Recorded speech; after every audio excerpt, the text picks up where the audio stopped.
Yes, now. Get out now. Joke's Well, on you. howdy. I was rolling for some of that in the start. So I think, I'd have to double check, but I think I hit it fast enough that Loth shouting now was the start. Yeah! Let's go! But that's because I try to make sure the audio gets started a little early. Anyway, hi, this is Rain. This is number 36. We going. We've been doing And this we'll for a while. see if the video also gets a funny name halfway through. As I did indeed call 35, which I just posted today for everyone, just 4 leaves. Despite the fact that it is categorically not just 4 leaves. That's what makes it Did ironic. actually get onto the ocean. Yeah. Well, I'm hoping that people will click it and then they'll, because I left it in, they'll hear the discussion. Like, anyway. Hey, it's Rain. It's number 36. It's your boy. This episode, like our other stuff, is brought to you by patrons like Adam Harp, Legasto G, Call Me Zed, Carlos Dragon, JDV9000, Crystal Legendary Boss Hunter, Rise of Kenji, Rogue Robin, Shareware, some guy named Bob, and Varian the Crow. Thank you very much for your support. Sorry, I had to catch myself a step there. I was adjusting my mic arm mid-run. Anyway, as discussed last time, we're basically going to fast forward over all the remaining boat time. Unless you guys explicitly remembered something in the week you wanted to do during boat time, we're moving forward. Made the rolls for it, so no. Gods forfend. Does anybody have wounds left? They shouldn't. No. Not Okay, right now. good. Thank God. Because if you do, the 5 days should probably clear it up. All right, excellent. Well, the winds are good, and you would be informed if the winds were not good, because Leslok said he's gonna keep the weather eye checking. As you do. Yes. You end up, as I said, about 5 days later, in the Pale Harbor, Hop on. which is spelled with a U. Yeah.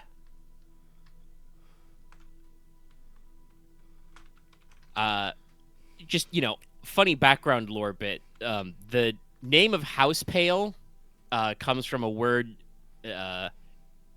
meaning same root basically as picket, as in a picket fence. It means to stand upright.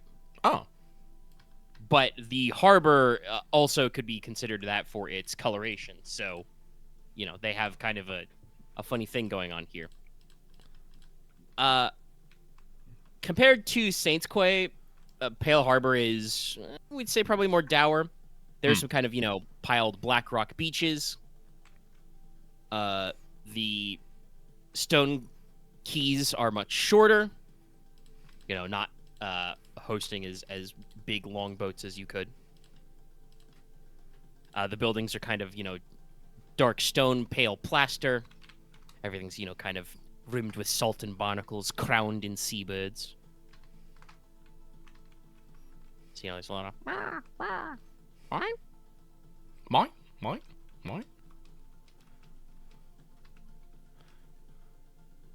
All right. And, like I said, not as much of a trade port as Saints Quay is. House Pale does do some sea trade, but they're much known as river people. And in fact, you can probably see a river delta not too far from the harbor base.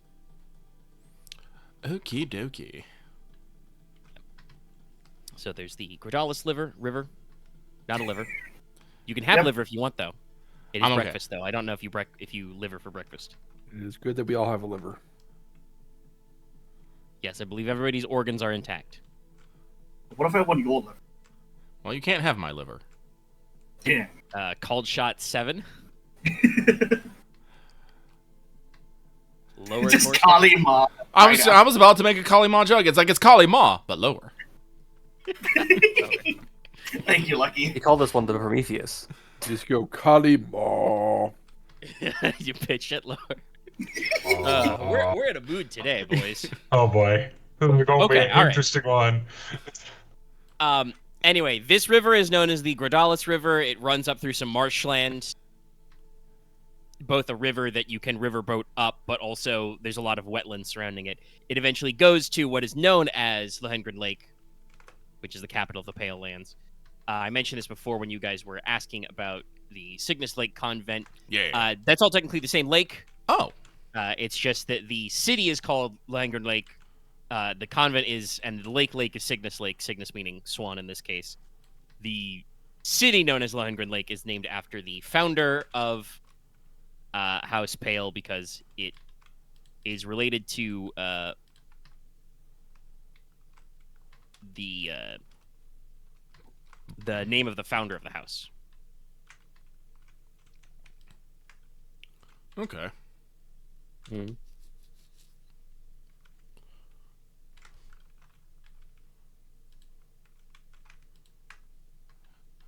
Well, Neat. what time are we able to pull into port?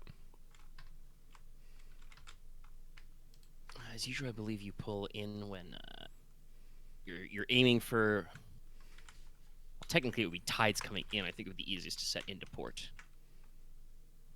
But you know, you're waiting for that sequence.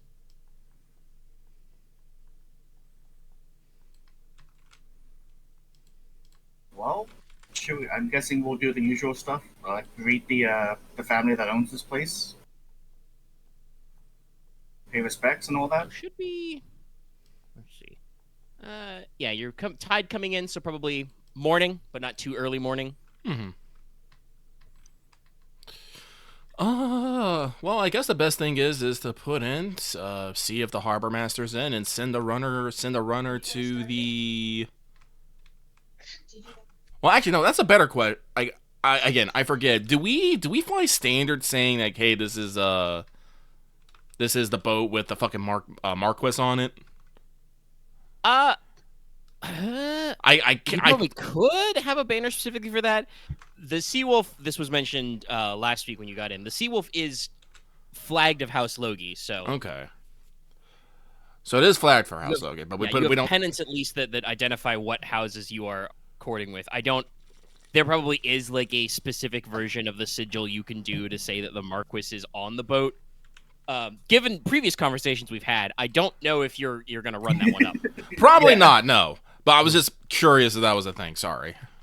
Yes. But no. We will send a runner for probably the harbor master. They probably want to know that a fucking Marquess has landed upon their fucking docks. Would make no sense. And send a.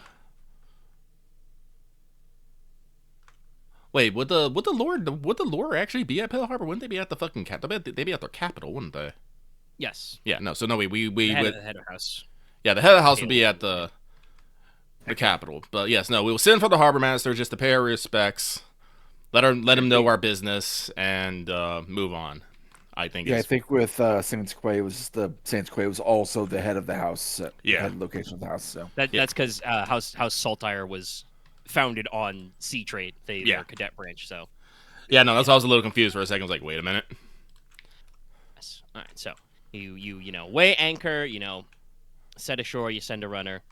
The harbor master comes up. You pay your appropriate docking fee. The docking fees are actually probably quite forgiving. Mm-hmm. Talking about open sea trade in Trone. Mm-hmm. You do probably note that most of the other boats you see like in dock are either like smaller, still like well-sized, but smaller fishing type boats. Yeah. One feels who's coming. Oh. There it is. Ugh. Sorry. Okay. Bless you. Got him. Thank you. Yeah. I thought I was gonna slip away for a sec, but no. Okay. Ooh. Stretch my neck a little. But yeah, they're gonna be fishing type vessels or basically whatever the format you would expect to be passenger ships. And I don't mean like, pleasure cruises and stuff. I'm talking like boats that are clearly designed with big hulls to hold lots of people. Like barges? yeah, bird. Well, a barge usually isn't powered, so no, probably a little more robust than that. But like, Paddle boat? not like lots of gun decks, not lots of like extra cargo netting or stuff. Not particularly probably deep holds.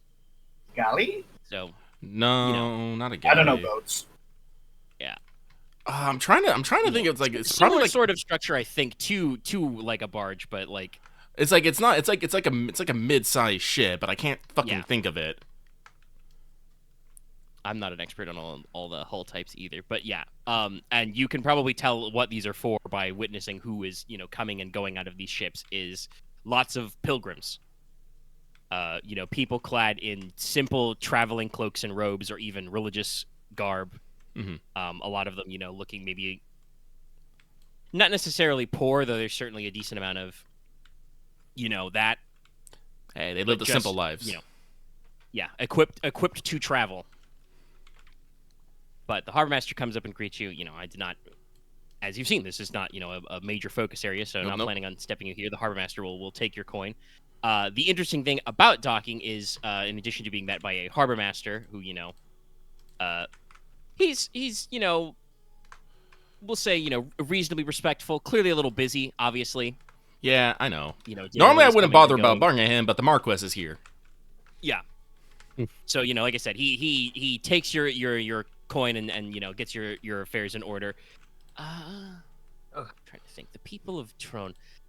No, he's probably like super polite about it, but does make sure to like, as you say, take down, your business, your reason for visit in his ledgers kind of a thing, Like, I was wondering if maybe he would be like, oh, the Marquess is here. Oh, don't worry about it. I will still, No, he's probably be like, oh, yes, terribly sorry, sir. Hold on. Just for my records. Need a note.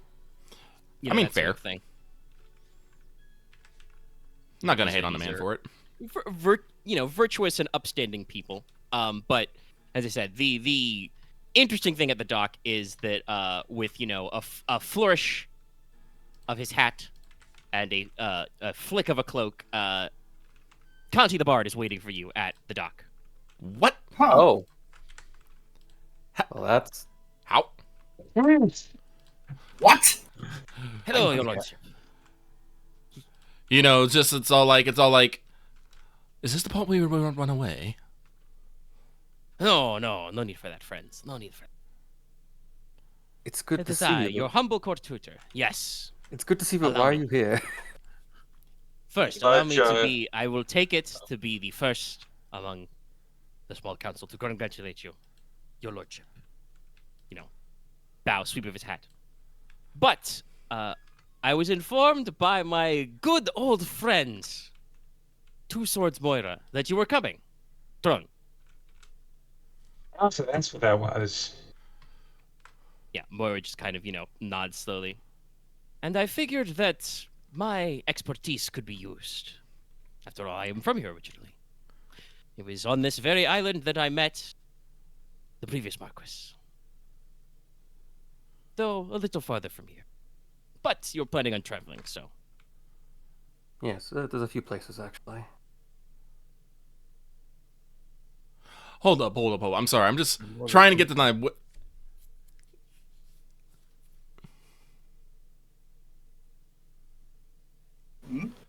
Sorry, I'm just trying to like match this timeline. Like if I remember, You it was like made it was an out of You made character. it from the Bident, to like the north of Trone in like a day or two. So like sailing straight on. So 5 days. That was 5 days. Man. Conti basically would have had basically just the amount of time to arrive here. Well, no, it's just a matter of like this was an out of character. Like Inos doesn't did it, but didn't Morris sent that like at when we got the letters in 4 leaves, like the day before we left. Yeah, she probably sent it by It's been pigeon 6 post. days since Oh, then. pigeon. Okay. She would have sent it on ahead, yes, because she would be trying to reach, Teine in a timely manner. Okay. Now, this does mean that the moment he got that letter, Conti did have to beat feet to get here. Yeah. He looks as relaxed and nonchalant as usual. That's what he does. Gotta keep up appearances.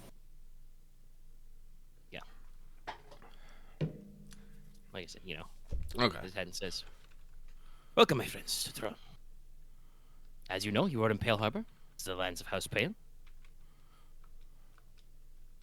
And if we wish to go to Lohengrin Lake, we must go up the river.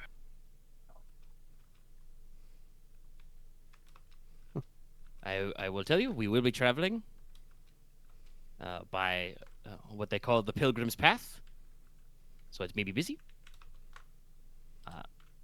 I cannot assume that you brought your carriage with you, but if you would like to assemble a cart or carriage, it is probably a good time. I believe our carriage is out of commission. Or sorry, I believe our carriage is out of commission. I think we did pack up our carriage, but I think to pack it on the boat, we had to like take it a fucking apart. Yes, No, but you wasn't our two carriage sailors just to take it apart. Wasn't our carriage destroyed? No. How would your Inos carriage bought be a You bought another one? yeah. Oh, okay. What do you think we were riding during the Yeah, no. tour? I think we mentioned that. You could have had that one repaired or... Oh, that was one okay. one. I Yeah, no, I don't know like- why. I just assumed that was Inos also bought a sturdy, as we said, military type, a heavy supply wagon as well. Yeah. Which you could also have disassembled and thrown in the Seawolf's hold because she's not, like, carrying a lot of cargo. Yeah. So, yes, basically, if you guys don't mind taking, probably with this level of tools, a couple hours. Somebody's gonna get out the fucking heavy block and wrenches and shit. Otherwise, you will go by foot. I will go by horse. I brought Onyx. Yeah, but unless you're gonna, scoot out way ahead of the crew, which is possible, but might be a little weird considering your unique combination of traits. The rest of the crew is going to be limited by foot speed. But it is true, you can ride horse. Onyx is probably happy to be out of the hull for a while. What? Like 6 days. 6 days. Oh, yeah, no. I need to get this horse out and stretch his legs. But yeah, traveling up the road should only take a few hours, 2 or 3, depending on how much of a pace you want to set. If you're going by foot, that could be longer. It is, morning now. You're talking about, like, do you want to arrive late morning versus lunchtime?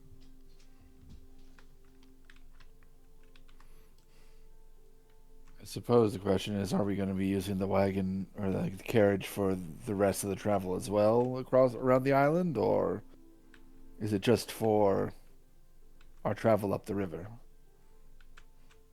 Well, traveling by carriage to Tredesim can be more difficult. It is not impossible.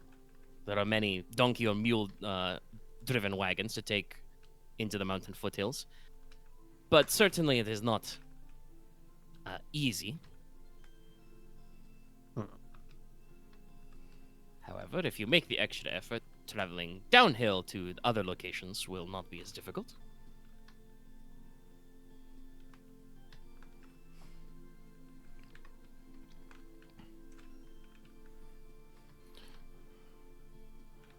Well, I personally have no problem not taking the wagon, but I will leave it to the others of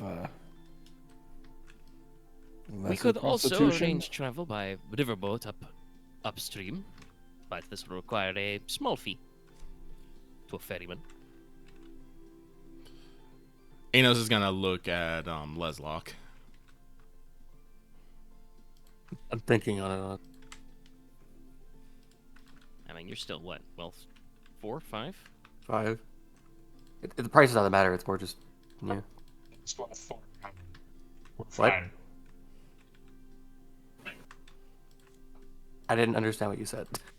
So we have at least 3 people in our party who are wealth 4 or higher. We'll be fine. All right. Well, he said he wasn't thinking about the wealth, but what is your variable here, Axe? Are we just gonna go through all of them, or are we just committing to one? Unless I'm misunderstanding the situation.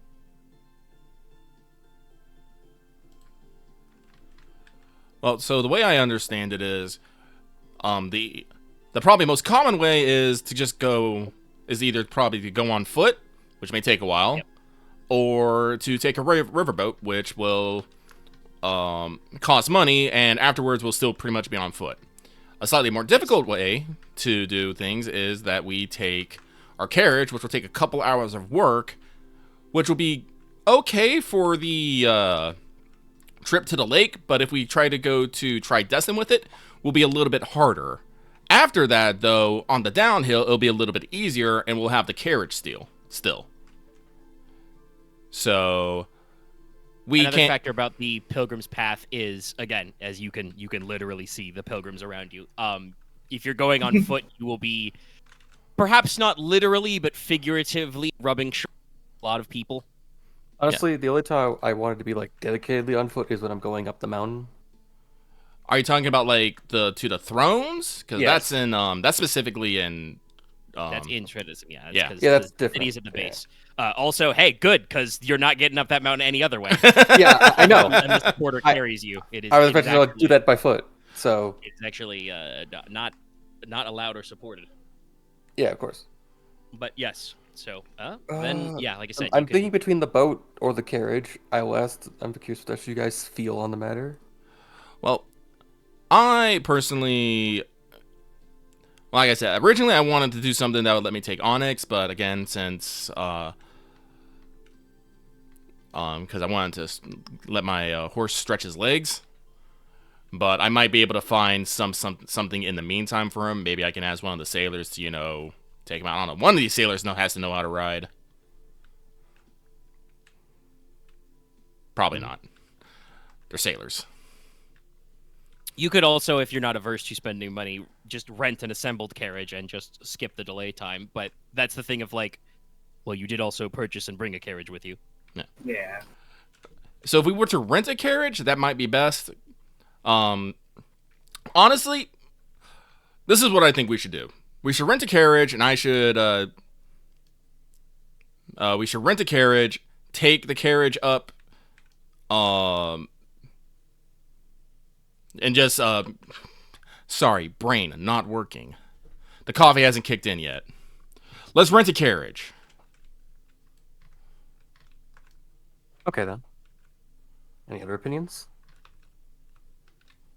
Brain, why you no good? It sounds like no. Okay then. Yeah, I've got no. That. Honestly, let's do the carriage because we probably want to make sure we actually can get back quicker anyway. All right, fair enough. Complicated, but I'm fine having to make it take a bit longer so that on the way back yes. it's easier. On the subject then of space, because you can rent, obviously not as comfortable as the one you traveled with the Princess Tour on, but there are obviously quite capacitous stagecoaches you can get. You can cram upwards of a dozen people in there. Entourage. You guys did bring a pack of soldiers with you. Soldier boys. I do not think you can fit all 10 of them, hanging off the running board of a carriage. Yeah, it's And you do need to pack, obviously, the 5 of you, Aurelia, Alestra, and Moira and Conti now. yeah. I guess since Logesh is my Cavalier, and Konrad's a lieutenant or a sergeant? Sergeant. Sergeant. Sergeant, technically. I think it's up to you two to determine how we should do the lamp lighters right now.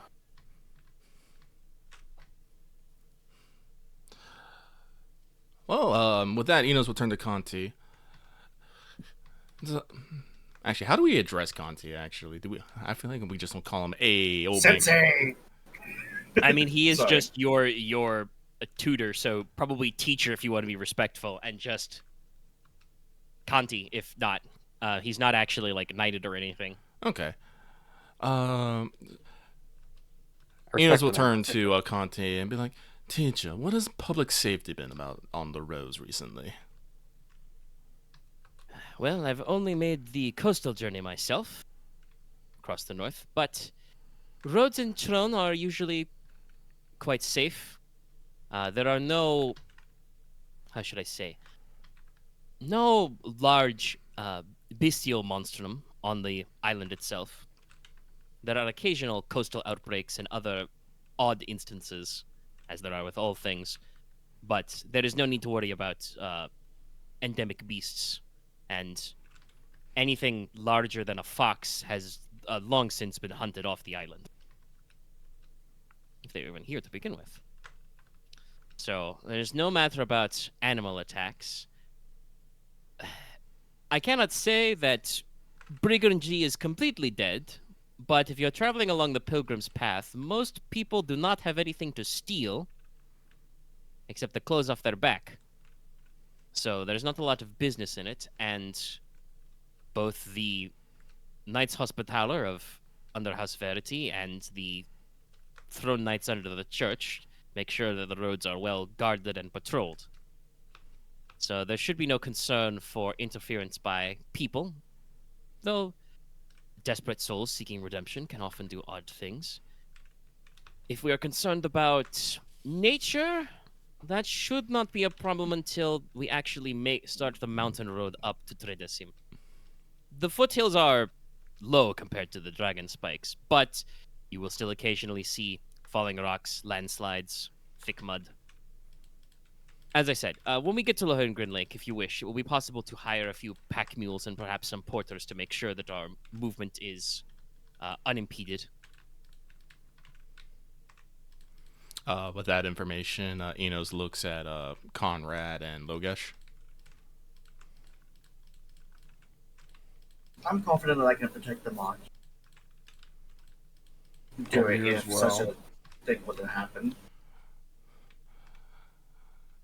Sounds like at most we might have some desperate pilgrims that might accost us, at most. At most. How about we give the lamplighters a chance to be a bit at ease? We have been rugging them ragged with patrols and whatnot, and they've been stuck on a boat. No offense, Lucy. None taken. Shore leave's good for anyone. Speaking of which, Bill, give the men at least, probably pulls out a pocket watch. Let's say at least 2 days of shore leave before we check in.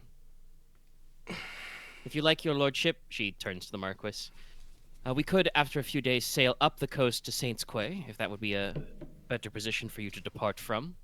Otherwise, we will remain here for your word. Actually, sounds like a great idea. Out of character. I didn't even think about that.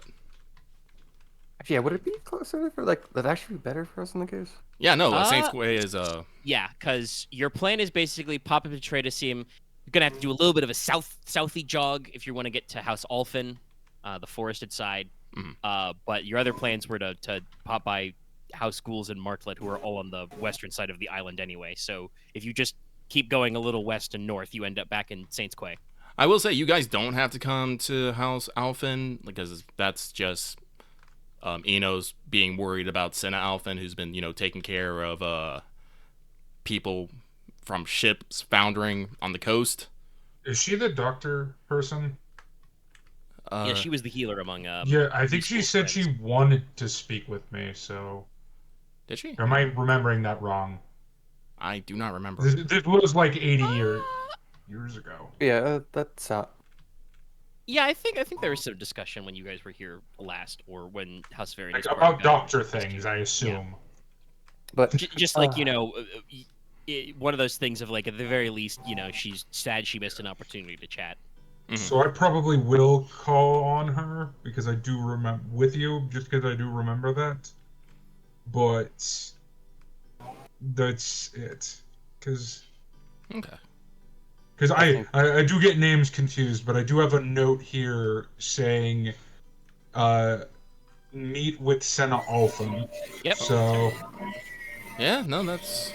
What the heck is that sound? I don't know. Loth sounds being like attacked a by weed whacker. lawnmower or a dying robot? Okay. It was a dying robot lawnmower. I'd say for sure lawnmower, but he is in Australia. Yes, Australians don't have lawns, therefore they do not need lawnmowers. All they have is outback filled with kangaroos and koalas. Watch out, there's a fucking wallaby. I was just saying the killer robot thing would be more likely. But yes, no longer. Lucy. Alright, okay. Yes. Jump scare. But yes. Just, Sorry. but yes. Make way for Saint's Quave in 2 days' time. So then she turns back to Bill, her executive officer, like, all right, then 2 days shore leave. We'll count the lamplighters as part of that, but I'm sure they won't stray far. And Bill, see if you can pick up some small cargo, at least. Keep the ship's coffers full. Bill just is like, right, happen. You're like, then, probably hops back up on deck, and you are either, like, walking and talking on the pier or, in the street, probably hear him yelling from the deck, all right, 2 days shore leave. If you're not back here, I'll throw you in the ocean and then leave you. Sailor sounds. Inos will turn to Konrad and Leslok. It's like, well, I do believe that the captain and her crew can pass the word. It might be best if you tell the lamplighters yourselves the plans. And, promise, hell and retribution if they don't follow them.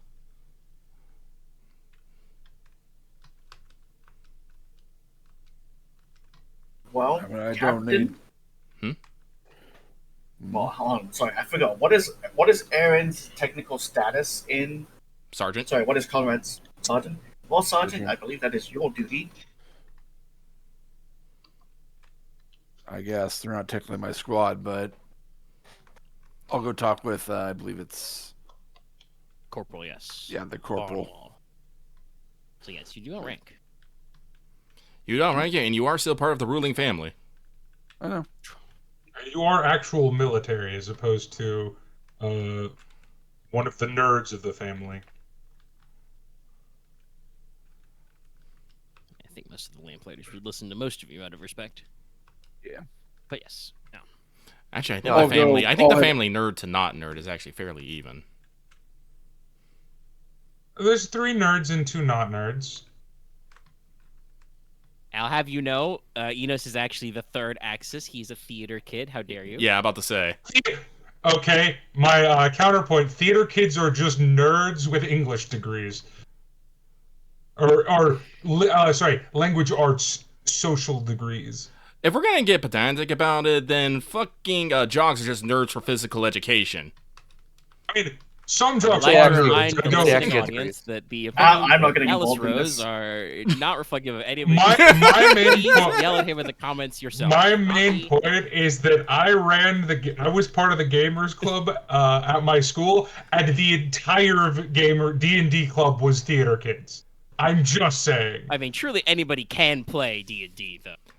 But this was also Not very before D&D was socially acceptable. Yeah, And you it's want to know what even you know what games. you want to know what fantasy football is? That's D&D for fucking jocks. Oh no! I agree with you. True. Football True, nerds bestie. are the nerdiest people. Like, They're just stats nerds, pretending not Yeah. to be. But anyway, Okay, yes, we are getting in the weeds with this conversation, sorry. but let's get Conrad going. will head over to Barnwall and explain what's going on. Yeah. Takes it in stride, Let the lamplighters relax, but not Awesome. too much. Make sure the shoes are shined. Yep, got to keep a good impression. Tips his cap. Alrighty. but the lamplighters have some really nice caps. Oh, probably something wool or felt. Gonna be warm. Ooh, excuse me.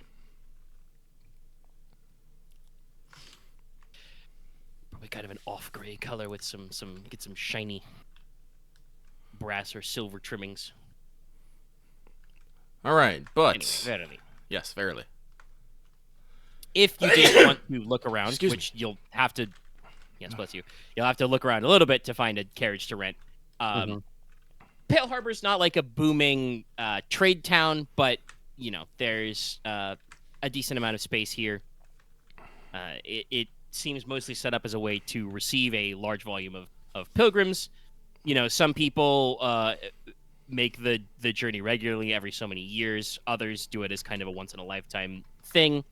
And indeed, as mentioned, also some people are simply poor, sick, or desperate and are here to throw themselves at the mercy of the church and God.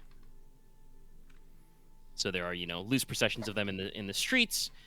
There's a decent spread of trades. The people here trade in woven baskets, which often the pilgrims use to, store their meager belongings. Lots of people with, simple hand baskets or baskets on their back.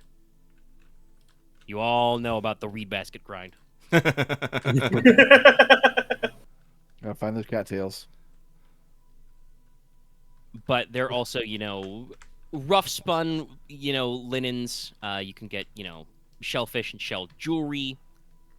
And there's a large business in what I think I can only describe as religious tourism and paraphernalia. Booksellers here are selling, copies of famous religious texts, not only, small block printings of the Septascript, but also, any sort of theological works or collections of essays or whatever you can expect. Also, all sorts of religious icons and charms, incense, candles, offering bowls, which are also just as often used as begging bowls, etc. Alms, baby. Yeah.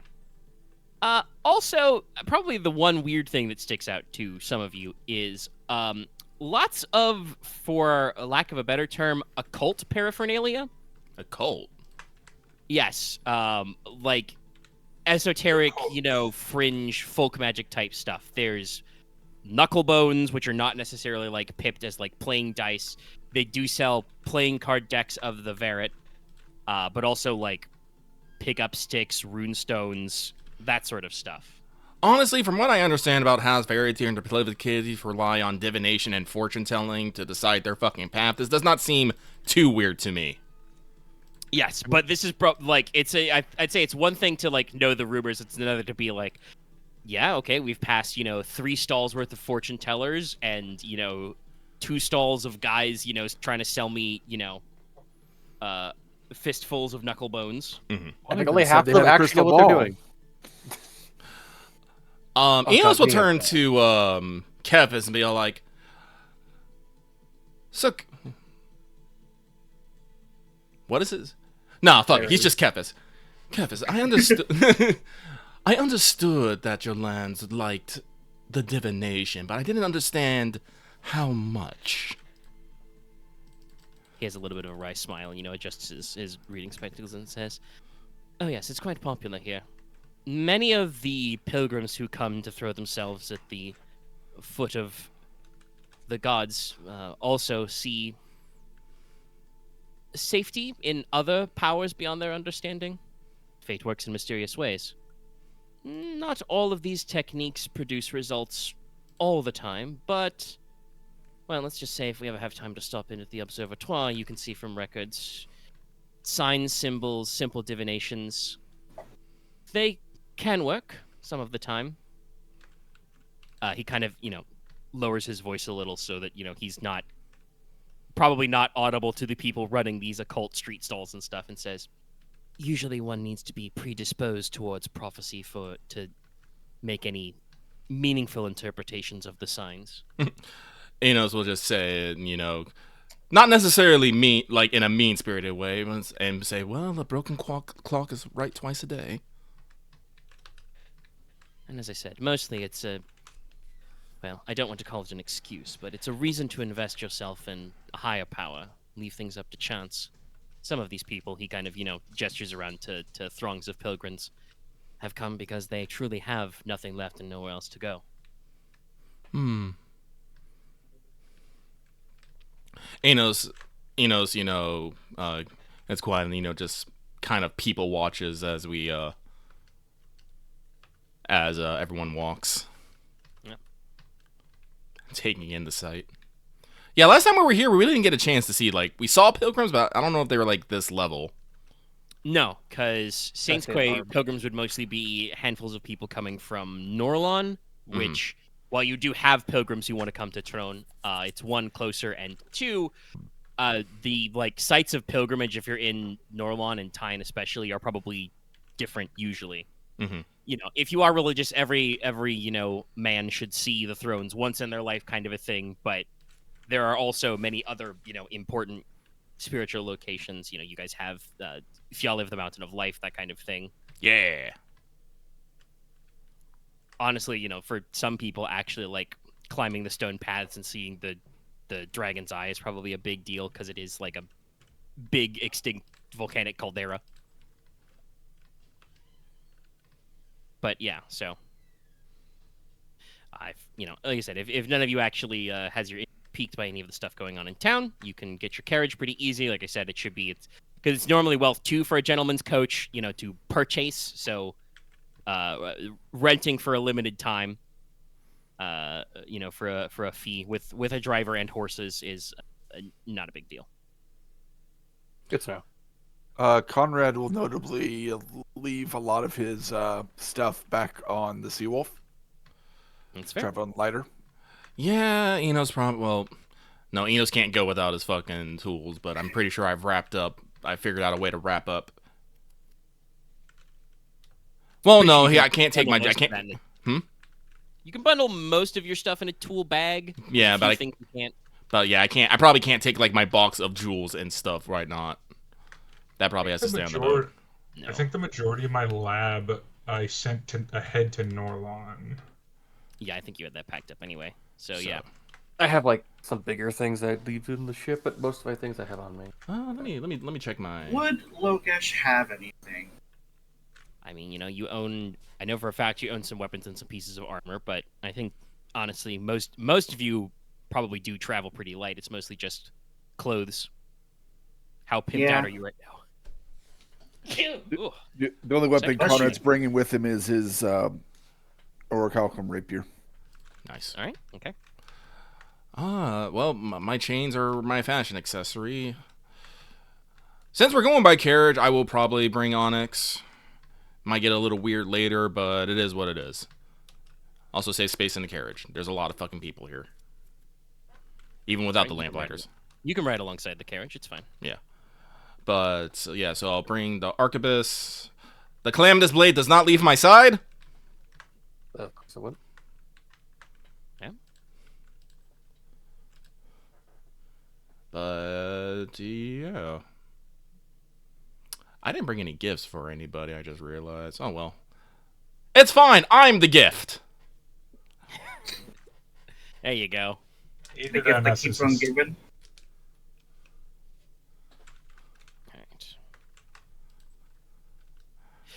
Alright, so you start heading up the Pilgrim's Path. Like I said, this is a road that is kind of intermixed packed earth and probably like gravel or cobble in places. The sides of the road are dotted with small statues and shrines to gods, saints, historic members of the clergy, people we don't even remember anymore, but there's still a statue here. So customary to leave offerings of flowers, coins, burning candles, or incense there. People we've named holidays after, but if you ever asked anyone, they'd be like, who? What'd he do? And along the way, you're taking you a couple hours. There's small hamlet churches. There are like little covered pavilions and kind of like travelers' inns. Most of these are pretty rustic, plain, or even austere in quality. Obviously they are catering towards pilgrims, but if there was a requirement to take a break, it would be there. And, you see probably a lot of pilgrims traveling, with sturdy walking sticks. And in fact, that would probably be one of the things that would be hawked on the streets of Pale Harbor as well. Just get yourself a sturdy walking stick. Konrad probably got one. Yes, in my notes, House Freddy's known for the quarterstaff, but lots of people in Verity are carrying the stout stick. Listen, a good stick is indispensable almost. Well, and these people like you are planning on hiking up into the mountains, and a lot of them will be foot. unless they're like so poorly off that they require a porter or a mule to carry them. I got 2 endurance and 2 vigor. I can make an attempt. Well, Yes. when we get You there. can try. Yeah, you got a little bit to go. All right, but I'm gonna pause and step down for a second Righto. as the sneeze rattled my bones a little. I'll be right back, everybody. Oh no, his bones. He needs those. All right, Rattle 'em, boys. We I are. think I need to go. I think I need to go find that Fernaxi bowl and look into that. But we'll see about that. Well, we could probably get some information once we reach the city. Yeah. Yeah, once we hit Astrakan Hill, there's probably a lot of information around. Well, I was thinking that even just the city by the lake probably be more suitable to ask around there rather than the port city. Yeah. Makes sense.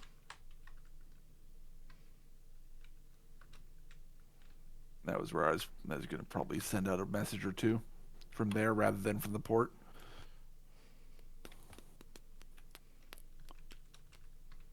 Sounds.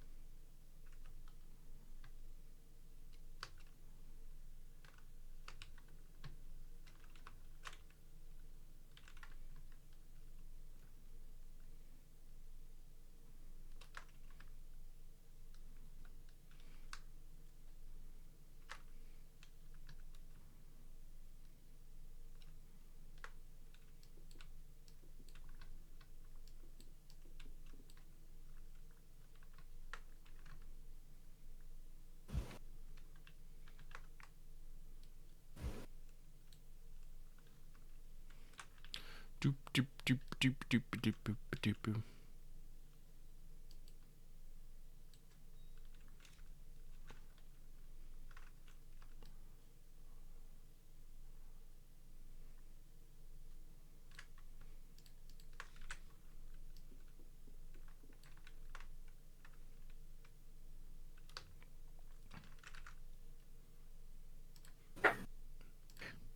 Yep. Yep. Yep, still here. All right.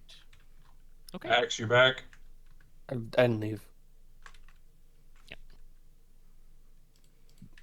Okay. Lohengrin Lake, then. Mhm. Assuming you guys have no personal comments you want to make on the road. I have conversation topics, but if no one's gonna bring anything up, I'll let everyone enjoy the ride in peace.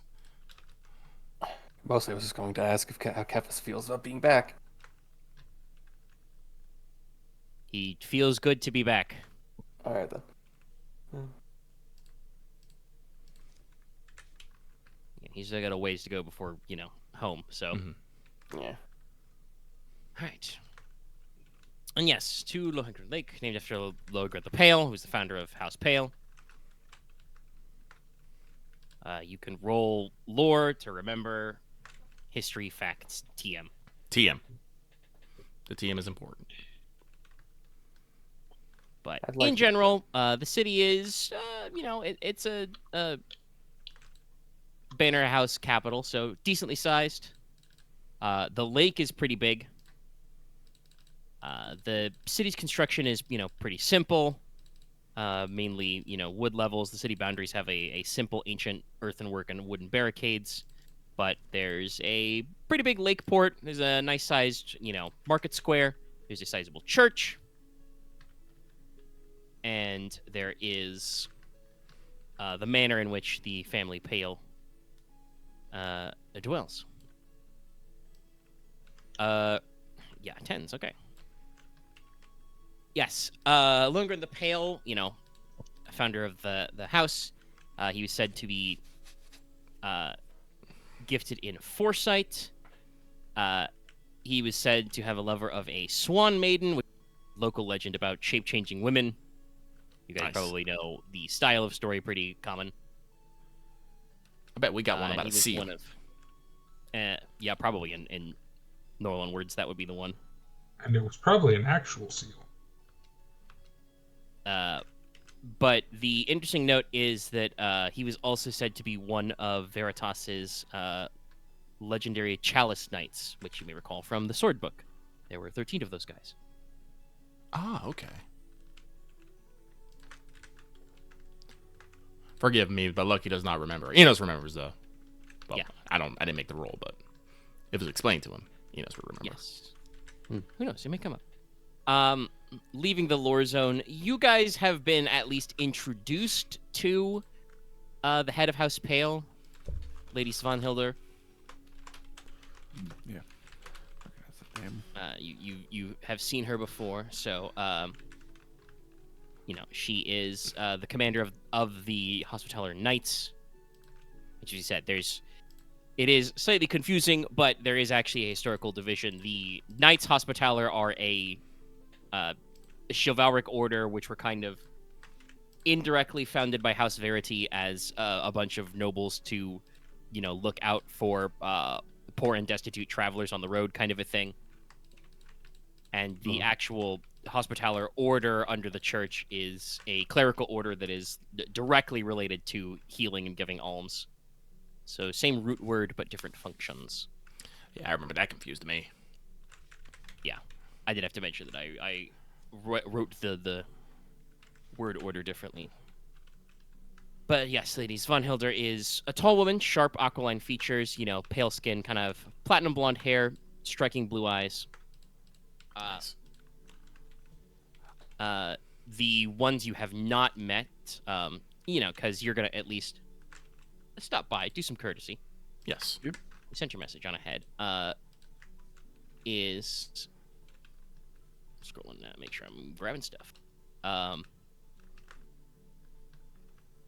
so we did not jot those down. Let us jot those in that order. The primary problem with having all my stuff stacked up in one document is that now I'm like, okay, hold on, I have to fucking tab back in my own document from my Dramatis to my notes where I wrote the names, because the people you have not met will be her children, her daughter Gedia and her son Alfir, aged 14 and 10 respectively. Babies. Yeah, which is why you have not met them before. Yeah. Make sure I'm getting the names down. They're 14 and 10. Do I scare the children as I am a demon? At 14, no. Okay. See if they get weirded out.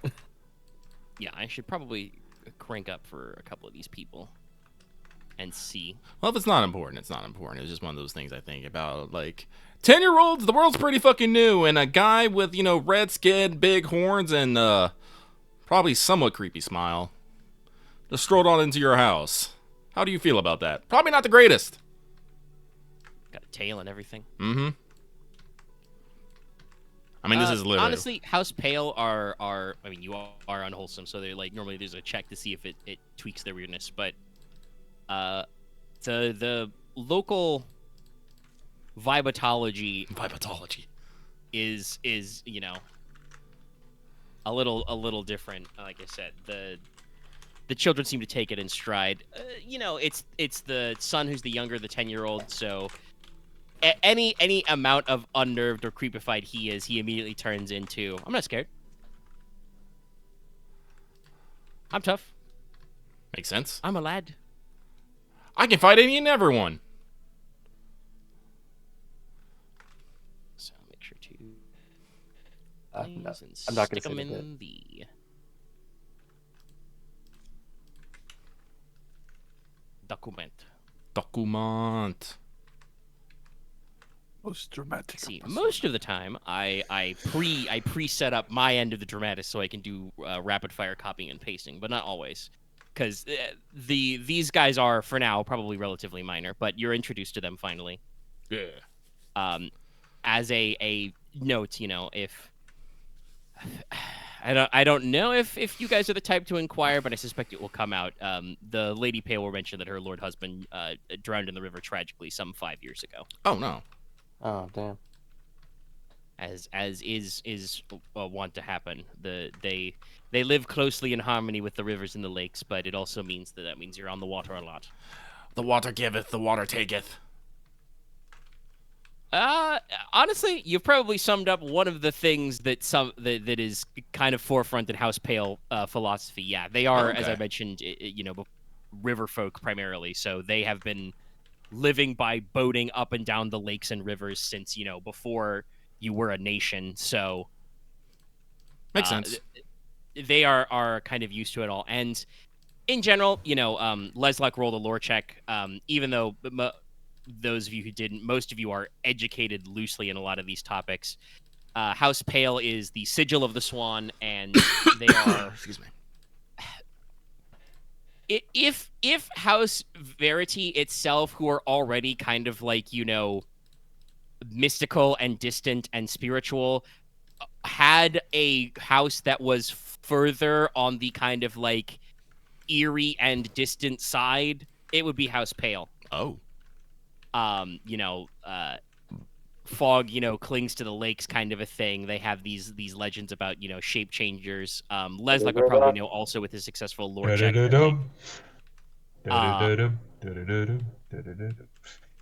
Not quite that level, but the lands of House Pale are probably like the only case where Trone occasionally gets crossover with the Forest Fae. Oh. Like they don't even actually pop out in the Foxwood to the south. It's you get river and lake and swamp fae sometimes. Got some of that old power here. Yeah. Lady Svanhilder is absolutely courteous to a fault. Excellent. You are planning on assuming because you sent word ahead and you're introducing. I'm assuming we are going ahead and just divulging all our plans. Yes. Yeah.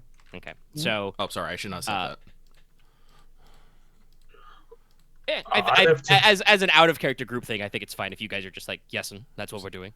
Sorry. I would probably inquire because I don't know where there's a hospital. It's probably not a hospice in this town. There are some like churches, but do you know where the nearest town with a hospice is? Or is this the only town we're visiting here? In House Pale, yeah. Because no, I mean in Verity. In Trone? No, you're going lots of places. In case you missed Dallas, you really do not listen sometimes. Sometimes, look, I've had a day. Okay. Okay. But that's fair, but it literally came up earlier today. Yes, no, this is our first stop. Then we're visiting the convent on Swan Lake. Then we're going to the big city, Tridecim, which you'll probably find a hospital there. That I missed. Okay. Yeah. And during that time, hopefully, if something doesn't go really fucking weird, we'll visit the houses, Ghouls, Alphin, and Rena. And then meet up. And then meet up at Martlet. Sorry. Ren is the first name. It's fine. How's Rena? Well, it will be the house she's at. Yes. Yeah. I'm a mega convention. I was trying really hard not to say House Senna, and I just missed. I missed. Well, you didn't say House Senna, so you succeeded. I guess I didn't hit what I was aiming at, so I guess I missed. And hopefully along the way, just some other convents around. Sorry, but yes.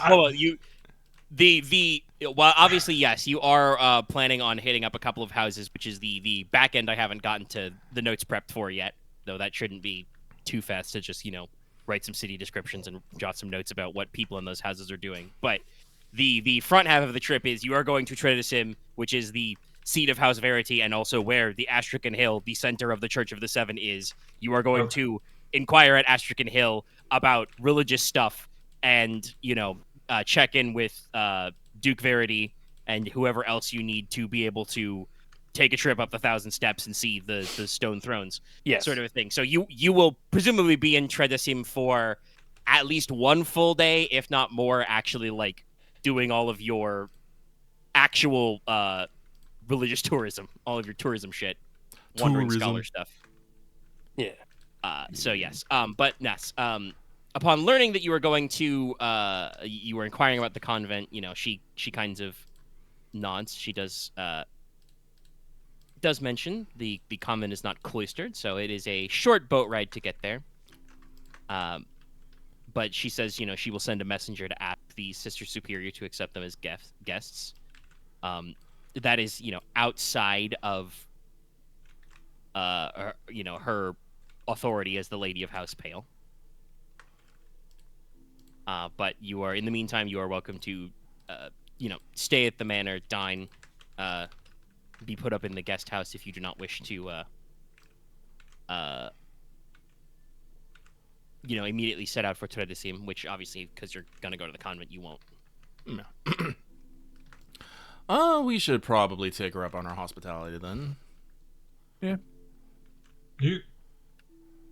I also want to learn more about the spooky people.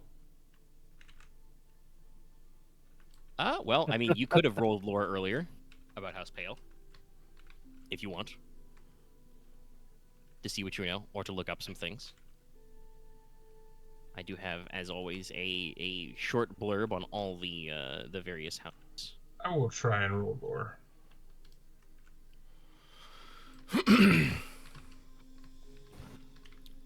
Sorry, I'm on little sleep.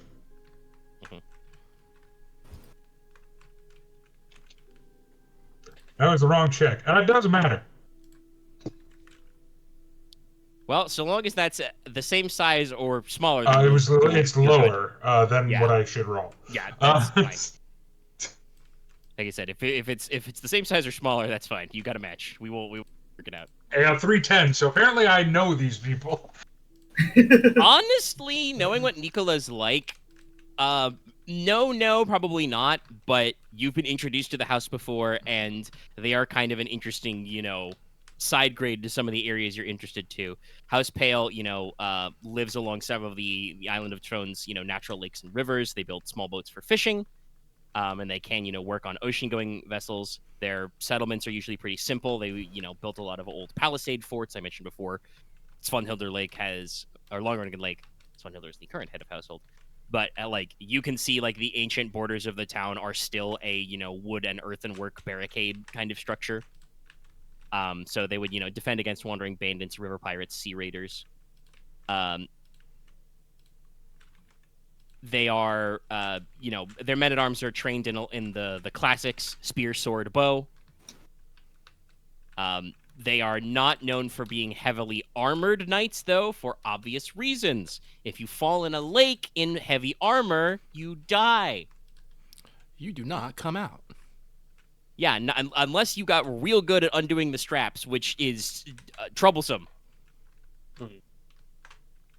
But, so they are, lightly armored, and make use even of fighting on the shore, a small, riverboat navy. Small armed boats. The general, vibes of their industries are, obviously they have a lot of rivers and lakes, so water wheels are great. Mills for grain, lumber, textiles. Yeah, water mills. They also do a lot of freshwater fishing in addition to a little bit of sea fishing. House Verity is known for having, kind of their sub-theme, their B-plot, as always, beyond spirituality, is arts. And so House Pale reflects that with dyes and clothing. Neat. So, probably there is a garment district in town where you can find a wide variety of different cloths and clothings and lots of different dye colorations.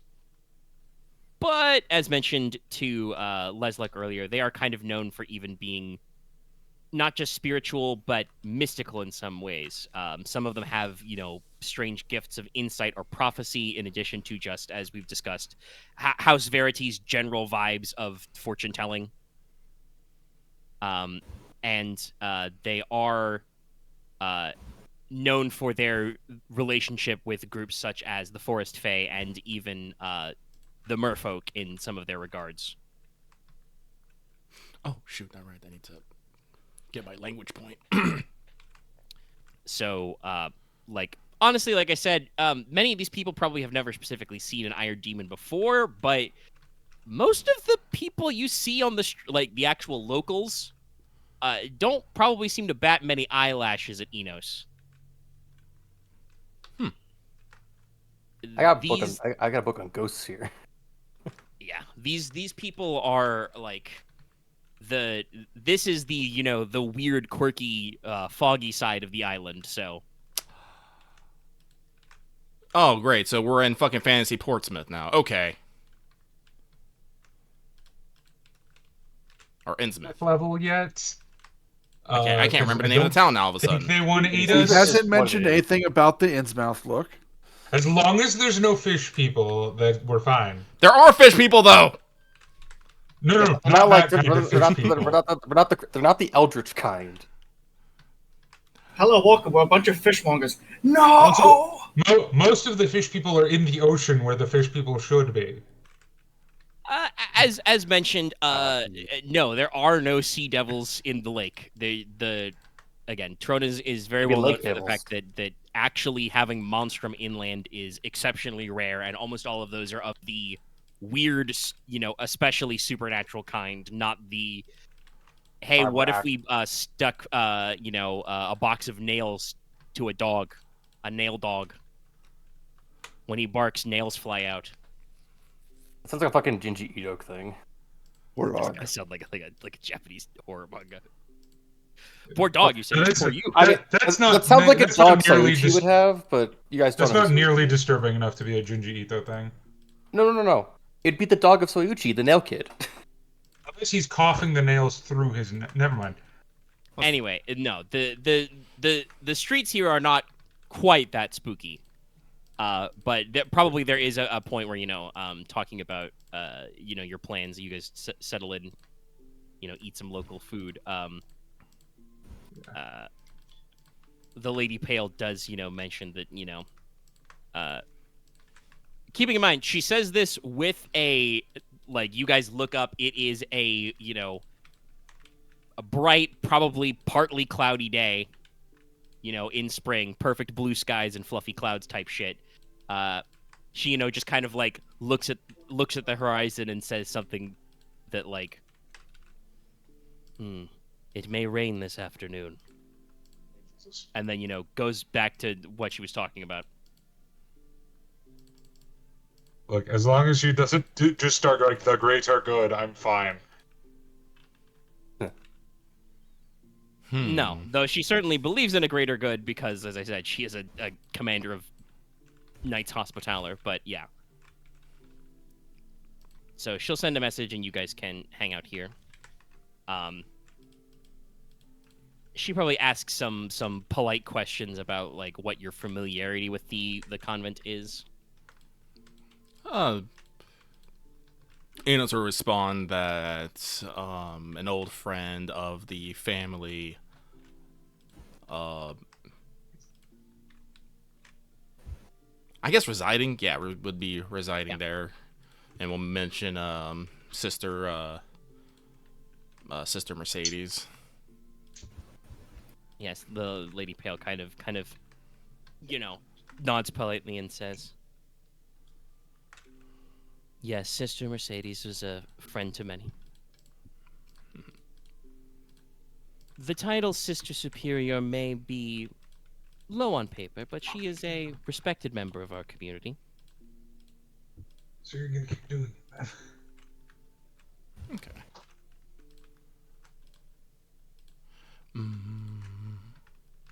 Honestly, probably best to save questions for the convent when we actually get to the convent. Yep. Yeah. Conti can give you, a brief traveler's overview. It's Yes. It's near the Pilgrim's Path, but not directly on it, so it's shorter for you to go by boat. It is not, like I said, not cloistered, so it's not closed off to the general public, but it is in a contained compound. It is dedicated to the Ordo Hospitallers and other religious functions. So basically, members of various clerical orders can, rest, gather, get the news, recuperate between, what are still called missions. So, for instance, if you're a bunch of healers, who an outbreak of an illness or, famine crops or something, and you're like, we've got to go there and start spreading religious alms, you would be in the convent and, gather your wits and materials. It is also hosted to a sisterhood of nuns who are, mostly drawn from upper class backgrounds. So, Conti tilts his hat to you and says, not that I expect anything less, but we should all be on our best behavior. There's a place for religious and classical education for young ladies of standing who do not end up with marriage prospects or other engagements. But they do common work to copy manuscripts, work on their own. And of course, your lordship, we should not be expected to enter the dormitory buildings. Okay. Where the sisters reside personally, but there will be public areas. No worries. Oh, and one more thing, Conti probably would have mentioned it on the road, but like I said, we kind of breezed through without too much. He didn't bring them with him because they're still in manuscript form, but he would report to Leslok that he's basically finalized volume 1 of the Journals of Leofric Logi. Cool. That's wonderful. So probably, obviously, you'll get a chance to read the manuscript, but then it'll be off to the printers to mass produce. So should be ready for wide dispersal, in at least a couple of months. You could perhaps even wait until summer court. Be a good time for it, actually. The sensation sweeping the nation. All right.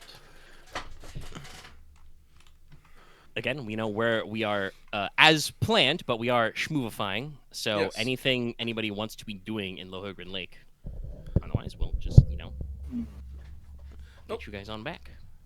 Nope. Let's. Oh. One thing Konrad will do is before we leave, he will send a letter ahead to House Martlet to Rinna, letting her know that he has arrived on the island and that his and the Marquis might be coming to visit her house if welcome. Yes. All right. So you send the note ahead. All right. All right. You'll get a reply back. And I'd probably also tell her like what our route is so that she would know where to send the letter. So I would probably send a letter ahead to Tridecarin? Tridecim. Tridecimon. Gesundheit. But yeah, just the hospital, just detailing requirements of a surgery. Alright. I was thinking of sending notes in Tridecim, but would it be better to give them more forewarning? I mean, it really depends on your rate. You're probably still... actually, either Conti or Lady Pale could let you know. You're probably still, like, half a day's travel from Tredecim because you do have to... from the flat, open, lakeside terrain, you guys can see, Mount Trone and some of the other hills and foothills around it from here. Mm-hmm. But that does mean you are going to be traveling, like, uphill through partially mountainous terrain. So you are probably about half a day's travel away to actually get to Tredecim, a.k.a. Sometimes called the highest house. Honestly, it'd be a question. Yeah, it should be, depending on your pace, it should be about 4 to 6 hours. You're going by carriage, so it should be on the shorter end, though obviously do stop and take breaks and keep an eye out for bad terrain. Fair enough. Leslok would have at some point brought up to Conti about his plan to look into like the history of Logi's involvement, like connection to Fornaxia, and was curious if he had any other leads besides the main convent here he can look into when like they get to the main city. He kind of just strokes his chin and says, "No, your lordship, the best place to start would be with the various departments of the Astrakan Hill. I do believe that the most important temple to Fornaxia on the island is technically on the... Actually, I should explain, since we are here. Tredesim is going to be an unusually spread out city. In terms of square mileage, you would say it is larger than Stonehearth, but that is because Stonehearth is built around one singular hill fort. Because, due to just tradition and eventually pontifical decree, there is a height above which you cannot build on the mountain itself. The township is sense. spread out to many surrounding hillsides that are actually 7. We can discuss the finer points later. The one you are obviously already aware of is the Astrakhan Hill, which is home to the holy seat of the Hierophant, the Pontifex Draconis, and various other facilities that the church uses. You have probably heard of Speculation Hill, home of the Astrotois, and of course we will be going to, he gestures to Cephas, what is known as Certainty Hill, the Hill of the Faithful. This is where the court of House Verity is, in the Palace of Fidelity, it is called. The Temple of the Sacred Flame is actually there. I do believe the sisterhood that runs it is usually quite private. Cephas kind of nods along, and yes. Yes, the sisterhood of the Focus Virgo usually keep to themselves these days. They were once very politically active in Crown, but since the Great Reformation, many of their temples and nunneries have been relocated. So Conti kind of nods along. But they are, while they are as old as the Covenant itself, if not older, the Focus Sisterhood is, as I said, mostly from Milieu. So if we're looking for works connected to Logi, well, Your Lordship, I would like to take a look at the church records at Astrakhan Hill no matter what, to locate maybe some of the older temples and monasteries. But strictly speaking, the oldest chapels should be in Logi lands. And perhaps when we return, we can ask Sister Iceland if there's anything in the house chapel at Stonehearth. Probably not, since I think most of our historical documents have either been sequestered at the Silver Tower or other locations. I know that there are some very old temples and monasteries in Teine, but regrettably, Your Lordship, he kind of, maybe a little over-exaggerated, but, he does kind of genuinely bow his head and say, regrettably, Your Lordship, in my capacity as tutor, it is not that aspect of your land's history I have focused on. But I know some people who know some things. We can ask around when we return. Of course. It's more on the list of things to check. Add it to the list. I mean, at this point, I feel like Conti will pull out like a sheaf of parchment and actually writes a list. Like, he would be like, "Do you guys not actually have a list?" Yeah. Thank you. Listen, I'm the court tutor, but you are the Marquess, so there's not a lot for me to do right now.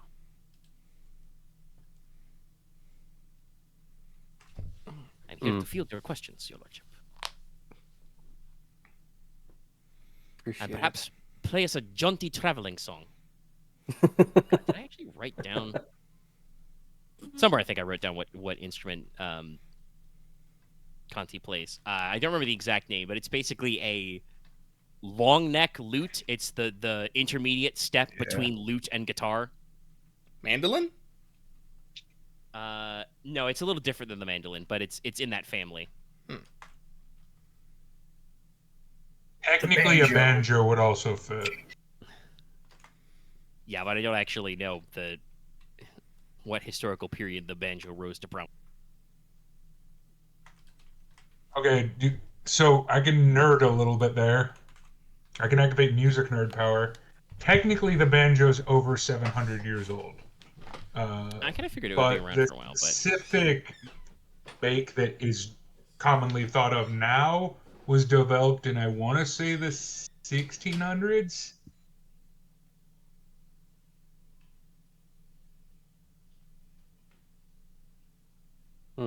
Yeah. I mean, I think the main thing is just like I said, that the main thing is that I don't know for sure if you have a banjo culture because it is Well, like it mostly just from, depends on how like, much. West Africa. Probably New Norlon, World. honestly, probably wouldn't. But probably Cheval would, because it just requires having a lot of herd animals. Because originally banjos were just made. They're just because they have animal hides stretched under them, under the strings, is why it sounds. Well, Well, obviously yeah, but I'm now just it's saying, made like of the different actual materials. like banjo style is like from North America or like West Africa. Yeah. But no, I'm with Conti. I'm specifically thinking of, like I said, I do have a note somewhere, but I'm not sure if I put it in like his stat list or no. Yeah, because it's just. Oh no, I do. Okay, yes, it is. He did put that note down. It's the Vihuela.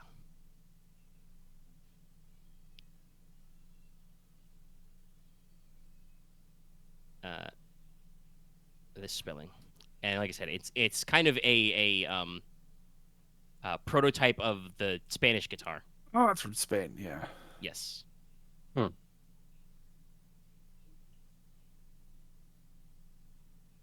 Basically, it's shaped roughly like a guitar, but the tuning is like a lute's. A literal intermediate step. Also, since I did click over the Dramatis while we're waiting for Lucky to pop back, I did actually also write a physical description for Conti, which I will reiterate here. He's a man entering his middle age, but still has, boyish charm in his face. Light-skinned, dirty blonde hair, which he wears a little messy. Blue-green eyes, which always sparkle, smile on his lips. His hair is stylishly unkempt. Medium height and build, slim hands. He's carrying the vihuela, but he can play most classical instruments and sings pretty well. His normal mode of dress you've seen him in is kind of like a merchant or a lesser noble. Loose trousers, traveling boots, jacket, hip cloak usually. Always has, though, wherever socially acceptable, jaunty feathered hat. And does wear a sword belt with a rapier.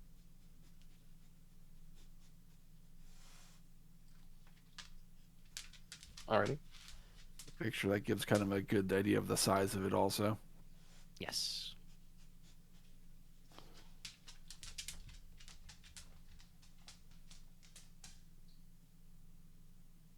But alright, that's that section. Sorry, to relay that exposition, I had to tab to further down in the notes. Yeah. Before heading out for the almost said convention. No, similar etymology, different thing. But for the convent, were there any other questions you guys wanted to field? No, I don't think so. Oh, good.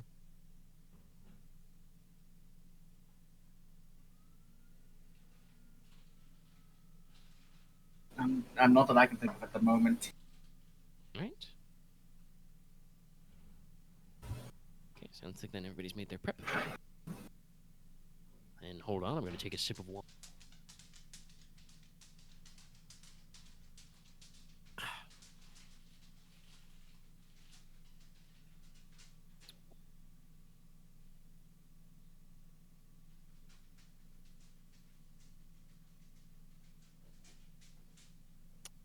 Right. And, probably after luncheon, you guys wait an hour or two in town. Enough time to like I said, eat some local food, freshen up a little. Get out and stretch your legs because most of you have been riding in a carriage all day. You can, you get a letter back saying the Sister Superior would be happy to have guests, and so you can travel by lake boat.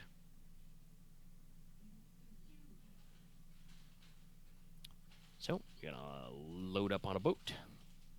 On a boat. Different boat. Yeah. On a rowboat. It's another larger lake boat. So again, flat, probably punted along. On a Along the lake pontoon. bed. again, skies are partly cloudy. Even though it's, noon, there is a little bit of fog clinging to the lake. The water birds, call from the reeds. Hey, do I understand anything that is calling from the reeds? No, they are indeed just water birds. There's no one is Good. whispering the sweet sigh of like, hey, down here, get the water. None of that. But there are, cattails and whippoorwills, rotating in the spring breeze. Yeah. All right, We what got a else? little extra exposition. Just some exposition. Like I said, Leslok asked some questions, and Conti mentioned, the Seven Hills and stuff. Okay. I did track down the name of the instrument. It was vihuela. Oh, I've heard of that, I think.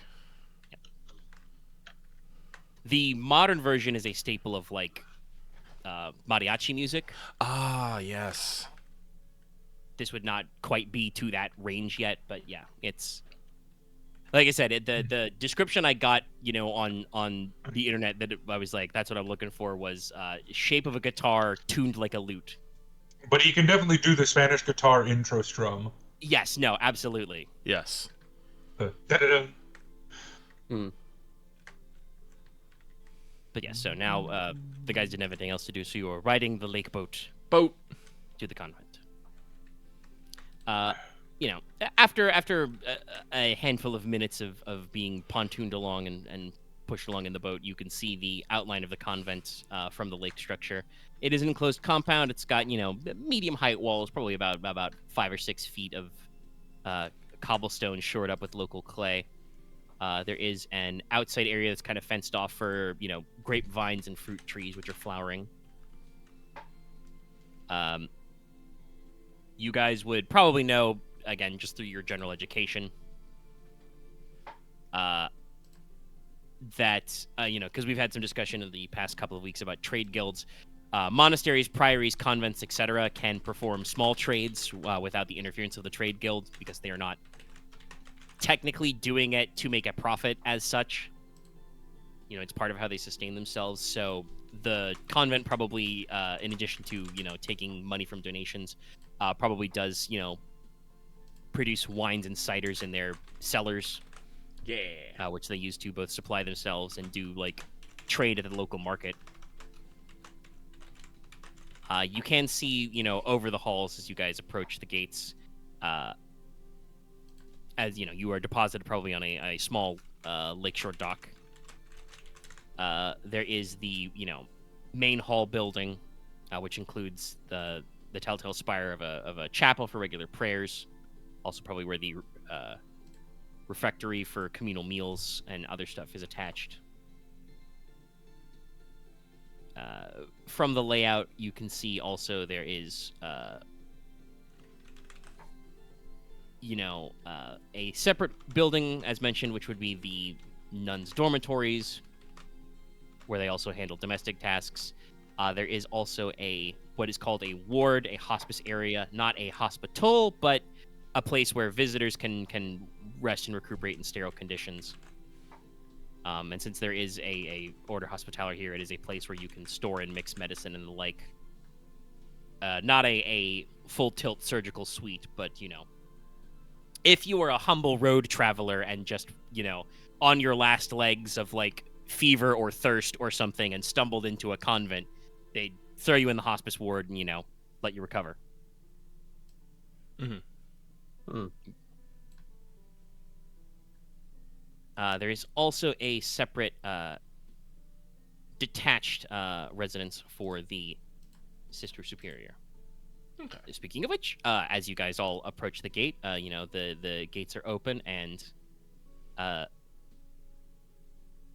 waiting for you there is indeed Sister Superior Mercedes Verity, who, to remind everybody, literally I wrote this in my notes to recap.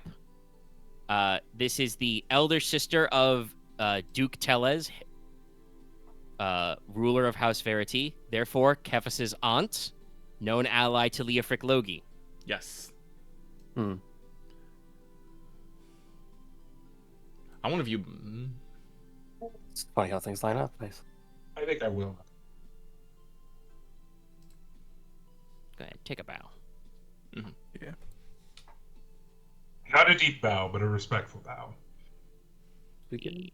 Here, yeah, my notes. Yeah, she's still down. Sister Mercedes is, to his age, 37. Again, reminding you, slightly older than the current head of House Verity.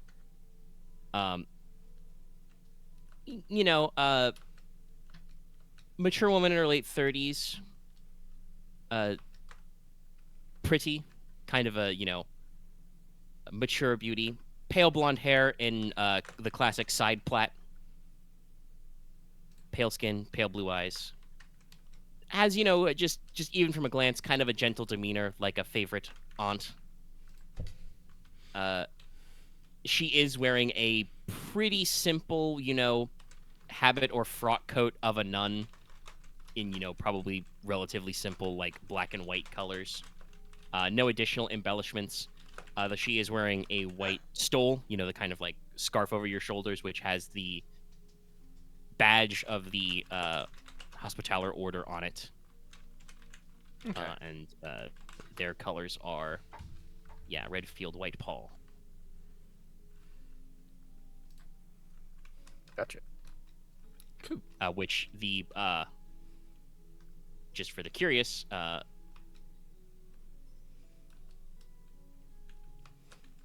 the pall is the colors of this are incorrect. They should be inverted, but the pall is the Y-shaped.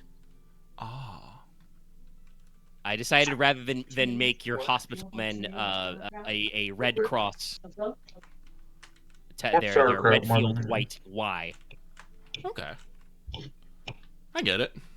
It's neat. And like I said, other than that, she is relatively, unadorned, but greets you with a curtsy.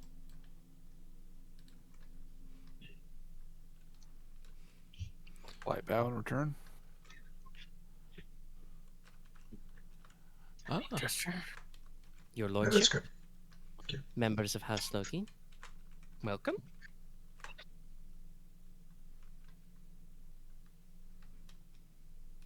And of course, young Cephas. Cephas, not so much bows, but kind of, tips his glasses. Aunt Mercy. It's nice to meet you.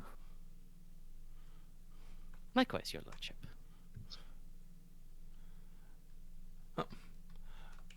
Well, Inos will step up here, I suppose, and begin. Yes, thank you very so much for welcoming us.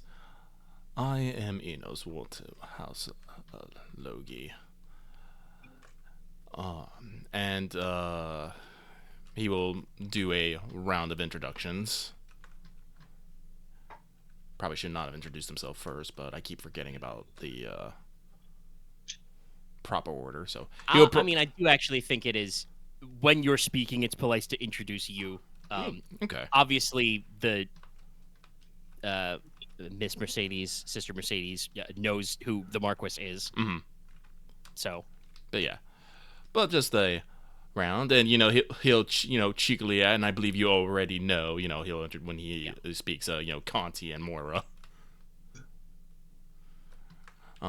Yes, she does nod, and Conti, does the thing where he kind of like very dramatically, tips his hat to her, kind of hides his face a little. More as usual, just kind of like, nods stoically. Mm-hmm. She says, "Yes, they are known to me. It is typical when I have callers of noble bearing. Would you like a small tour of the grounds? Otherwise, we can retire directly to my..." She kind of does a mental head count. Well, my study might be a little small, but my sitting room will do. I'll see if anyone objects, has any or anyone, but see if anyone has any particular input, and if not, here's the beat. He'll say, Around the brain. Sorry. I'm sorry, what was that, Axe? Go. He's like, a tour would be lovely. I was going to say the same thing. I was just stuck in my head about how to say it. This is why I usually say I give a beat or I look directly at you, so that's your cue. That's fair.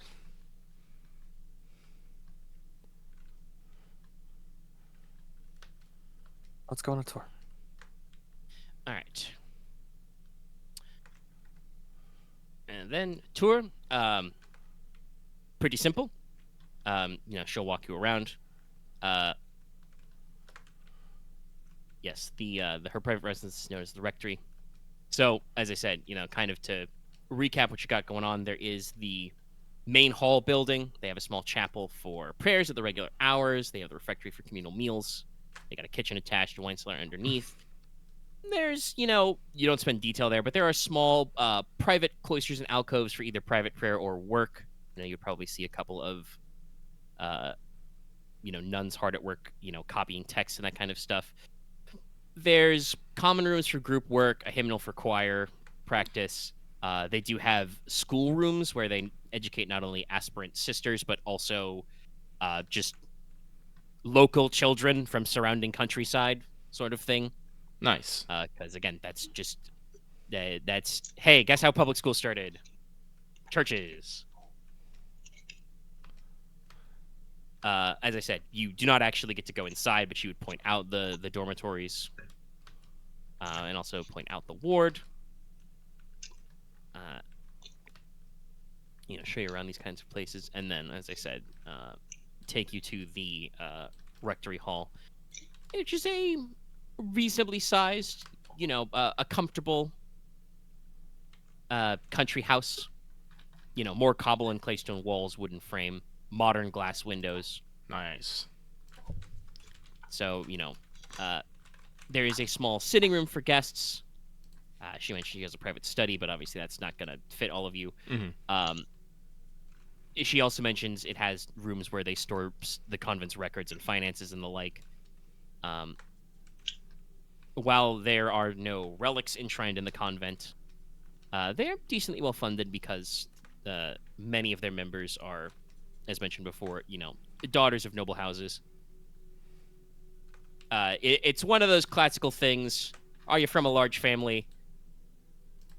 Are you not going to get anything in the inheritance? Well, join the church. Oof. Yeah. No marriage prospects? Church time. Or join the military. Yeah, basically. It's, can you join a knightly order? Can you join a trade guild? No? You get to be a nun or a monk. Good job. But on the plus side, it means that usually wealthy families who, send their spare daughters here inclined to make sure everybody's living comfortably, so they are supported by the donations of the families. The convent goes back a couple of years. And, she does also have a private chapel. Cool. I do want to say, though, as you guys are out and about, doing the tour, dark clouds do kind of start to form and roll in. And just as you guys all retire to the rectory study, you can hear a couple of distant, getting louder peals of thunder. Enos just goes, "Oh my! Seems the Lady Pale was on the money." Hey. Be that surprised. Yeah. Nice yourself for myself. Well then, And I'll read never heard one. at the very least, let us come in. Mercedes calls to a younger nun attending and says, "Sister, make sure the shutters are closed today, and I hope our guest will not mind if we shut the gate for the wind. Now, come inside. Oh. And be a dear, We're to the weird. sister. Sorry, were Light we my fire. originally planning Light my on fireplace. staying over the night? Well, you will not be staying over the night in a convent. No. Well, no. No, but no. Honestly, it's like, God, like what, midday right about now? Yeah, it's probably like 1 p.m. No, I was expecting that we would try to get the Tridecim before nightfall, but I don't know if that's gonna happen. I don't think we're gonna make no fucking mountain climb in fading light and a fucking storm. Yeah, well, Yeah, let's not do it's that. thundering.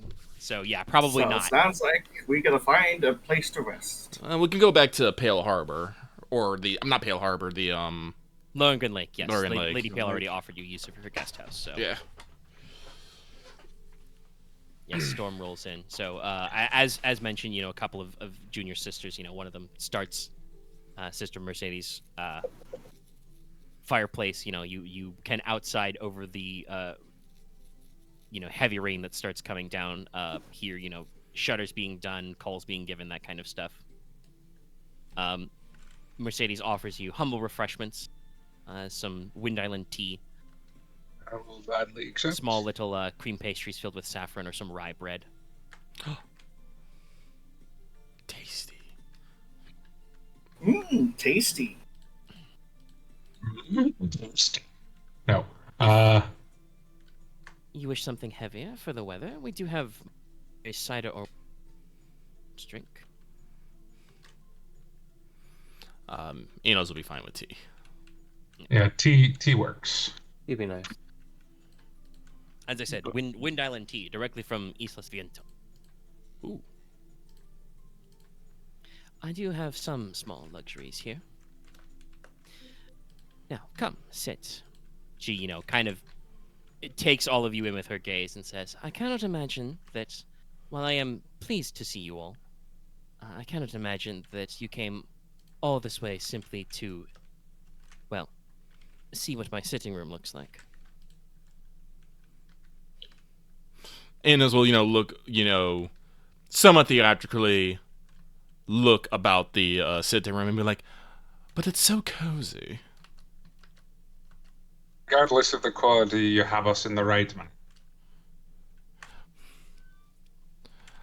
But Inos will adopt a bit more of a serious face and is like, but no, yes, you are correct. I must confess that this visit was, I wouldn't necessarily, I say, forced by my hand, but I definitely put it in someone's head that we should Your stop. idea. No, I merely put it in someone else's head that we should visit, and he agreed to it. So I just Well, said then. The Semantics. manner of how direct you were in the suggestion is irrelevant. It is still your idea. Yes, but if someone has to take the blame, I can say not it. Fair enough. Inos, turns to Leslok and is like, not that anyone's gonna blame you. It's like, No, besides, we have to bring Kevis back anyway. it's very true. There's adding 2 more days to the whole thing. And of course, I am sure, even if my brother does not think to thank you for it, we are all welcome to have Kevis back. Kevis again just kind of, nods his head. But no. I would like to offer my personal apologies for misunderstanding his presence in the house. I think we should. I do say this with a grin on my face. It's like, please ignore our good doctor. He is very good with his hands and his skills, but not so much with his mouth. And please, feel free to take that any way you wish. Yes, I will just be making tea sipping noises wherever. That's okay. Would Nicola understand the innuendo? Probably not.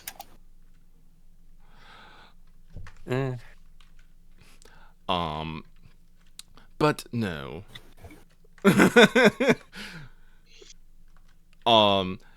Yes, I had a vested interest in meeting you. What was it, Sister Superior? Yes. Sister Superior, as you...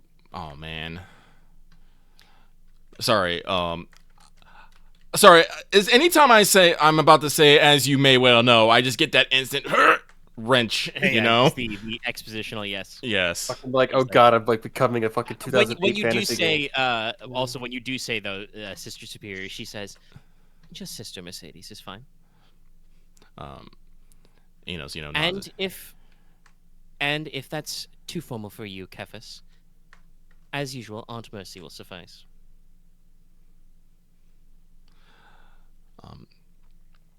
But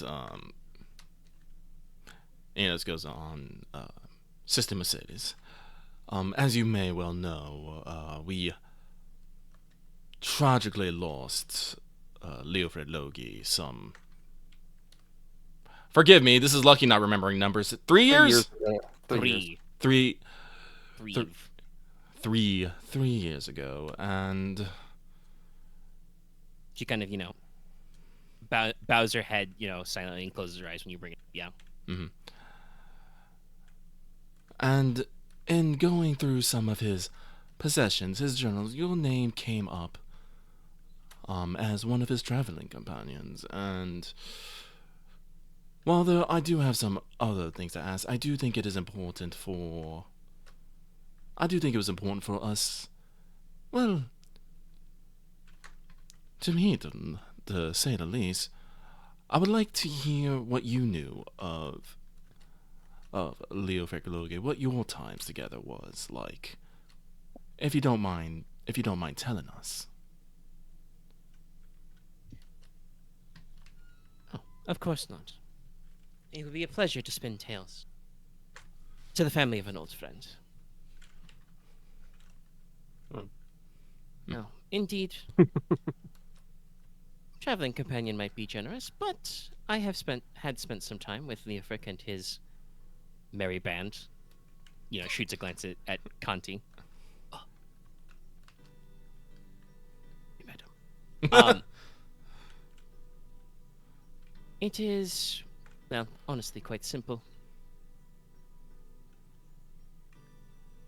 Leofric came up in a generation of the Lords.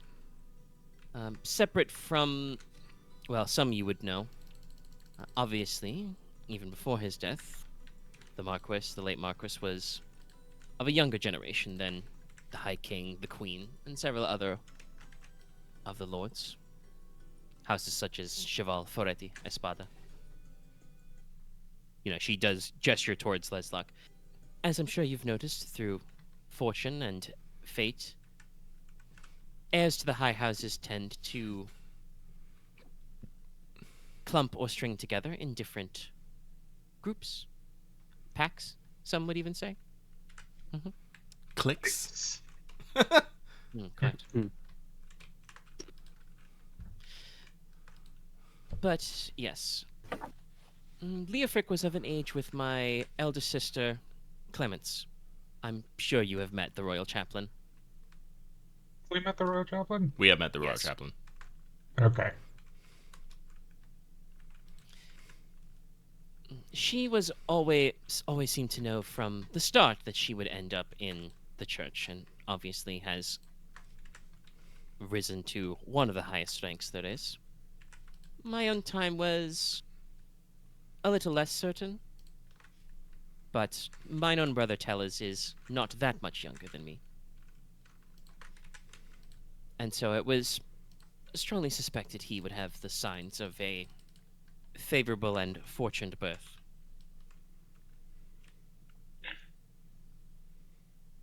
So, this put me in a position as, slightly awkwardly, as the middle child, having to figure out what I would be doing with my life. I spent, like many of our youths, my time touring our lands.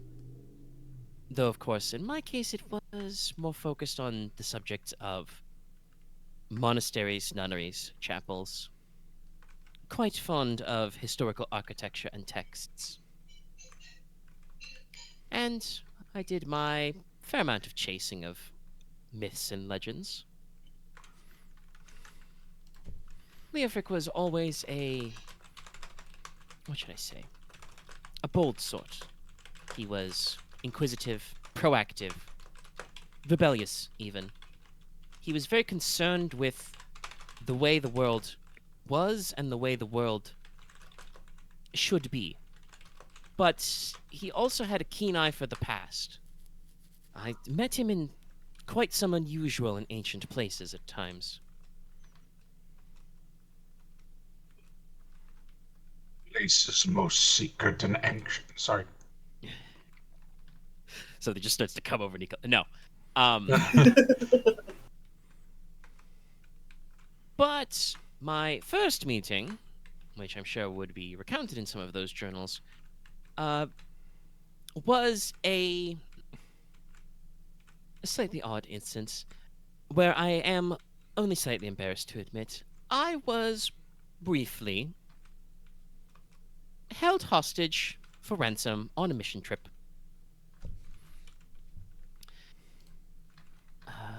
She kind of, takes an aside glance at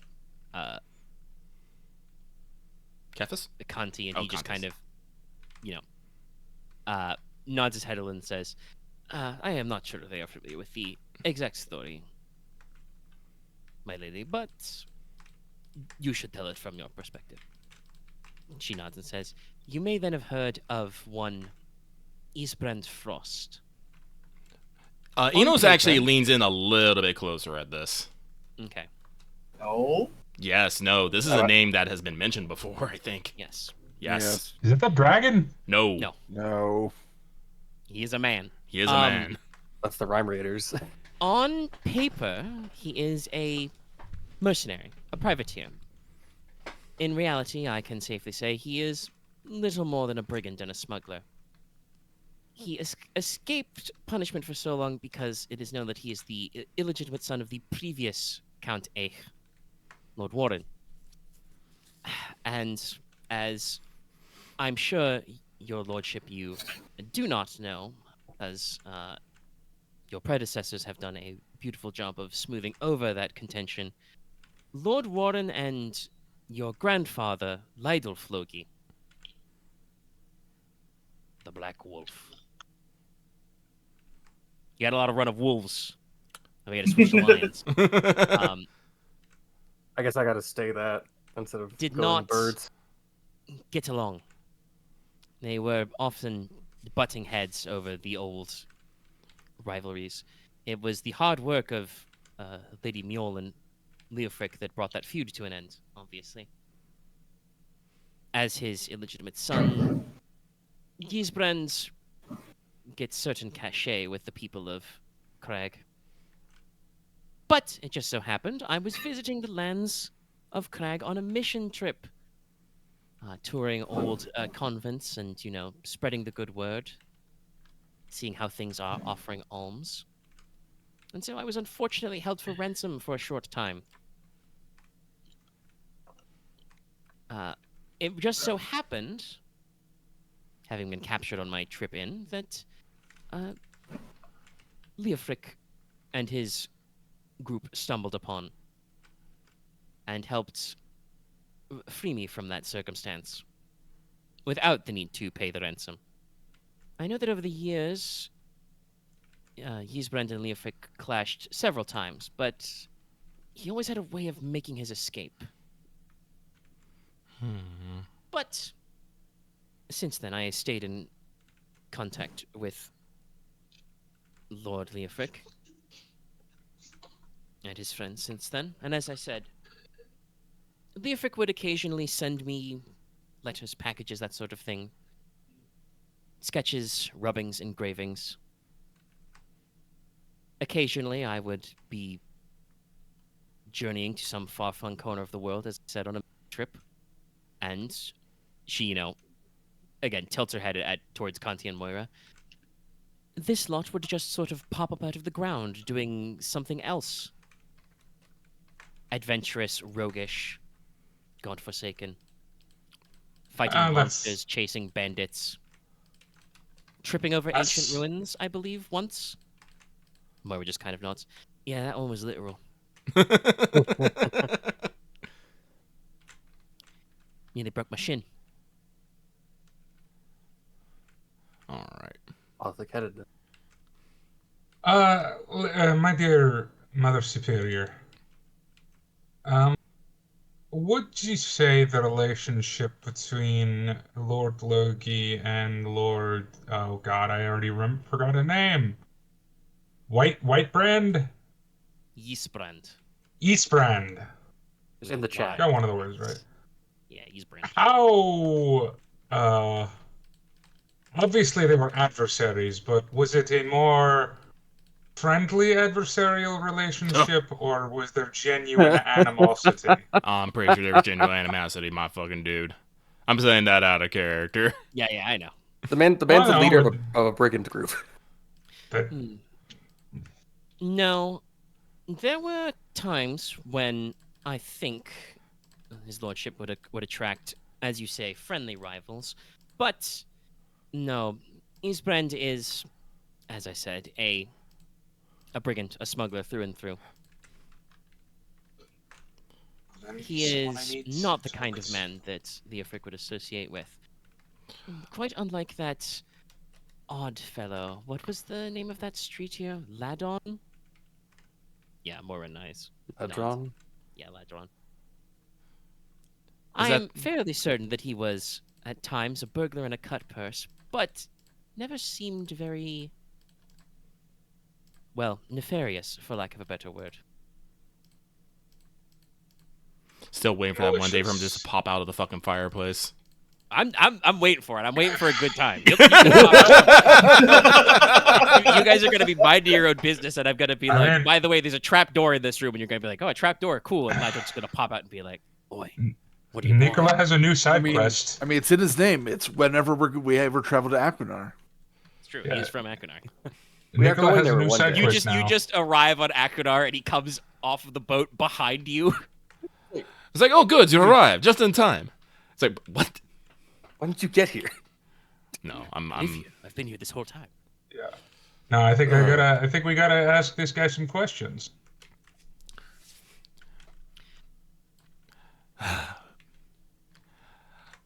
I'm sorry, I'm just a little.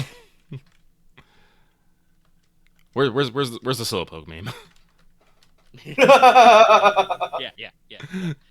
You are correct. Dallas is catching up to where the rest of us were. It's okay. He's limited today. Yes, today has been. He's still wearing his weighted training clothing. Okay. Okay, it's fine. It's true. Okay. If you want to correct slow animal, I'm a slow king. Except the fucking hat is just a giant fucking rock. Dunce cap. Oh, yeah, basically. No. No, Inos will follow up with that though. It's like, would you say that that's so France? Well, no, I shouldn't. Well, no, technically he's still illegitimate. He's illegitimate. Was he recognized? Oh. No, he seems a bastard. No, if he's illegitimate, he's just unrecognized. Yeah, then would you say that Yisben Frost is actually the opposite? Would he be someone, in your opinion, to actively want to see Leofric Logi dead?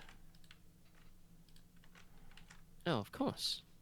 I'm certain they fought with lethal intent multiple times. I admit I do not know if he would have the capacity, but he certainly could know people, or be included. I see. As I'm sure you all know, Leofric was not without enemies. He was not. What? Inos, goes on. There was a couple other names that we gathered from his journals. One of Charlotte the Witch and Omega. I don't know how you fucking pronounce this, my dude. Lityaceris Servets. I think it's. No, give it to me. I'm good at pronouncing things. Oh, hang on, I'll copy it. I mean, the surname you can definitely read. It's I can read Espada, but Or Cervantes? Yes. It's Litirsis Cervantes de Espada. Yeah, Litirsis. Yes. That is Sponda. Would you happen to know have any run-ins with those folk? You could lose At the mention of Charlotte, her, normally, like I said, she's had kind of a gentle. Oh, no! you said the trigger word. I did say the trigger word. Like, she gets a little lip purse and says, "I, Miss Charlotte, is known to me. She was a self-proclaimed witch, and I am quite sure a descendant of the fallen house Venin. Her genealogy could probably be traced back to before the War of the 13. I encountered her several times when consulted by Leofric on matters, especially around the mare cages and other southern parts of Milieu. I would not be too much of an embellishment to say that myself and she, again, while mostly she, is Inos' questions are ever speaking at the time, she makes sure to, kind of take in several of you with her gaze and gestures. She, gestures towards Leslok. Lady Cresta engaged in, how do you say, sorceress duels? I even tried to understand her methods of magic a little. I do have some of her lost things among my personal effects. Grimoires of names. Lead and clay tablets, that sort of thing. Oh. Many of them are in the classical ciphers of the Witch Lords.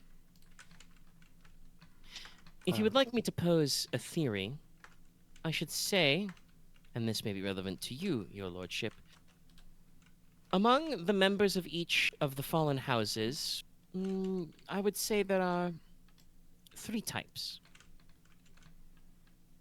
Many of them have been scattered, fled, were invited or forcefully absorbed into the other high houses. They may still have some scattered history and traditions, they may have some claim to their old lands, but most of them are just as much a part of their new house as their old. And then there are some who remained, no matter how it might be.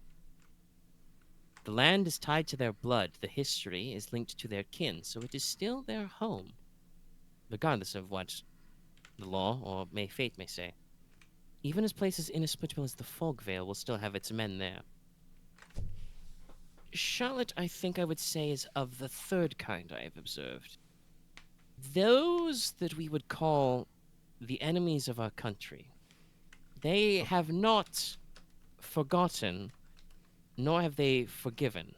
They do not wish just to live upon their ancestors' land, but to, she kind of makes a gesture with her non-teacup hand, overturn the world. To reverse fortunes, so that fallen houses rise and risen houses fall, if you catch my meaning. I long suspected, but have never been able to prove, that Charlotte was probably working with a small corps of witches and probably other rebels or brigands in the mare cages. What was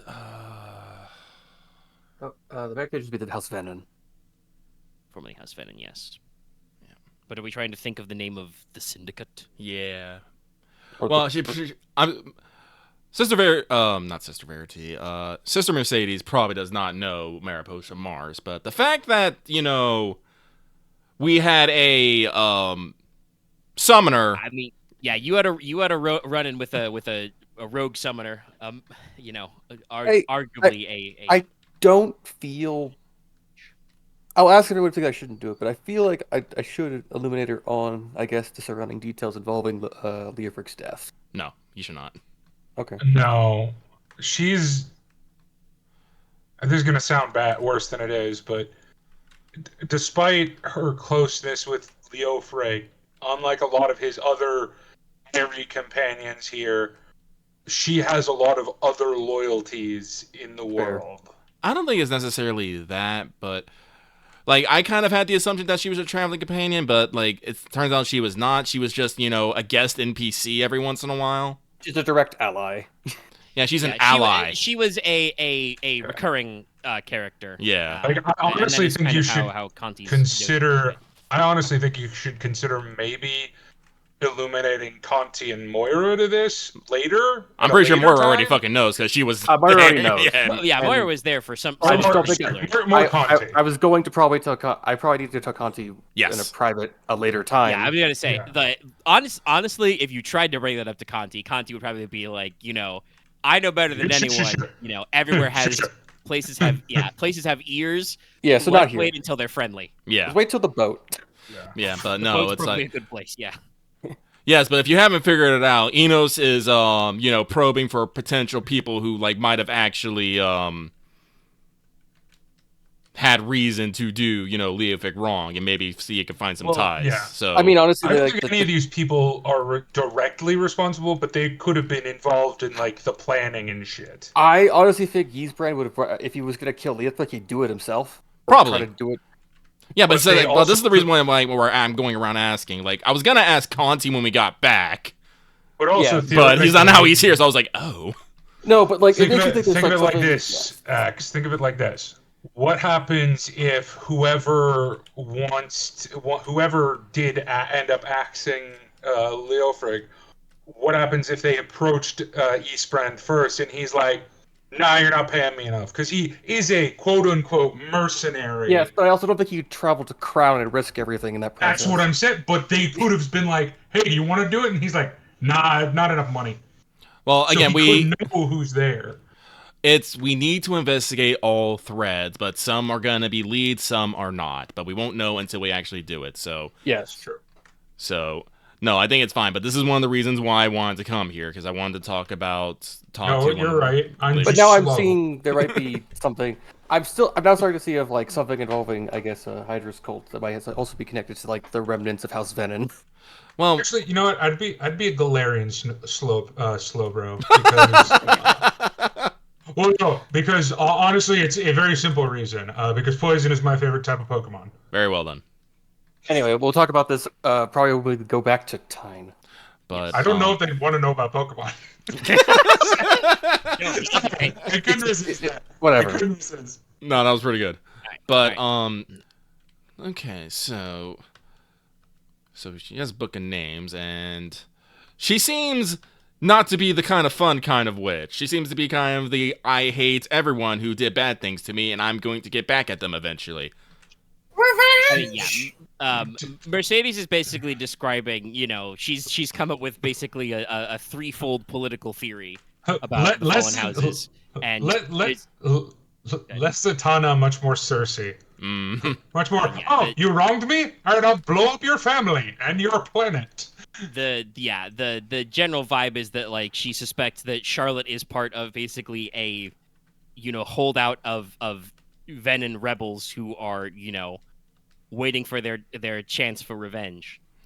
Some might even say they had a lust for revenge. I am tangentially going to connect these two together. I'm going to connect the dots. You haven't connected shit. I'm connecting them. Yes, that's interesting to me because it means I wonder if anything still has whatever happened to House Vilter, but that's probably hidden, but lost away in the fog veil. But I think we'll get much more clues after the next assassination. Oh, So I we're know. treating this like real cults, eh? Well, no, I'm just apologize my brain, but I do this when I read real stories. If the king doesn't get assassinated soon, I'm going to be very surprised. Oh, he might not get assassinated soon. Well, But we've talked about this. He's too cool to live. Too many death flags. Too Yeah, many. you guys That's have pegged that obviously the story cannot reach its most dramatic climax so long as the High King is like. I think it's more okay. interesting if a scandal occurred instead, but that's That would require there to be a scandal. fair. Who knows that there Yeah, won't be but one. as he's been established, he is King Goodman. Goodman Justice Person, so he is going to die. Haven't you ever seen an anime or a story? That's just how it works. It's like whenever you Yes, see but- a mom with that particular hairstyle, she's going to die. Yes, but sometimes Exactly. doing the most obvious thing makes it take the wind out of the sails, but that's maybe just me. That is just you, Axe. That is just you, yeah. Okay, It's not the most no, obvious. I know some other people, I not used in to this be room, like- who are. I are used to be against like necessarily this. doing things for- I used to be like this, and then I watched WWE for 10 years, where they would literally do nonsensical, dumbass things just to trick people. So no, sometimes doing the obvious thing is good, because if you go out of Okay, your way to shock people, you just screw everything up. That's fair. But I guess then it's the most obvious thing. You should at least wait a bit, so at least has a good placement Well, for it. I'm okay. DC is a great example. Let me get this out. It's a quick one. There's a story where a hero turns evil. And basically, this was before the internet, so somehow, people still don't know, it got spoiled that it was this hero. So DC went, well, we can't do that now. So they the changed it monarch. Yeah. to literally the only person it logically could not have been. Yeah, that story was And fucked. everyone hated it. But no, like, I know we're in the meta right now, but no, trust Omega. He's not gonna just up and kill the king one day just for like, no, there is going to be a series of events leading up to such things. And like, if you haven't noticed, Omega's already planting the fucking flags of something is fucking wrong. We have a church acting wrong. We have a church acting weird. We have the second prince acting weird. We have unrest in various parts of the island of our islands. Blech, excuse me. People that are against the Reformation. Fucking like doomsday, just vibes are happening. Like monstrum are being stirred up. Like Criminals are being stirred up. Like happening. no, it is not just going like I say this, and I fully believe this. Omega is setting things up, so when something happens, will probably be the proper time for something to happen. So, And we've yet to see a calamity. We've yet to see a kaiju yet. yet. Yeah. Great So- forces have been arrayed against you. Yes. Yes. You did actually before we had to have our little out of character powwow, which is fine. It's great. I love these talks. Like I said, I just get to sit back when you guys talk like this. We did ask Sister Mercedes about a couple more of these, and Yeah. she does have a couple points. And she mentions, on the subject of Sir Cervantes, I personally did not ever meet him. Moira may know more specifically, but I do know that from reputation he was once a duelist and a rakehelm, known for causing trouble and tempest. Oh, is he a Frequently pirate to then? fights. Oh, sorry. I see a pirate then. No, I do not think any piracy, but duels, fighting, bar fights, running around, that sort of thing. But as I do believe his act has been somewhat cleaned up. Last I did hear, he is now a barrister and a judge. He married a cousin of the Marquess Espada, I believe, Lady Yuvia. So while he has gone up a little in the world, that seems more respectable. And while I do not think they clashed violently, I do know that there was some tension between Leofric and the Count Ferretti's second brother, Frederick. Yeah, it's Freddy. Yes, Frederick Ferretti. Who is not listed in the journal section because he's an actual guy you may meet someday normally. But was mentioned in that blurb where Conti talked about it, mega months ago. Yeah. Forgive me, my memory is spotty as of No, I know. 72 hours ago. So I realized why his name was dad's not old brought up villains. directly because I put it in different categorization because of this reason. But yeah, she would mention that well, when we were all younger, he may have been a little bit of little bullheaded, picking, pushing, calling names, that sort of thing. Childish sort of gambits. I would say that he never really seemed to respect Leofric. He would often say things about, they are both started anyway as second sons. But again, last I heard, he was assigned to a castle on the edge of the Glintwood and has been that way as a castellan for decades at this point.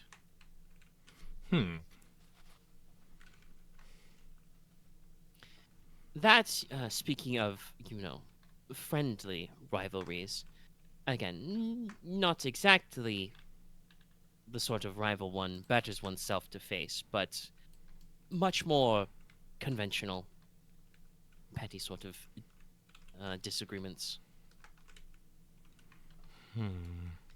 Note to self, I probably will have to ask more about the Espada duelists later. Yep.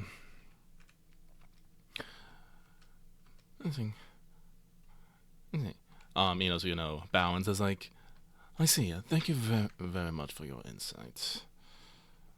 He said, the incident, trying to be gentle with his words, has left us with many questions and trying to find answers. Oh, sorry, I just something I forgot to mention because I moved my notes around. I was gonna say earlier, because one of them would be in here with you, but you guys would have noticed when taking the tour that the nuns seem to keep about half a dozen cats around the convent. Cats! As companions. Nicola would on be at mice, some so- point distracted by a cat. Yes, there is absolutely one of the convent cats is just in the sitting room with you. It's just like I was scrolling through my notes and was like, oh right, shit, I forgot to mention the cats. The cats is very important. I always thought to feel if any of them's No. weird, but that's another thing. Nicola would not approach the cat, but he would be fascinated by the cat, because I don't think he's ever seen a cat. Enos secretly hopes that the cat comes closer to him so he may pet it. Yeah, you guys have seen cats. Remember, you guys gotta worry about mice and stuff. Yeah. I don't know Yes. if anyone in Stonehearth keeps But these cats are here. house cats, but Oh, they leave said. but yes, sorry, Enos, continue your next point. Next point. Let's see, where was I? Cats. Cats. But let's see. Just basically, think you're saying that we're looking into more information. We don't necessarily need to share any more information. We don't need to. Here, actually, This lady seems much more in the acquaintance box for Leofric. it's true. But I just realized he says she did a lot of searching in archaeological ruins and whatnot. The right guy. So Inos will actually, kind of, not necessarily start, but just have this moment. It's like, actually, I just thought of something completely different. You said that, like, you've done a fair amount of work and research into old ruins and historical places, yes? I'm assuming of, like, related to religion and old cultures, correct? Yes, before I settled here, though I have mostly been with the Order Hospitaller, I fancied myself a little bit of a historian. Leofric also expressed off and on interest in history.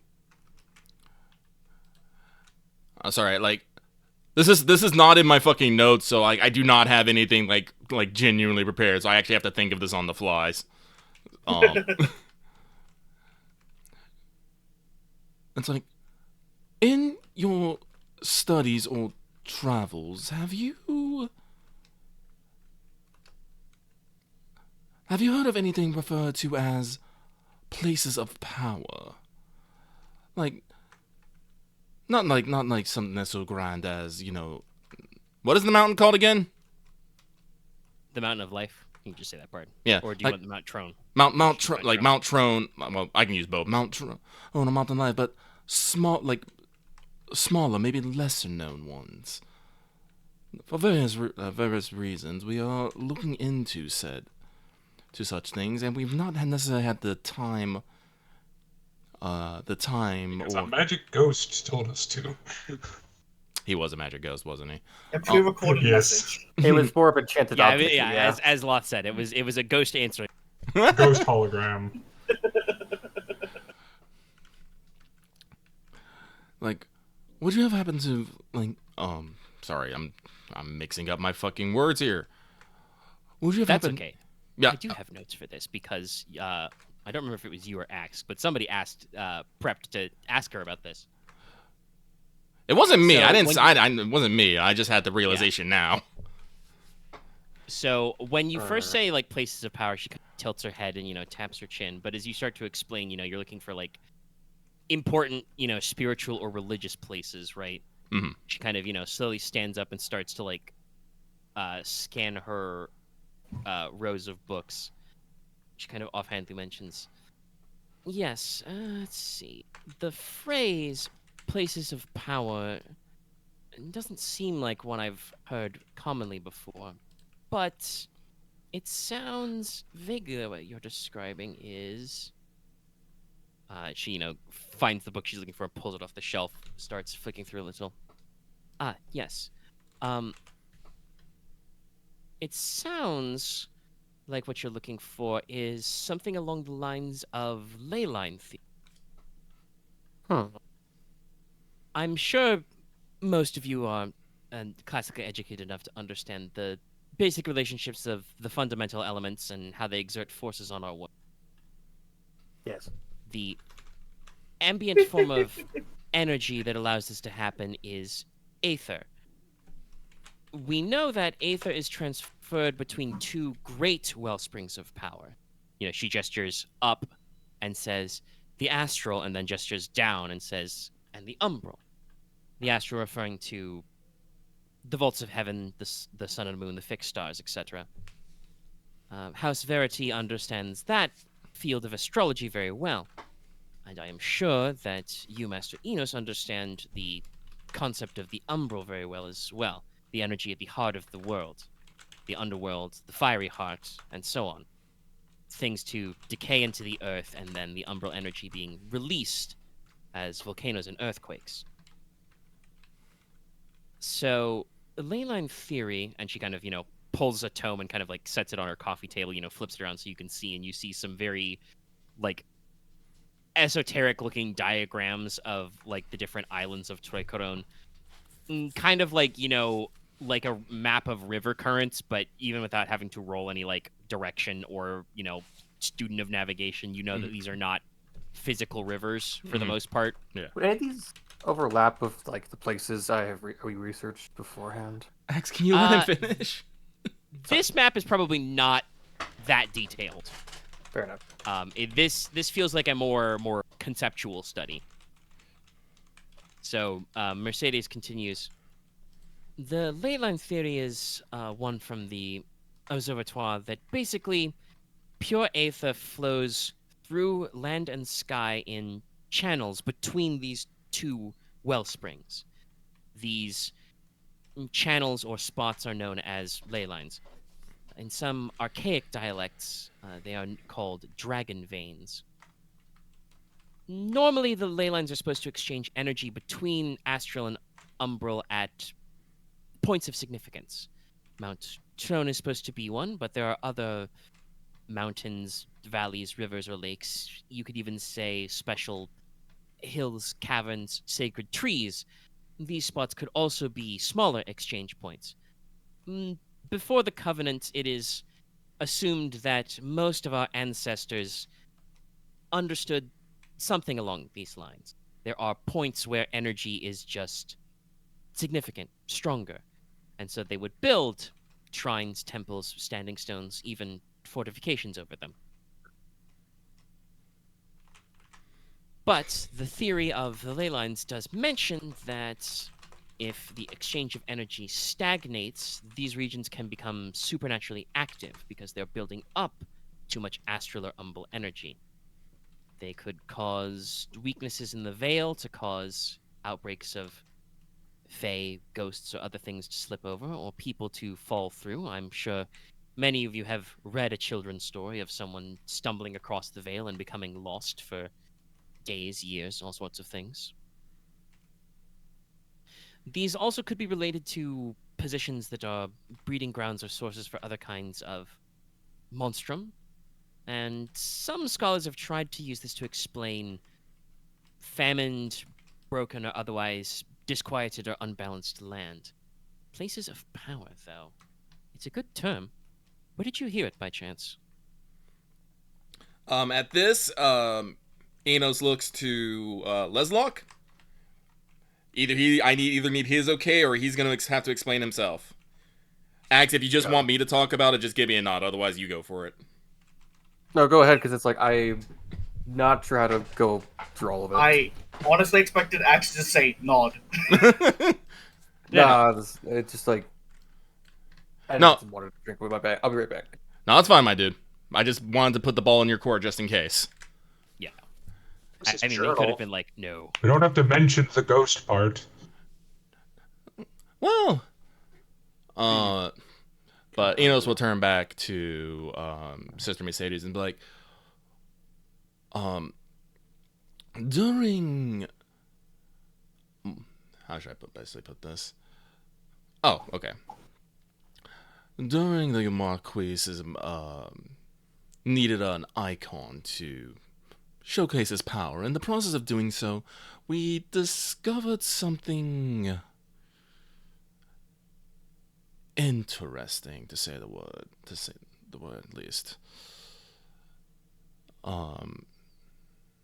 He kind of, doesn't necessarily like, kind of, is speaking slowly as, he's considering his words. And it's like, we were made to understand that there may be some imbalances happening with, well, as we heard, as places of power. And that such a thing, and hearing you speaking about it, such a thing might be related to problems that have been cropping up. We don't necessarily know it's for sure, but the more I heard you speak, the more I became convinced. Monstrum have been on the rise. We've had strange... weather has been strange in areas. It hasn't disasters disasters that befell the pilgrims. Yeah, I know. Like that, Example. I was putting that as the weather one. Oh, I'm sorry. Because I believe it was bad seas or like a sudden. Yeah, like, unseasonably rough seas, that sort of. Yeah, it's all like, and while it has become a problem, yet we all have been having poor harvests of late. Seems almost a little well timed to all come together. It's been affecting all but our most bounteous regions. Yes. And so we were looking into places of power, but unfortunately, well, to be frank, there's not a lot on them. The most that we have is that there are places of old worship, but Enos just kind of shrugs at that. There are How old is Mercedes kind of strokes her chin and gestures to the book. Mm-hmm. Good. how old is old exactly? Because centuries. is it related to the 10 or is it the 10? Nope. The 9. Yeah, The Seven 7? Thrones. The 7. Seven Thrones, yes. Is it related to the 7 thrones or before that? Sorry, there's a lot of religious systems in various media. Yes. It's like, are you asking that out of character? I'm sorry, or is that in there? Yes. No, That's in it'd character. definitely be not the fucking it up, but yeah. No, not it's this. This is something definitely before, because I believe these places of power were discovered way back when like areas are being settled, like when fucking the torchbearer was settling the island, to set in the island, speaking with the fire dancers, trading with iron demons, or like, this place is fucking rad. Let's build a fucking house here. Probably Or- before the 13 became the 7, but yeah, that's so up. it was definitely that this, definitely Definitely old. before the War of the 13. Yes. Yeah. To put a point on it, and like I said, Mercedes, gestures to her book and says, "Well, it sounds like this term, places of power, is old, very old, probably before the Covenant. The exact usage of that phrase has obviously fallen out of favor, so you probably won't find any modern scholars using it. But the concept sounds like modern ley line theory. I must, of course, caution you that it's only a theory. There is no definitive proof that the astrologers at the Observatoire have been able to come to it. As I understand it, I believe they would probably have access to the knowledge base of all the sanctioned sorceries to prove it properly. And most of the sanctioned ordos who handle that sort of thing wouldn't want to work with a non-sorceress organization.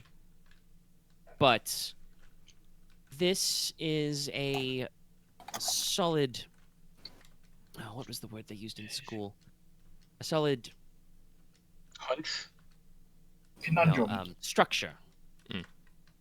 You have built out a theory reasonably that could possibly be tested. The problem would be, again, it's only a theory. It is meant to be a hypothetical explanation of how our world works, why there are cases of famine and plenty, or situations where seasonal disasters happen. It is supposed to be explained by the cycle of energy welling up and being exchanged from earth and sky.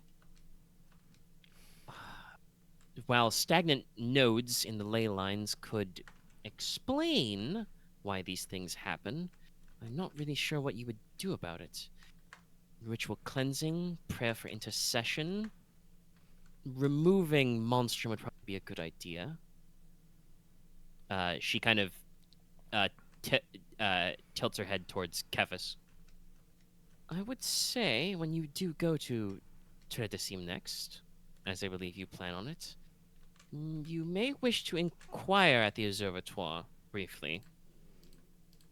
If anything else, She at kind least of get their notes on a modern ley line Yeah. theory.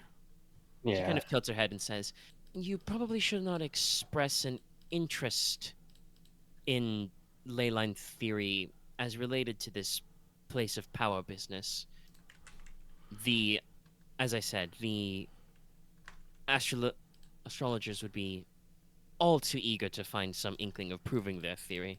They would want to know where you came by this information, which would probably lead to some slightly pointed explanations. I imagine that, well, as I said, I'm a little bit of a student of history. She gestures to, I assume, as always, that Leslok is wearing the flambert, so... Yeah. I don't when you leave it. I don't leave say, it down any place. Acquiring a symbol, that means that you must have gone to Logi's labyrinth. Unless the torchbearer was so clever that he hid this some other place. This isn't this really is- like a question asked at you. She just kind of says that idly while like staring No, at yeah. you. This is the about where Leslok would probably like. I guess his eyes would shift to look at Enos. To be like, No, this is where Inos would just be like, "No, she's figured it out, and she's an ally. She can like, yes, yes, that is the flambert. It was recovered as part of a test, for lack of a better word." Of course. Sadly, mine own ancestor did not leave her own such tests around. Lady Veritas, I'm sure, was quite insistent on having the most possible knowledge preserved as she understood it. But yes, in doing the trial, we came across the information. There were several such things as murals, depictions. Not everything was super clear, though, so we've been kind of stumbling about with it. That, she does kind of have a slight wry smile on her face and nods. Oh, yes. No, this is... I wonder if Leofric ever saw it. But no, this is the question of historians for the ages. It has been over a millennium since, these would have been set down, or at least the earliest of this knowledge, since before the Covenant. Preserving knowledge for that long takes effort. Obviously, our oldest ancestors had access to parchment paper, vellum, but and papyrus scrolls. Those must be kept, dry but not too dry, out of the direct light, or they fade.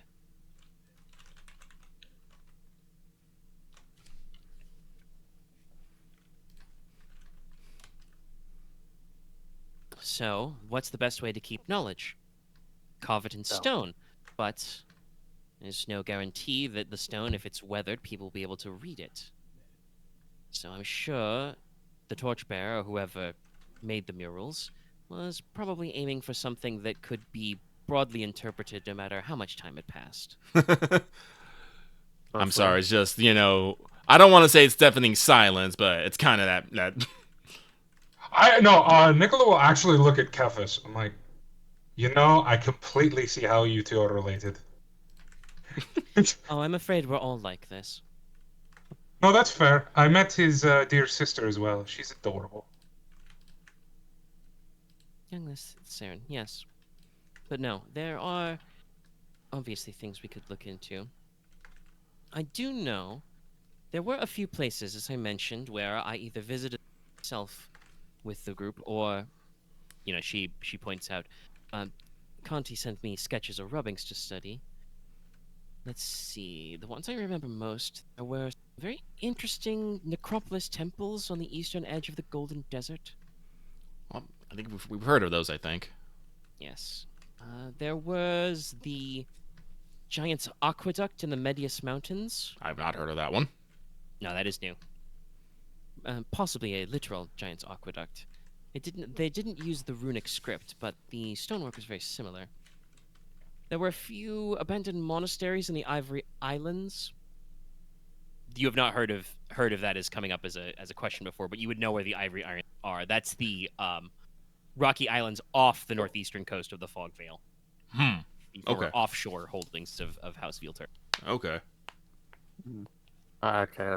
That I'm a playline. Once even, an old imperial fort town on the continent she kind of actually stops and, despite the fact that she's, standing in front of the fireplace, kind of shivers a little and, rubs her shoulders a little for warmth. I would not like to go there again. But yes, there should be more. I was just paying attention better. To which bits? I gotta write some of this. Was she listing places that she felt could be places of power, or am I misunderstanding? She's just talking about places that were interesting because she knows that Leofric happened to study them. Oh, okay. Some of them could be places of power, some of them might not be. Like I said, some of these are probably just ancient wonders, but when she explained, the concept of our ancestors understood the vagueness of ley line theory or, the places of power concept, shrines, temples, and standing stones would be kind of a sign that, they felt something was there. Yes. And, as she's kind of described it, right, theoretically, different branches of sorcery may resonate with places of powers in different ways, as kind of an outer character commentary, because Mercedes would not, know to jump in on this, but Inos, if he was in touch with the soul of a place, you would know the soul of a place that has been accumulating powers for, a millennium better than, say, some house that got built in a field yesterday, right? Yeah. If you built a brand new barn yesterday, that's not going to have the same kind of soul as hey, these standing stones have been worshipped for 1,000 upon 1,000 years. But also, so you might think that that means that you could technically get false positives, basically, because if people just thought there was something significant about a place, but all that was significant was, whoa, cool rock, because humans are like that. We do go, whoa, cool rock. Look at the you giant wouldn't be able to steps. tell the difference inherently. Similarly, Leslok, you can sense, weaknesses and gaps in the veil with your powers and be in touch with the eerie, but again, you don't know if on your own you would be able to tell the point between oh, this is a quote unquote stagnant ley line, or just, oh, some fairy kicked out from behind this tree yesterday for to go grab a pint down at the pub. Yeah. And just forgot to close the door behind him, kind of a shit. It's the kind of thing where the way she's described the theory, the reason why the astrologers haven't been able to prove it is that kind of no singular sorcery or religious belief explains this whole thing, so it's kind of in a loosey-goosey space. I guess to say this ahead of time, Leslok is going to need to ask his mother about a few things now, besides just, I guess, a few places she's been, and also, I guess, her history with her encounters with Charlotte. Yeah, no, I'm gonna be real. I wasn't expecting to get like this much of a idea. Now we actually have, proper nouns. I'm just gonna need probably some of those proper nouns right down myself, but that Don't worry, baby, I got my notes. Yeah. Thank you. I now have a section in my notes. Modern ley lines. Modern ley line theory. Let's see here. I'm not making that a mission, but I guess that this it explains the difference in characters. Is my note is harvesting leyline energy ? I mean, it is supposed to be a spring where the natural aether is distributed. So clearly we're gonna get materia there. Hey, maybe. Rad. Well, we've actually talked about this. The element of aether is kind of one of the ones that is less understood. Mostly your cultures understand it as, bolts of lightning. In alchemy, I'm pretty sure it's like this energy explodes. What else does it do? A little bit of this, a little bit of that. As I'm getting, the point is, it's like electricity hasn't been a thing yet, or fully a thing yet. Yeah, you guys don't have a proper theory of like what we would call electric current. Probably all of that stuff is considered alchemically governed by, aether. It probably makes it more muddled down. We're probably get buildup electricity like way later because alchemy overrides of it. But that's it. Like I said, but dragon veins, rivers of power, Yeah. locations. And specifically, she said that like the term dragon vein is like a really archaic way of phrasing ley line. Okay. But then we have our nodes, which are, part of places of power. Okay. Yeah, basically, and honestly, like some of that probably like the general understanding of alchemy. The whole point of like the last elements of astral and umbral is like those are supposed to be like, the fundament and the firmament type shit. Astral above, umbral below. That is like the two sources of power that kind of drive your world. Is the exchange between those two big energies. But it's one of those things of like, well, nobody knows like how that process works, right? It just is. Mm. And so leyline theory is one of the explanations, which, I wrote all this exposition out. Maybe the theory's not 100% correct on everything, but I've gone to the trouble of writing it out. This is probably a good snapshot at like what this thing is that you're trying to understand. Mm-hmm. Now you have to figure out, like even Mercedes said, how to act on this information. So you've accidentally put the plug in your ley line node. How you get it out? Don't know. Well, so you do it with you do everything. Kitchen gun. We have taken one step. Now we just need to take another step, and we'll eventually walk all the way to the finish line. I will say, the I don't know if you were going to bring it back or not, but the other thing you said you wanted to ask her about, I do have notes for it as well. Might be a slight shift in the conversation, but we can wrap back around.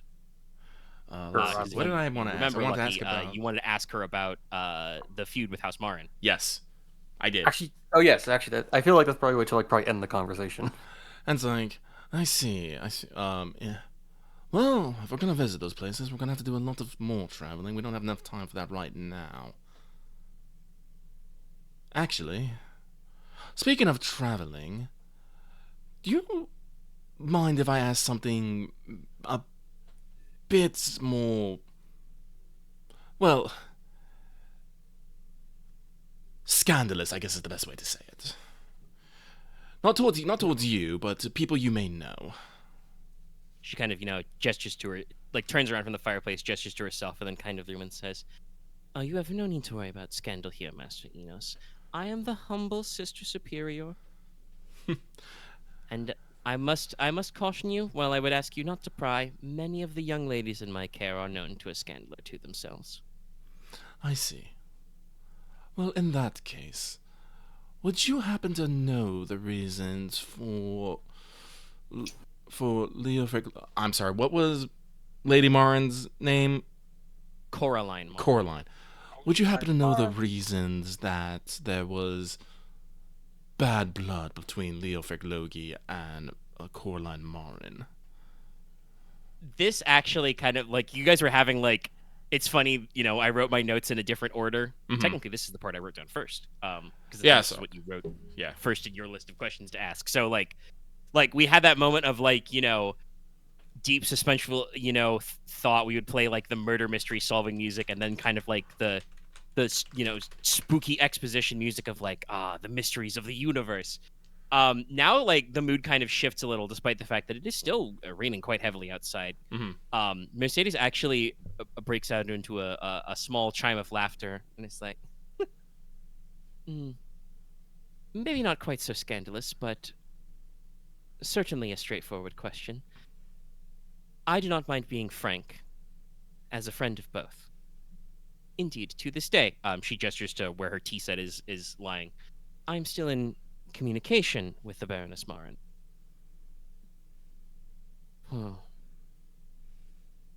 Sorry. A nostalgic feeling. But yes, as I mentioned earlier, I'm sure you've all noticed that the generations of the heirs of the high houses tend to clump together and form cliques. Coraline was the same generation as Leofric, the Countess Mule, and my older sister Clemence. Distant, though, from the High King and the older heirs of houses like Cheval, Ferretti, Espada, but still a little bit different than his older brother Wulfric. Baron Oro, of course, being the baby of the bunch. Terrible habit, I believe he has continued. But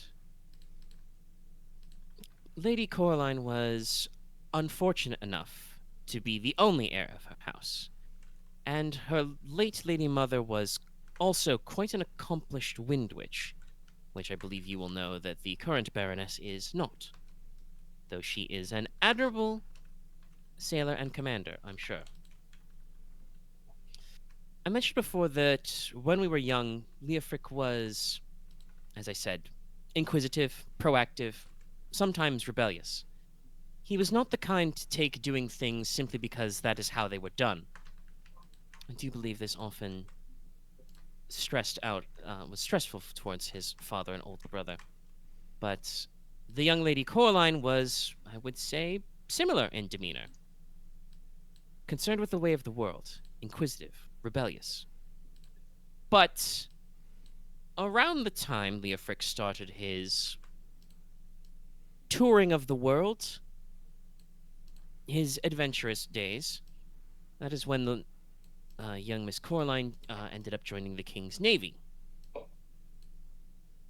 She obviously quickly rose through the ranks as a cadet and then a lieutenant.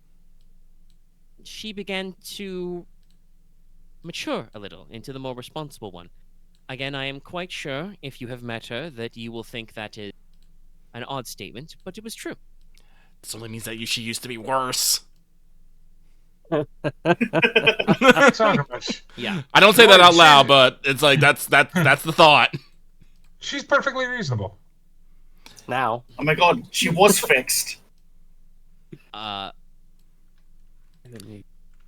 So, during his time traveling, she would try and support him, but also times tried to rein him in when she felt he was overstepping his authority. I am not certain all of what Leofric got up to in his free time, but I am sure that, strictly speaking, some of the things that were done, slight knowing side glance at Kanti and Moira, were probably not what we would consider socially acceptable, possibly outside of the boundaries of the law, mayhaps. But I'm sure that for Leofric there were always extenuating circumstances. But, as I said, and, of course, there is the matter of cultural authority. I am quite sure, for instance, when Lady Pale sent her letter, she mentioned that authority does not extend to this convent, despite the fact that this convent was built on the land of her own ancestors.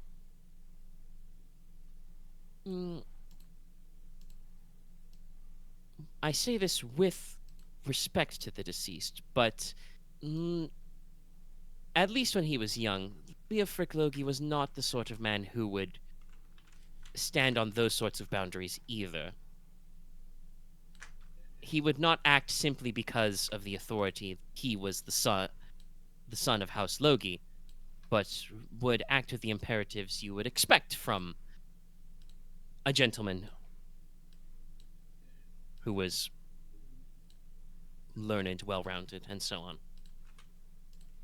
As I said, he was oft concerned with the ways of the world. I would say a rift probably formed when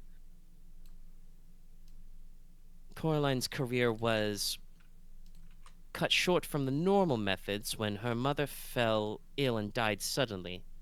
This promoted her to Baroness. And this would have been only a few months before Wulfric Logi's unfortunate passing. And so the two of them would have been apart during their periods of mutual grief. And I would also note,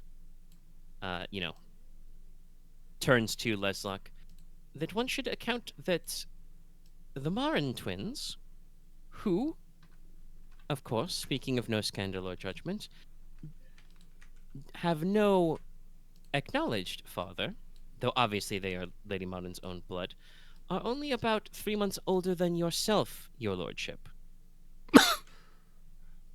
Oh no! No, not that way. You know, No, if you guys actually no. cough, she would be like, not like that, idiot. No. Okay. No. No, Are what you- what she's saying is that very clearly, She's drawing parallels to the. Yeah, it's like they both yeah, had the same but- idea. well, No. no. What I'm saying is that I won't make you roll empathy for this. I'll explain my own subtext. Yeah. She's also pointing out, hey, by the way, being pregnant is a lot of work. It It's is. tiring. Yeah. So, the twins are like 3 months older than you. That means that presumably after being recently promoted to Baroness, Coraline Marin was quite busy being pregnant during the times when like Leofric was dealing with his own shit of like, oh man, my brother's dead. Now I'm the Marquess kind of a thing. So like, and then obviously had children to raise. So the two of them basically just like drifted apart because circumstances put them that they were both super busy all of a sudden, you know. No. Mercedes continues, I can't speak to Coraline's exact frame of mind. I am not a mind reader, if such a thing even exists.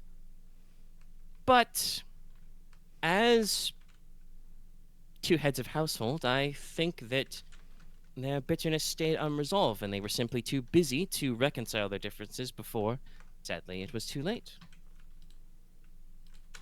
They're also likely too stubborn.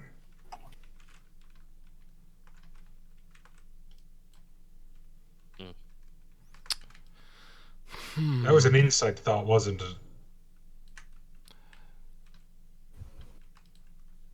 Starting to suspect that I I just may like be a fucking mind hell. reader. Ugh. Sorry, Inos is. Nicola definitely said that out loud. Yeah, no. That's what I said, man. So Mercedes definitely makes her side comments. I'm starting to think that I am a mind. I think we need to kill Nicola. No. Not This inside is my also- convent, please. Out of character. I don't know. Too easy to solve a problem. What did I do? No, we don't. No, we don't need to kill Nicola. We just need to sew his mouth shut. That's all. You need a muzzle. Clap him in an iron mask. We need to like. Listen, he doesn't need to be able to speak to save your lives. I'm gonna be real. Actually, wait. Could Enos construct a? Wait. What type of magic would you use to make a curse so he can only speak when given a command? Oh, I don't actually like have that many curses. I got like a couple things that can scare the bejesus out of man and weigh them down. I don't think I could do it either. So, And I can do like I can get like enchantments and stuff to make him do missions that will That, I mean, but- hypothetically, I guess you could get him to swear a solemn oath to never open his yap again, but the only punishment for that is just he takes like a point of killing damage if he breaks it. yeah, I'm about to say, it's like, I have nothing, like, actually enforcing that would stop Dallas from actually saying something fucking weird. He'd just be like, oh, I just take a point of killing damage. Ah, my You speed know me so well. was worth Every- the joke. What if we It just- was- Just clutching his on first his appendix tombstone- from a curse, and on he's just his like, tombs- worth it. on his tombstone. It was for the meme. No, so Who here has Eerie at 2 or more? I have it at 3. Or I do actually, barely. I believe Konrad does. Yeah, I have 3. oh, I do have 2. Yeah, all right, go me. Y'all could be failures. That's not actually why I'm asking. I know, I'm joking. Logesh, how about you? What's your Eerie score at? Good job, me. 0. I wasn't actually sure that I had Eerie, but I do. Actually, Oh, hold on, sorry, my bad.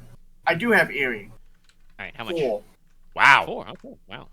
Jeez. He's been practicing his speaking. So all of you, having- please make having me to a 7 real- plus oh, Eerie sorry. roll.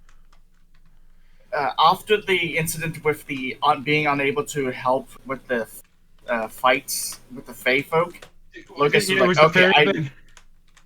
yeah, That's what I'm jumping doing into too. the arena and going, oh, this isn't working. What stat is Eerie again? Sense. Sense. Sense, right? Okay. All your skills should be listed under what stat they are. Yay! Now I fucked up. Put Great. space in there, but don't. Nice edit. going, Loth.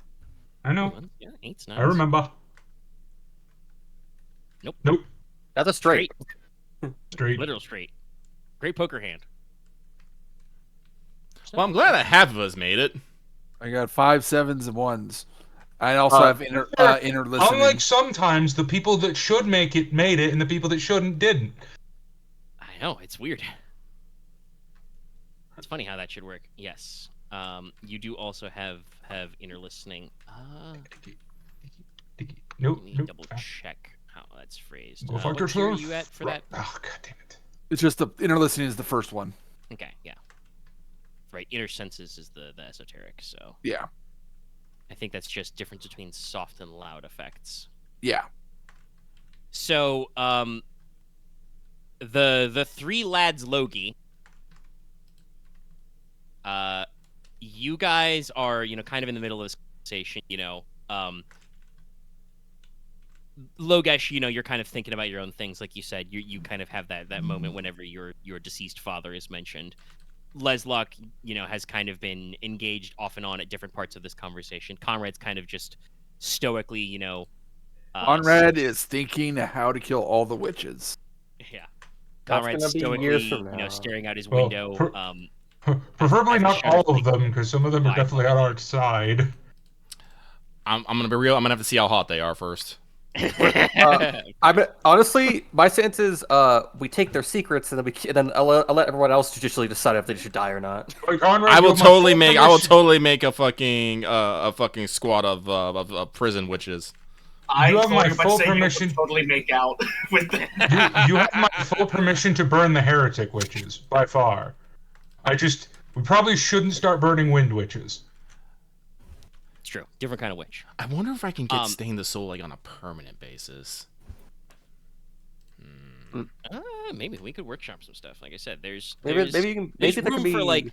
And funnily enough, actually, I should say, I didn't do that this way because it felt like a kind of redundancy of page space for me. But a lot of the example sorceries and like the different like rain setting examples do actually have like just upgrades. Like I read some of the examples and it's like, greater word of scrunge. Scrunge. It's like lesser word of scrunge, but a greater mind crush. Oh, I mean, actually, I can literally say one of the sorcery examples is kind of literally anti-sorcery. It's about countering other sorceries, and one of them is like, because it's alphabetical, it's like greater circle of protection, as lesser circle, but bigger radius, longer duration, kind of a thing. So like, we can absolutely workshop just versions of spells that have more targets or longer lasting. Honestly, I I might was do more that. thinking you just make a spell that lets you just add permanency to certain things.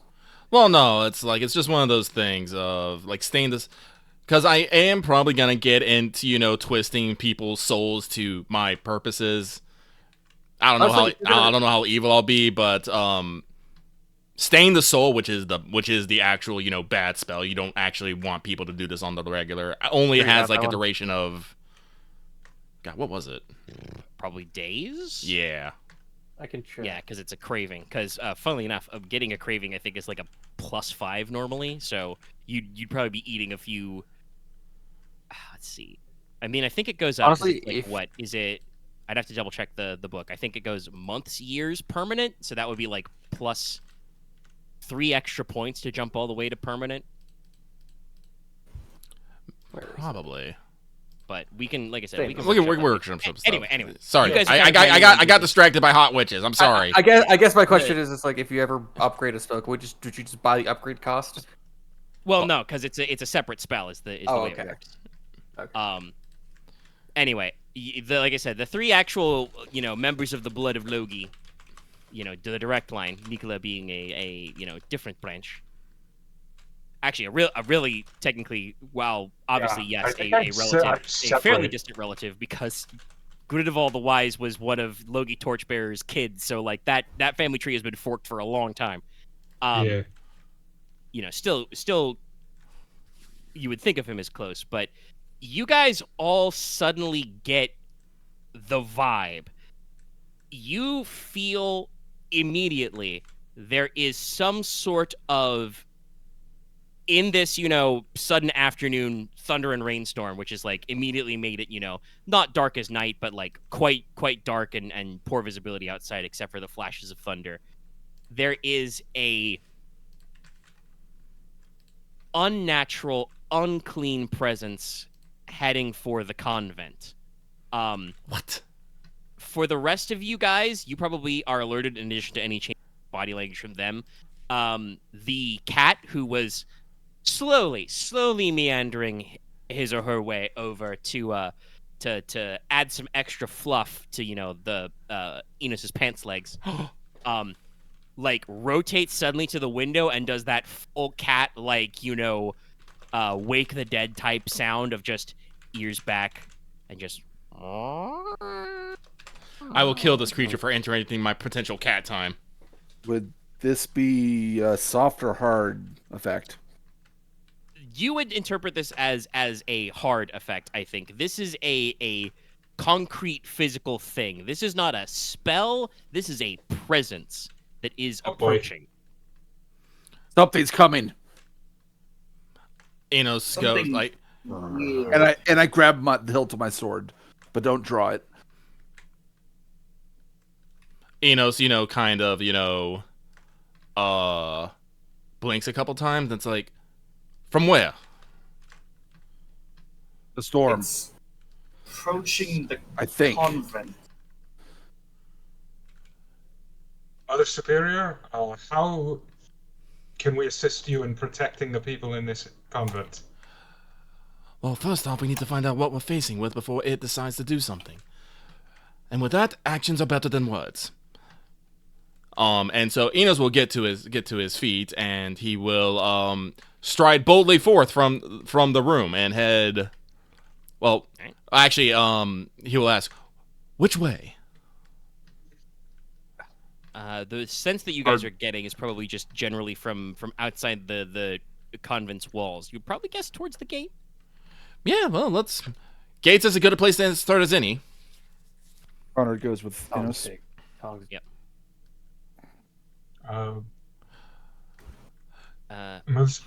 That's 5 minutes. Mother Okay, I'll time. Superior, should we? I will actually still ask this. I know you are men of action, but should we warn the what's the proper term for not a nun people yet?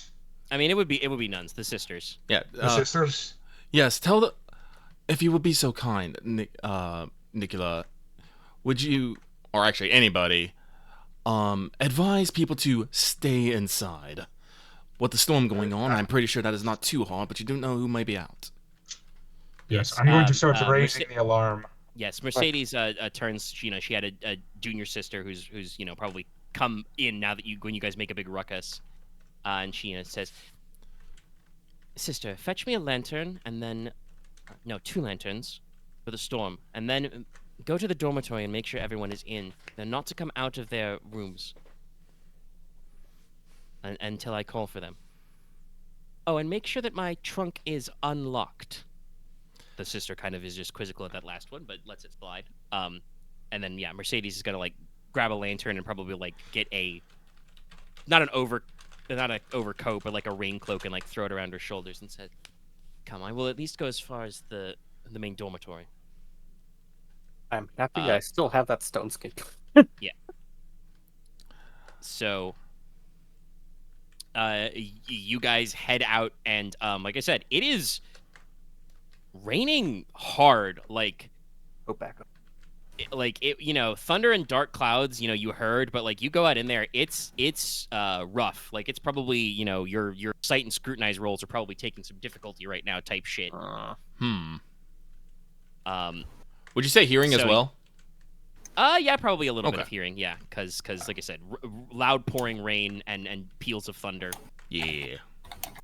I would do You know, something. everyone wicked kind of without taking too clusters long. up. Those of you carrying weapons kind of grip your blades. Yeah. Gator in the house. No. What would I have now? But Mercedes would have told the other sister to take a lantern. She would not take a lantern. Yeah. So how do you guys kind of want to handle this? You're on alert. And kind of like word starts getting spread throughout the convent of just like, I assume you're not being like, there's we're something under evil. attack type of stuff, but just like, hey, there's some bad juju afoot. Everybody go inside, close your doors, type shit. Close your doors, I lock wa- them. I will ask everyone. Do you think I'll have 5 minutes to do something wicked to at least get? Honestly, I'm gonna say no. We are I'm not saying we're in rounds at the moment, but unfortunately, Storm is approaching. I but don't because I don't I'm- think it's in such sort of time I can start doing flickering shadow yet because I need Well, to. Get Just go out there and meet it. yeah, we go out there and meet it. Okay. So we're going to go out to the we're gonna go out to the gates and we're gonna call out, "Who goes there?" All right. As you do head to the gates, let me step 1, roll you something. And hope something's not trying to fucking just sneak past us all. Now we trip 10s. What's my? Oh, I need to Damn. stop closing my fucking Genesis document. You know what I just realized? What up? So to this is out of group because you might reveal I'm full of shit in a second, but we don't know if any of those people we talked about were Fae, do we? Because we kept saying their names over and over again. I didn't say any names. It's right. No, like Charlotte the Witch, those kinds of people. Like we don't know if they Charlotte the would've, Witch is a Fae. I will say that if they do that, I feel like they would have figured that out before, like considering previous interactions. Yeah, no, because remember, It probably would have come up in the storytelling. yeah. Okay, So yes, Dallas, you're full of shit. that's Or fair. were you guessed wrong? Well, you say we might call him on the shit, so I was just making sure that prophecy came to pass. Fair enough. No, that's fair. Okay, so 10 minutes. Because what happens is Sister Mercedes, closes her eyes for a second, makes the symbol of the 7, and holds up her hand and casts illumination. Ah. Well, this is And great. so I'll have some. Well, if a- we survive this. A small, glob of just golden white light appears over her left fingertip, and This is the non-attuned sheds light one, for right? Yes. 30 feet. Yeah. Okay. And she'll be that's- able to do this for 10 minutes. So That's Dragon Sorcery for Dragon light, right? Sorcery. Yes, Yes. it's unattuned. Okay, yeah. It's That's one like- of the you guys non-attuned can roll ones. eerie on that if you wanna, if Conrad wanted to get his hard or soft feeling. Can I get a bonus? Yeah, Um, it's fine. But because it's intensity 2 and you guys are close enough to sense, but I think most of you probably know what No. this is. But And that's why I said Nope. earlier, I was like, right, she doesn't actually take a lantern because she Dude, is the lantern. Are the youngins aren't with us, are they? we probably should not bring them with us. I'm gonna be real, because I don't it's just Aurelia and Alestra, right? Because we Yes. left here in. No, wanted Aurelia, she would have showed up at some point. Maybe not right now. Well, I just think they would. Aurelia at least would want to visit this person. That's the only. Well, reason I okay, brought it so up. I'm gonna be like, I'm gonna release some of the things. I did plan on asking Sister Mercedes about miracle workers. I just did not understand that she was One. a miracle one herself. Yeah. So Well, that makes like, it easier. I did, as an but- aside, mention she phrased it as sorceress with Charlotte the Witch, but it did not actually, because you didn't address it to her directly. Come yeah, up. yeah. So it's one of those things of like, I didn't know, you didn't know, Alestra didn't know. So this would be something that will be talked about after the conflict. But Oh, yeah, no, I agree. I'm reasonably certain that Aurelia and Alestra came with you to the compound. 'Cause Yes. You would have had no reason to excuse them. Weird It's just a question, question of, couldn't- like, do you want them to like roll out with you? Is it Aurelia possible is that, like, wearing twin swords right now, so like, Yeah, Aurelia probably. I think Alestra would probably be helping me. Honestly, anything. I feel like something's dark and spooky right now. I think I'd rather. I don't know if you guys disagree, but I think I would rather have everyone in one group right now than splitting us fair. up. There's, you know, Okay, where it comes yeah. to. keep Fair everybody enough. together at least within the like I just said, like the illumination that Mercedes just cast is like a 30 feet radius. Just Yeah, I'm not stay saying inside like the light. Aurelia and Alestra need to be on the front lines, but you know, Although I we also got definitely like Aurelia- keep them back with like Conti and Moira. Well, yeah, I think Aurelia should be with Moira. I just think because you wanted me to help and warn the people, right? Well, I'm sorry, like I did, but it seems that Sister Mercedes just sent one of the junior sisters to do that. Oh, okay. Then knows we'll the just all be in a She's blob. tapped a couple of Yeah, nuns, so sorry, like, like I guess I wasn't clear with No, that, that's but fine. you didn't need to actually go. It's okay. My mistake. I stay was inside the my room. So no. you guys It's head fine. towards the front. You're provided by the light. Space is warped and time is bendable. And like you do probably bump into other junior sisters, as you go, like cut through the chapel where a couple of them are like getting ready to start, lighting candles for probably like like get ready for some mid-afternoon prayers. I think we've been in this conversation for like maybe hour and a half, 2 hours of real time. Mm-hmm. So it's probably been a little shorter than that, but you did also have to walk around the convent at least. Mhm. But yeah, so you arrive at the gates. They are still closed for now, though they rattle in the occasional gusts of wind. By the way, don't know what you guys brought for traveling cloaks, but if you're not bundling up with a couple of layers, you guys are going to be fucking soaked. Just saying. I There's no think mechanical penalties for this. I'm just letting you know how much it sucks. I think I've had. I think I'm at described least. before. I have Nicola a has traveling pretty cloak big fur regalia. because I have I a basically sea have a- cloak. I don't know if I was like. I probably. I mean, you brought guys it. were going over water already. You traveled here by boat, so you might have brought something for that. Yeah. But I always thought I'm wearing a cloak, but I also scarf that's separate. But like, actually, what's the average like temperature for of like Trone? Trone is a little more temperate. It's Mm. more south, so it's maybe a little cooler than some parts of Milieu, but Fine. it should be It's, much I guess warmer it's than 3 Pine. layers of the usual 4. So, Yeah. I think I described this a long time ago, so you might not remember it. But Nicola has a cloak because he's used to cooler temperatures. He has a cloak that's alchemically enchanted with the minor alchemy spell to be basically a nice like cool rag essentially. So he's okay. always wearing a cloak, even in suicidally hot weather, and people always go like, "The hell are you doing?" Yeah, that could be done with Mike. Yeah, it's the minor alchemy spell. I think it's Yeah. I think it's literally just called minor alchemy. Yeah, because that covers many small miracles that like don't necessarily need different rules. Of just like you've made a cloak that's like just supernaturally breathable. But yes, so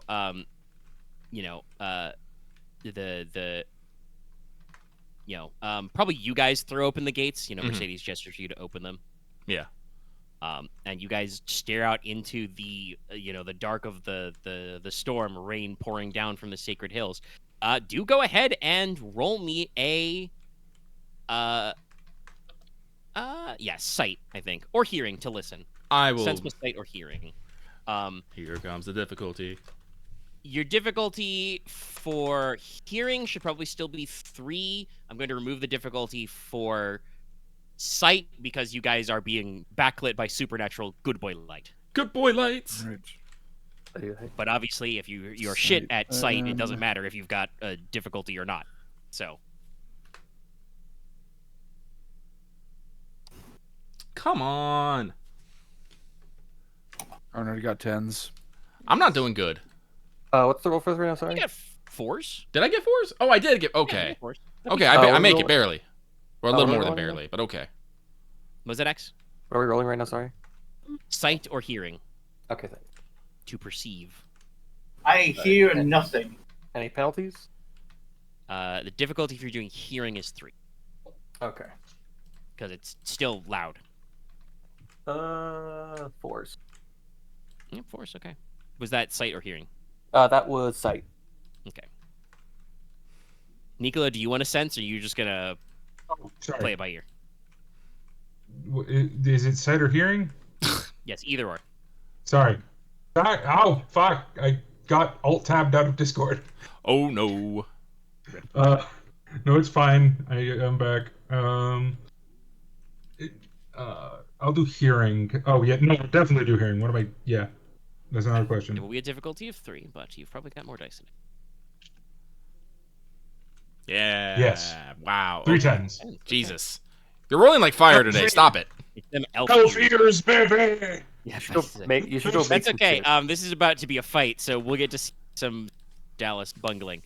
Because Oh, yeah. what you No, guys 100%. see in the darkness is, well, you see some things. I'm gonna die.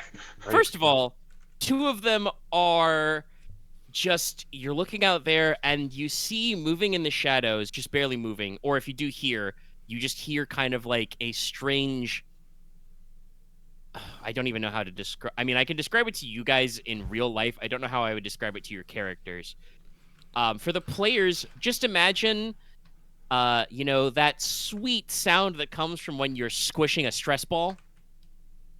Oh, are we fighting or fucking slimes? Or perhaps you've just taken the saran wrap off your fresh cup of Jello. Oh. I do genuinely do not know if your characters would have a point of comparison for something like gelatinous and oozing. I guess like tar or pitch being poured out of a barrel. Could I Like roll? scraped out of a barrel.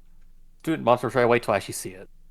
I mean, you will be seeing it because you rolled this, but Yeah. there's multiple things. So wait a second before you roll. Okay. But yes, get ready to roll your. But there are. Sorry, I slapped my mic arm. There are out of the darkness, shivering and shimmering and glorping and slurping. There are 2 formless things, 2 oil slick black shimmery pools of goo, which are just undulating and warbling their way towards the front gate. That's not the concerning part. Oh, great. Mhm. Of course. Between these 2, there is a thing that is about the size and shape of a man. But Oh, boy. men are not made of walking shadow. That's So, very shape bad. of a man, height of a man, everything about him, black. And not like I said, that oil slick black. This is a Phantom shadow black? that is standing upright, walking. It's the void. It is completely featureless, except for its fingers are maybe a little too sharp, a little too pointy. You maybe see a point where the shape of its shadows change around kind of a mouth and its feet. And where its eyes should be, there are 2 pinpricks of lambent yellow light just staring at you in the darkness. Leslok, if you would like to roll Student of Monstrum, go for it. I would. I had a question, but Wait, slapped my arms. Yeah. no, I don't think it'd be anything my parents like. I don't think. Yeah, Loth. Sorry. Well, Leofric did punch Monstrum, but I think identifying Monstrum probably doesn't count for you. No, I think it's maybe something for like it might be if I ever try to banish one of these fucking things. I was thinking about what the shadow guy would be, and I was looking for a GIF, and I found the perfect GIF for something completely different. That's great because I might I have lucky, so I might roll that again. 1, 2, Just picture 4, the 5, anti-spiral. 6, 8, 9, 10. That is a straight. I'm rolling that again. I have lucky. Yeah. Go for it. That sounds like a great time to activate Lucky to reroll. I have to get no matches for it, so. Yeah. Okay, 3 3 4s. You've got it. So the ooze things are formless devils. While they are called devils, formless devils are so weak that they still count as phantasmal beasts. They are not even demonic beasts. They are just pools of moving ectoplasm, of immaterium, of just the stuff of the other side that decides to just gloop on out. You would be familiar with them, Leslok, because your mother would have warned you. These are the kinds of things that just pop out of gaps in the breaches in the veil, and try and tickle people who look too close. Or if you pop over to the other side, they might try and tickle you. They are maybe related to the underworld. They do seem attracted to kind of like the heat, such as that deep beneath the earth. You would know that as a result, formless devils also are immune to fire. Okay. And actually heal when exposed to warm heat, but they are otherwise just goopy. Question on that. Yeah. Are they immune to all kinds of fire or just normal fire? Should I ask if Azoth applies? Yes. Well, hold off on that. You should not. That should not be your first question. I mean, also I can say yes, they are immune to all capital F fire. Okay. They like heat, even if that heat is made by your soul. Other guy, you probably can figure out what he is. This is a wraith, also sometimes called a shadow devil. This is in the category of a demonic beast, but it is not technically calamitous. This is not a calamity of beasts, of devils, of dragons. Wraiths are generally believed to be a mortal soul who were such a pain in the ass that they could not be completely purged of their sins. They may have escaped the underworld only to be forever lost on the other side. They may just be a ghost, a shade that is just so pissed off it, has become a malevolent being. Or, what, but typically wraiths cannot enter the living world normally. They do not have the power to cross back over. They are supposed to be dead. But there have always been legends that they might slip through a breach in the veil, or stories about them being summoned by Maleficarum to act as supernatural hitmen. You don't know if that's true. But what you do know is big rules about the Wraith, which I will warn you ahead of time. These guys are ghostly. They are immaterial. Spoilers. If you try to attack them, they do have armor, obviously, but also any damage you do to them, unless done by a silver weapon, is converted back to shock. I have grasped the untouchable for a reason. Yeah, no, actually, I planned this encounter before you took that, so it's just funny happenstance. But when you said that, I was like, oh, somebody's getting prepared.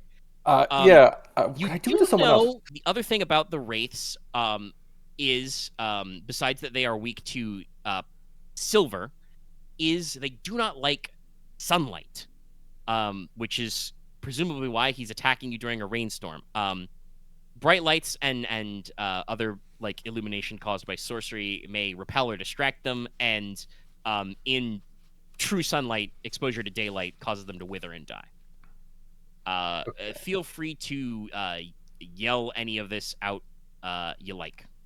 Just the formless devils are basically just I guess I was gonna say they're living ectoplasm collectives, right?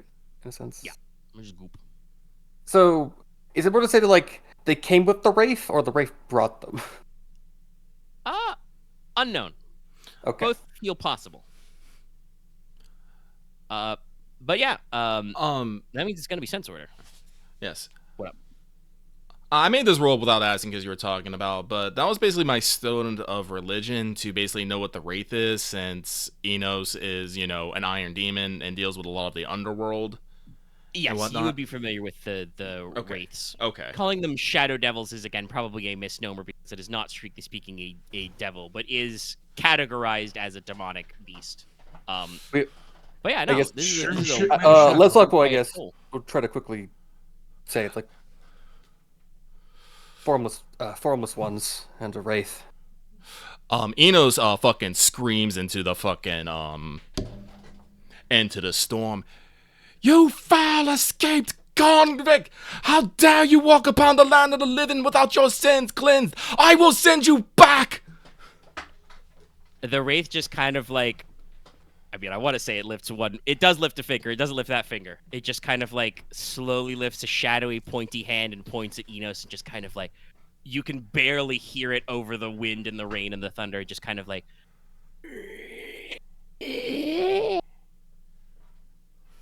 And then he flips you the bird. Anyway, sense order. Who's the slowest? Well, let's look at I have a question. Yes. Can I do grasp be untouchable on someone else's weapon? I believe it is only on you. It's only on self. Okay. Does it also say it can affect a person you can touch? Let me double check. Because I think it's just you. But yeah, who's sense twos? I am sense 2s, but Me. Also sense too. slight question. It says you said it's like ghostly, so damage is not damage is, converted. Is just straight up contact stopped? No, it does not have any special powers to escape your grapples and binds. Excellent. Well, it's going to be fairly easy what Inos is going to do. He is going to pull his fucking chains. They will, glint menacingly in the lights, and he is making a beat. I'm not going to say he's running. He is definitely strutting. Is he JoJo strutting? Maybe. But he is making a beeline for that wraith. All right. It looks like it's only myself, so it's a buff upon myself for minutes, but yeah. Yeah, you sense this early. It's walking up. Leslok will mention that formless one. It's wrong to call them formless ones. Formless devils, but you can call them formless ones. They are formless. Formless ones heal from heat because they are connected to like portals to. Yeah. Portal and so on. They just like They heal from. They're gooey.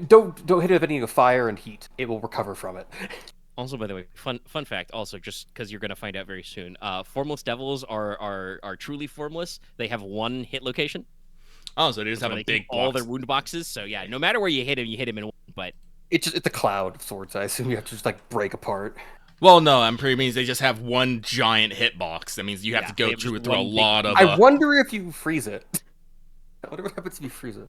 no specific notes. Okay.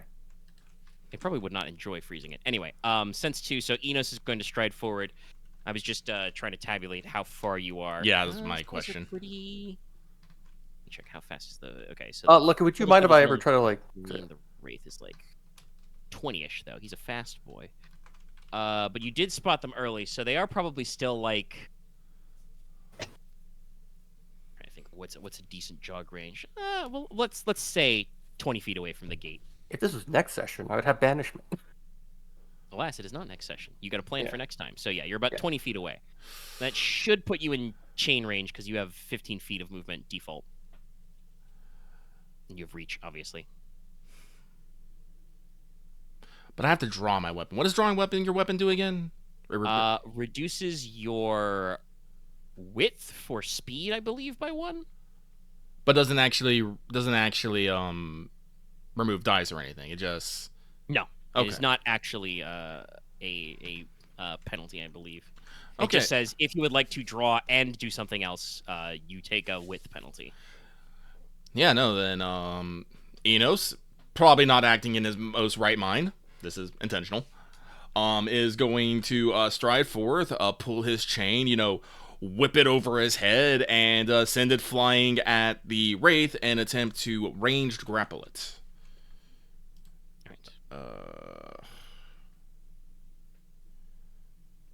If it comes to my turn, I'll worry about it later. Yeah. Okay. Other sense Tuzend. I think that's still Nicola and Logesh. Yeah. Hold on. I have to look something up. Because I have to worry about damage types. 'Cause So I have a lot of fire damage, actually. yeah, just looking at the situation. So Logesh probably understands he won't be able to do jack shit. Well, anything meaningful to the shadow Right. person, The the wraith. escaped prisoner. The other two, the formless devils, you could probably still beat the fuck up. Yes. Yeah, like it could maybe do shock damage to the wraith, but yeah. I mean, eventually it'll start bleeding up, no matter what. But I'm gonna probably cast Grasping Untouchable or Flickering Shadow, and then probably stab the wraith while Lucky has it pinned. But yeah, no. So just instantly, like with his, I guess, battle sense, Logesh will be able to go, oh, I see. So that's going to be something that they'll take care of. I'll go deal with the mooks. So, hand already on it, but, we'll take out the bodies and go to attack one of the... How far away are they? What was it, slimes? They're at 20 feet, so you will not be able to make it all the way there to hit them this round. Barduce doesn't have Well, reach?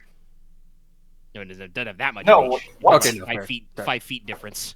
It's not Wukong's extension staff. I'm sorry, I was thinking of 5 foot apart. Never mind. Okay, Sorry, but no. Omega. Oh, Even if I still move, sorry, Dallas, but even if I still move in towards them, it'll still put me between them and the other guys. So that's what I'll do. I've got one of these. So wait, so they can move. Okay, so for followers, would he move on my sense order? Yeah, Or do you have the? because he's got his own stats, right? Oh yeah. What's his sense? His sense. Let me check. Because he would declare. Do they have the same in every stat? That'd be weird. It might. I think then technically, if he has the I think same alternate. number in every stat. Actually, I think you roll whatever it may improve. No, because I rolled for his stat, but I just don't know if his sense and intelligence are different. I know his body stat. The rating and body. Oh, okay, so yeah, he goes way higher than I do. Never mind. What is it then? He's sense 5. Oh, okay. He is sense 'cause body I think it's half coordination his height. 5. I rolled very well. Yeah, I rolled it's height half the 10. height, so Yeah. No, he's. Oh no, sorry. He sense 4 because I rolled a 9 and it's rounded down, I believe. Oh no, it's rounded up, so it is 10. Yeah. Or so it is 5.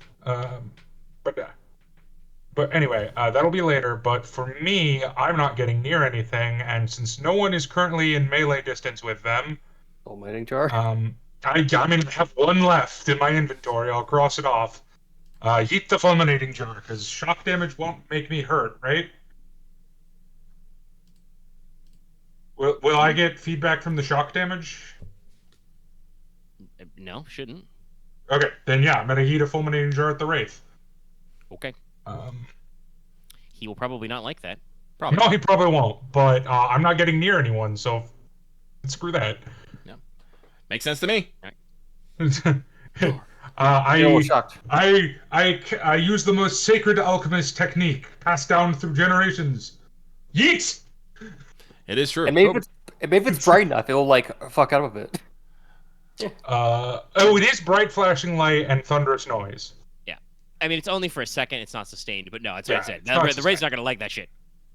He's gonna make the fucking Lord of the Rings noise, and my body's gonna crawl in on itself. I gotta be careful doing that. That's an inhale. No, I'm not gonna do it. I can also I probably can't try an remember. exhale re, but I'm not gonna. We're recording. Tiny re. Tiny re. Okay. I think that's all our Tuzend. Let's see. Yeah, you said that Aurelia and Alestra would not be to the front, so they are probably going to stick to the back. I will not have them declare and roll unless things get weird yeah. or bad weird. Weird bad. Yeah, weird bad. My favorite. No, sorry. My Dramatis tab is above my Monstrum tab. So let's see. Anybody at Thrizend? 3, I should say. Thrieve. Okay, no thieves. All right. I guess what Moira? sense is? What about the Yeah, NPCs? Mercedes is also 3. Okay, good. I wanted to note Moira because Moira's going to do something you've never seen her do. Oh, okay. Which is she is going to reach up to her shoulder and draw her hand in a half sword. And this is the point where you all now know that sword is Damascene. Oh. Makes sense. And if you recall, that that's the works. sword that she said was her grandfather's best sword. So, Well, yeah, makes Grampy sword. sense. I'm about to say, if Moira pulled out that sword and it was silver, I'm going to be like, she's a witcher! No, it is Damascene, but No, she'd have more swords. but as you see, you know, I mean, she already has more swords. She's got 3 swords, even though she's called 2 swords. Oh, Funny okay. how that works. Never mind. Yeah, she wears 2 she short is a swords at fucking her witcher. belt, but she's had a hand and a half sword slung over her shoulder this whole time. And Oh, okay. So she's not quite a witcher because they have. I don't know why they did this, but it's symmetrical, so it works. They have descending order: broadsword, hand and a half, then short sword. yeah, she draws her sword and will take a defensive pose, but she's not going to close. Sister Mercedes is going to cast a spell. Is for her next step, and that's where we're going to leave that one. Which brings us to Sense 4. Anybody at Sense 4? Silver Chariot Requiem is. Yes. No, you said he's 5. Oh no, Conrad's he is. 4. Conrad's 4. I'm gonna remember this eventually. Conrad's 4. Well, luckily, bad guys declare before you. Both of these type of monsters are Sense 4. Oh, lovely. The Formless Devils, I will say very quickly, they're very easy. They're going to gloop towards you. Their movement is 15 feet. So one of them is going to gloop, and because Logesh is going to move close enough that they will be glooped together, that one is going to gloop up to him and declare it's going to beat his ass. It's gonna lick him with one of its pseudopods. The other one is just going to gloop 15 feet towards your group. Now, Mr. Wraithman. Johnny Wraithman. No school. He's got a couple different moves. First of all, hey, I'd love to let you know, it doesn't matter because you didn't bring any NPC, anyone worthies into this. But the Wraith produces a morale attack 6 every round. Jesus! Just in his vicinity, normal people, normal, like, unworthy followers do not want to be near this guy. I don't particularly want to be near him either, but this choice was taken away from me. How high does a 6 go in this case?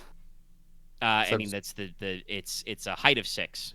So you can do things to counteract. It's a 6 it, height. Anybody who, by default, anybody who has a threat lower than 6, which would be everybody, is removed. Okay, so like I said, it gets rid of all. If you had a group of goons, they'd all just fucking run. Yeah, they would see this guy and be like, "Nope, Not dealing with that shit today. Hired goons. No. But Once again, this is just a fucking Nazgul. but shittily. So what he is instead going to do is, without moving forward, he's going to point that pinky finger, that pointy finger at Inos, and is going to declare he's going to blast his ass with a bolt of pure shadow because he has a ranged attack. And me without not getting my fucking umbral ring done. Son of a bitch. Yeah, rip. I can't help you about that, unfortunately. Well, no one can. I need to make it No, that no. out of a diamond. Enos, it's probably a good thing you don't have any important magic rings near him. They'll probably just piss him off. Well, fun fact, unfortunately for you, I have 3 magic rings. Oh. Well, that's why he's here! Eventually, eventually you're gonna have magic rings. You can use them as brass knuckles. Eventually. You're a bit tall for a hobbit, but still. And much, much, much more handsome. All right, so Conrad, with that information, you are now free to declare. Konrad moves up next to Inos and will try and parry that blast. Parry. All right, you can do that. Yeah, you can parry ranged attacks. Woo. Yeah. And I guess then it's like, fuck. I gotta Well, think no, about that. Silver Chariot. So move up, will, draw sword, parry. That's rad. Silver Chariot will stand in front of Enos. Can he just That doesn't do anything, does it? No. No. And also might interfere with Enos's front swing because he's going chaining. Okay, then I'm not gonna do that then. So can he move in a way that puts him out of the range of my fulminating jar, but in the range of the Goop brothers? Yeah, because the Goop brothers are split up. You will have to pick a Goop guy. Okay, he's gonna pick left Goop, and he's basically just gonna like body check it and attempt to just bull rush attack. I think you can make a tackle maneuver. I guess it's enough move because I did. Oh, I guess in the. Let me read what their abilities are. Because they have some skills. Yeah. It should have a fight pool. It has a fight pool of 5. or no, it has a fight pool of 3. Yeah.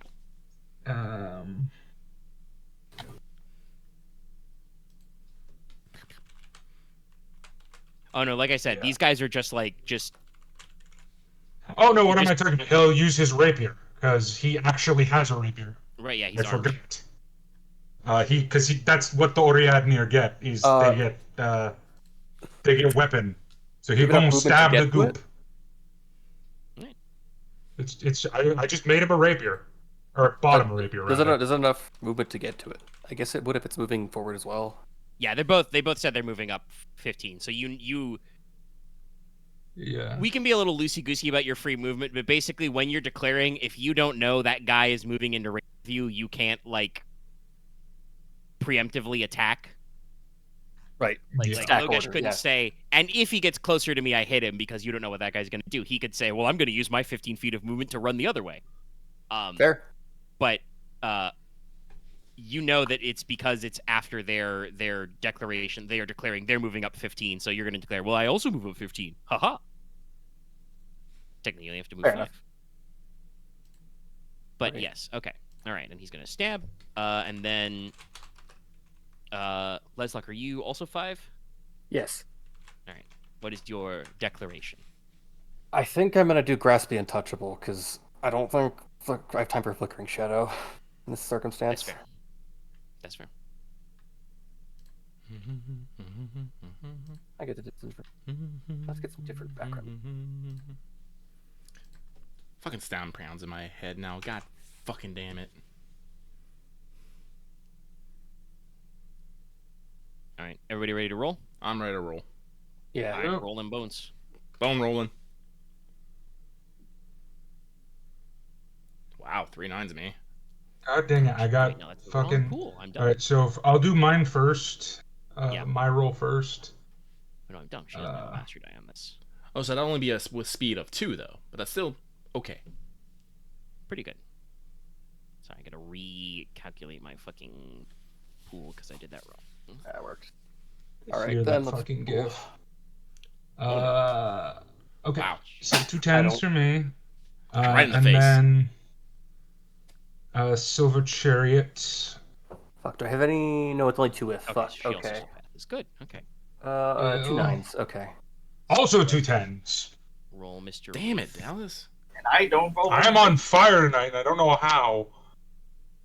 This means I'm gonna fuck up. This means I'm gonna fuck up one really important roll. Power parry. Ooh, Range. Okay. that is a terrifying parry pool.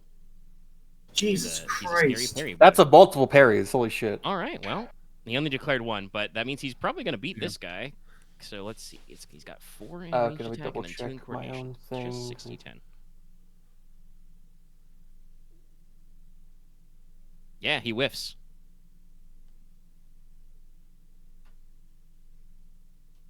Comrade still rolled 3 10, so we're gonna say that he gets to look cool, but the Shadow Man fucking bobbles it.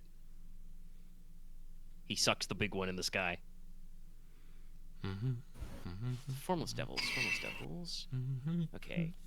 Yeah, their pool Grasp for this the is pretty Untouchable, let's basic. see. So we're gonna poly 4d10 on Logesh. I do make 2 Okay. 6s though. With, okay. I only needed 2. Hold on. Oh my god. I have a question. Yeah.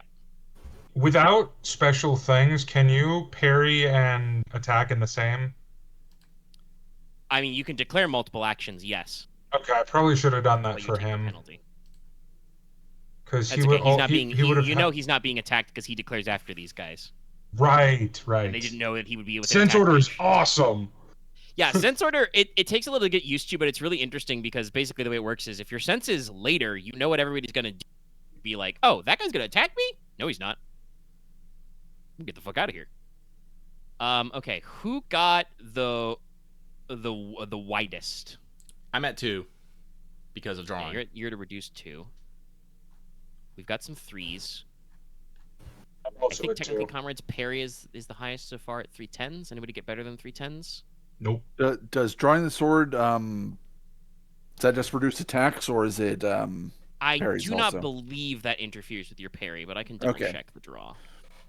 Again, it does not actually matter because that guy fucking sucked, but I'll at least declare that because you rolled 10s, you get to look cool. Let's double check maneuvers real quick. Well, my grasp touch went off at least. Well, what's your width? It's only 2. It's only 2 minutes, but Yeah, that should be so- fine, I think. Because how many rounds in a minute? Nebulous. I think it said it's like 5 seconds per round. 5 to 20? I don't know. Actually, I got up to. I don't think I can move, even though I can stay standing. Let me double check that. Yeah, you got to double check your the way that works. So it's not there. Is it in advanced maneuvers? Yeah, I think it is. Yeah. Draw. Okay. I should also probably Roll throw weapon. move If you do forward. attack or parry within the same round, so it is attack or parry. Okay. Your width is 1 lower, so you would actually be 2 10s. Okay, so it's dodge that doesn't matter. Yeah. Okay. All right. Okay. So I guess that means is my 3/8 the best? That was Mercedes rolling, by the way. I'll take that as a yes, since nobody said no. I got better. No, I What only is had this GIF from? 9s. Actually, no. Lucky got better. I'm You not got sure. 3 9s. Oh no, they reduced it to 2. That's right. Yeah, that's right. That's what I say. Sorry, I'm trying to catch my draw. Okay, so at 3/8, Sister Mercedes stretches out her right hand, her free hand, and says out loud something that sounds like Argent Light, peeling out over the storm, and a silver shape or streak of light flies from her residence into her hand, and suddenly she is holding a glittering longsword that looks like it is made of silver.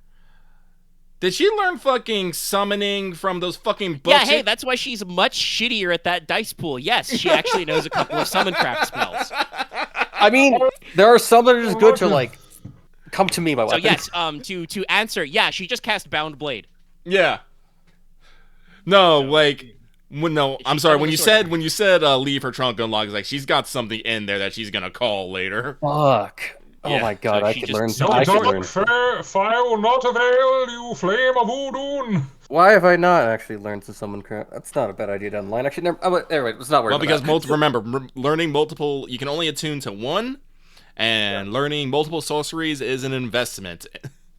No, it's fair. I was She thinking about at least gets to unattuned cheat summon. because her 2 sorcery Yeah. pools are dragon sorcery, which she does have the master die in for her miracle working, because she's been studying this a long time at least. And Yeah. the other summon craft are both command. So Yeah, Oh, it makes sense. I actually do have a second sorcery pool for one spell. For I can't remember what it is, but it basically makes me lets me do sniping with knives, essentially. It's a wind witch. It's a wind witch spell. spell Yeah. that makes you do snipe with knives. 'Cause it makes like your throw- ranged throw weapons objects? Wind go. Strike Arrow, I think, is the one that. Yeah, gives I think you it's called double- wind something arrow, but It's Uh, helping it's you. not It's helping you tuned throw and it better. it's not attuned and it makes me throw. Well, not better. It makes me throw farther. Which will come up. doubles your ranged attack distance, which is. I think it's more than doubles. It's like. All right. Anyway, Anyway. okay, so I think that's our only 3 width. Besides Conrad's parry. Well, yeah, like I said, but draw does reduce that. So at Yeah. simultaneously at 2x10, the Shadow Man, Shadow Bolt flies out. Konrad draws his rapier and bats it aside. I was about to say, he doesn't get to parry it because he cleaves it in two. Yeah, like just cuts it in half. And the Shadow Man probably would not have hit Inos anyway because of that exact same moment. He is also struck in the face. Yeah, with a fulminating jar, which does what are the effects exactly? I know it's 6d. It's 6 area shock damage. Fulminating jar. Yeah, area 6. So just roll 6 area to 10, 6. and then wherever those locations are, he would take 1 shock. I wonder if it ignored his AR because it's fucking bright light. We'll see. Hmm. Oh, we got one. Lots of body shots. As 7, 6, We don't know its hit zones unless it's the same as a person's.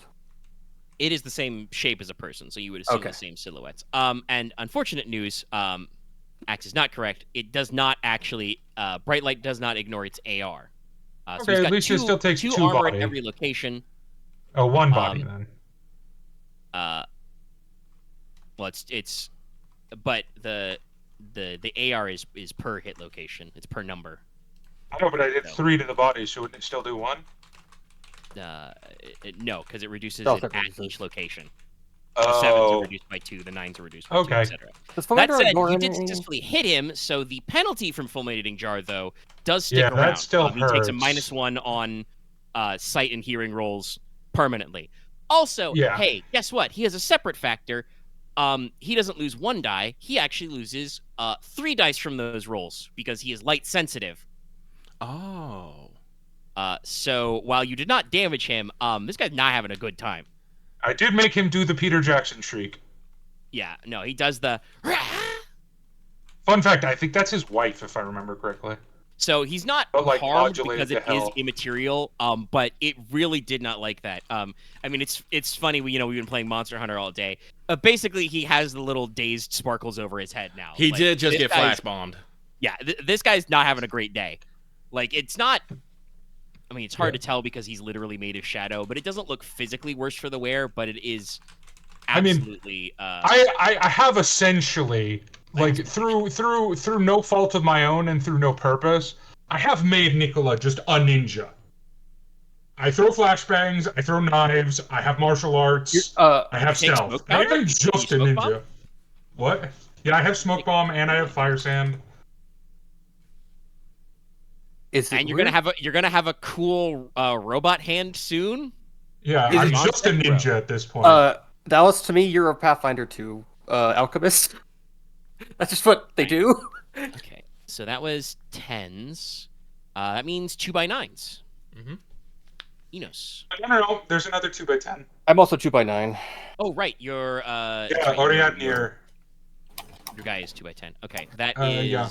what? Just rapier damage? Yes. Yeah. What's that? With and killing +1 shock. Mm-hmm.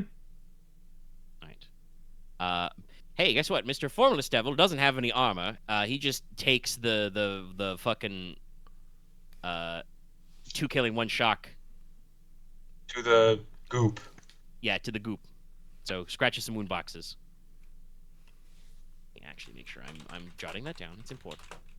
Yeah, I know, bud. You're gonna take your damage. Don't you worry. Okay, now 9s. So Leslok's spell goes into effect, and Inos, you grapple.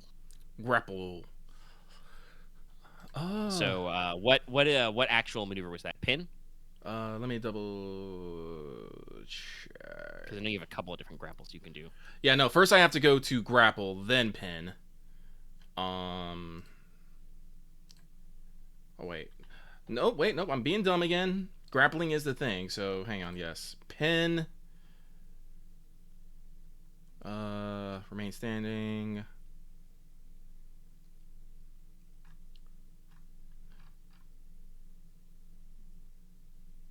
How would you show me this image of cinnamon rolls at 12:30 at night? How dare you? Let's see here. Make the roll. Pinning last. There's no penalty. Oh, wait, there is no thing. Okay. So, if I succeed, you and our opponent are motionless. Neither you can attack, defend, or move until one, your opponent gets free or you let go. I do not do that. I have the ability to take singular actions and remain standing without penalty.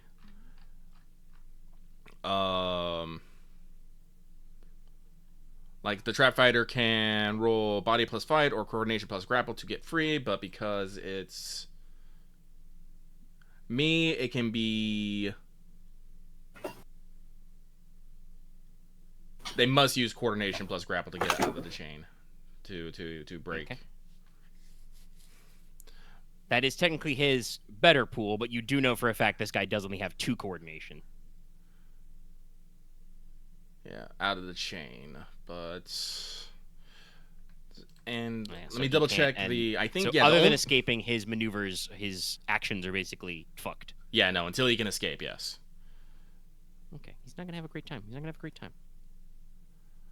I did have a question about this Omega. It says even though like I can still do actions, it says I still cannot move. Can I do like some sort of dragging action to like drag the wraith towards me? I don't think there's nothing actually listed on like push or pull in these special maneuvers. Yes, you can probably move your chain closer because it is a ranged grapple, and he can't escape. So, Okay. Yeah, you control the pin, so you can bring him closer or farther to you. Okay. Well, probably not farther, but definitely closer. Yeah. Okay.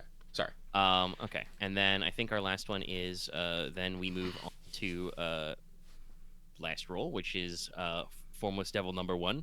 Like I said, whips out a gloop, a tentacle, and slaps Logesh at hit location 6 for width +1 in shock. So you take 3 shock damage to hit location 6. You just got glooped. Ooped. I guess you got a buckler or something. 'Cause I think that's 4 or 6, depending on what you're wearing. Well, he's got his Bardish, so I don't think he can have a buckler. Fair. I don't know what Two-handed locations is grasp, but I your don't know what covers armor he's got because going on. I know you should at least be moderately armored to some degree because you're still by Cavalier. Well, also he should be armored at least so he doesn't die. But anyway. Yeah. Did Loth stop waiting for his damage? Did he go step away? Sorry, Yes. yeah. What happened? You've been slapped, finally. You take, Oh, you for how take much? 3 shock to hit location 6. Which one is hit location 6 again? One of your arms. Right arm. Right arm? Okay. It's right Yeah. I there. think it's left, right. 3 shot. Ugh, that's not good. Do you have any? Are you wearing any armor? Oh, right. Hold on. Let me double check my armor. He has a couple different configurations. Right. Omega's doing the fun thing of hitting me in the pots. I'm not armored.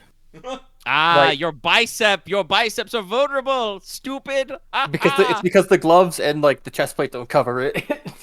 Breastplate and gauntlets. Yeah, so you just get slapped in the arm. Luckily, like I said, this is shock damage, so it's really... Yeah, no, Fucking annoying. Yeah. slaps the shit out of you right on your bicep. Ow. Ow. Did he get like arm guards? I mean, there probably are configurations of armor that are not covered by my default examples, but we can figure out if he can get shoulder guards or whatever later. Can't you like put a gambit? Anyway, time for a new sense order. Twos! I will declare.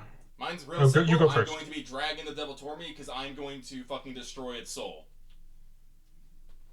Lucky question. What's up? Would me getting and stabbing it with a ghost touch blade matter at all in this case?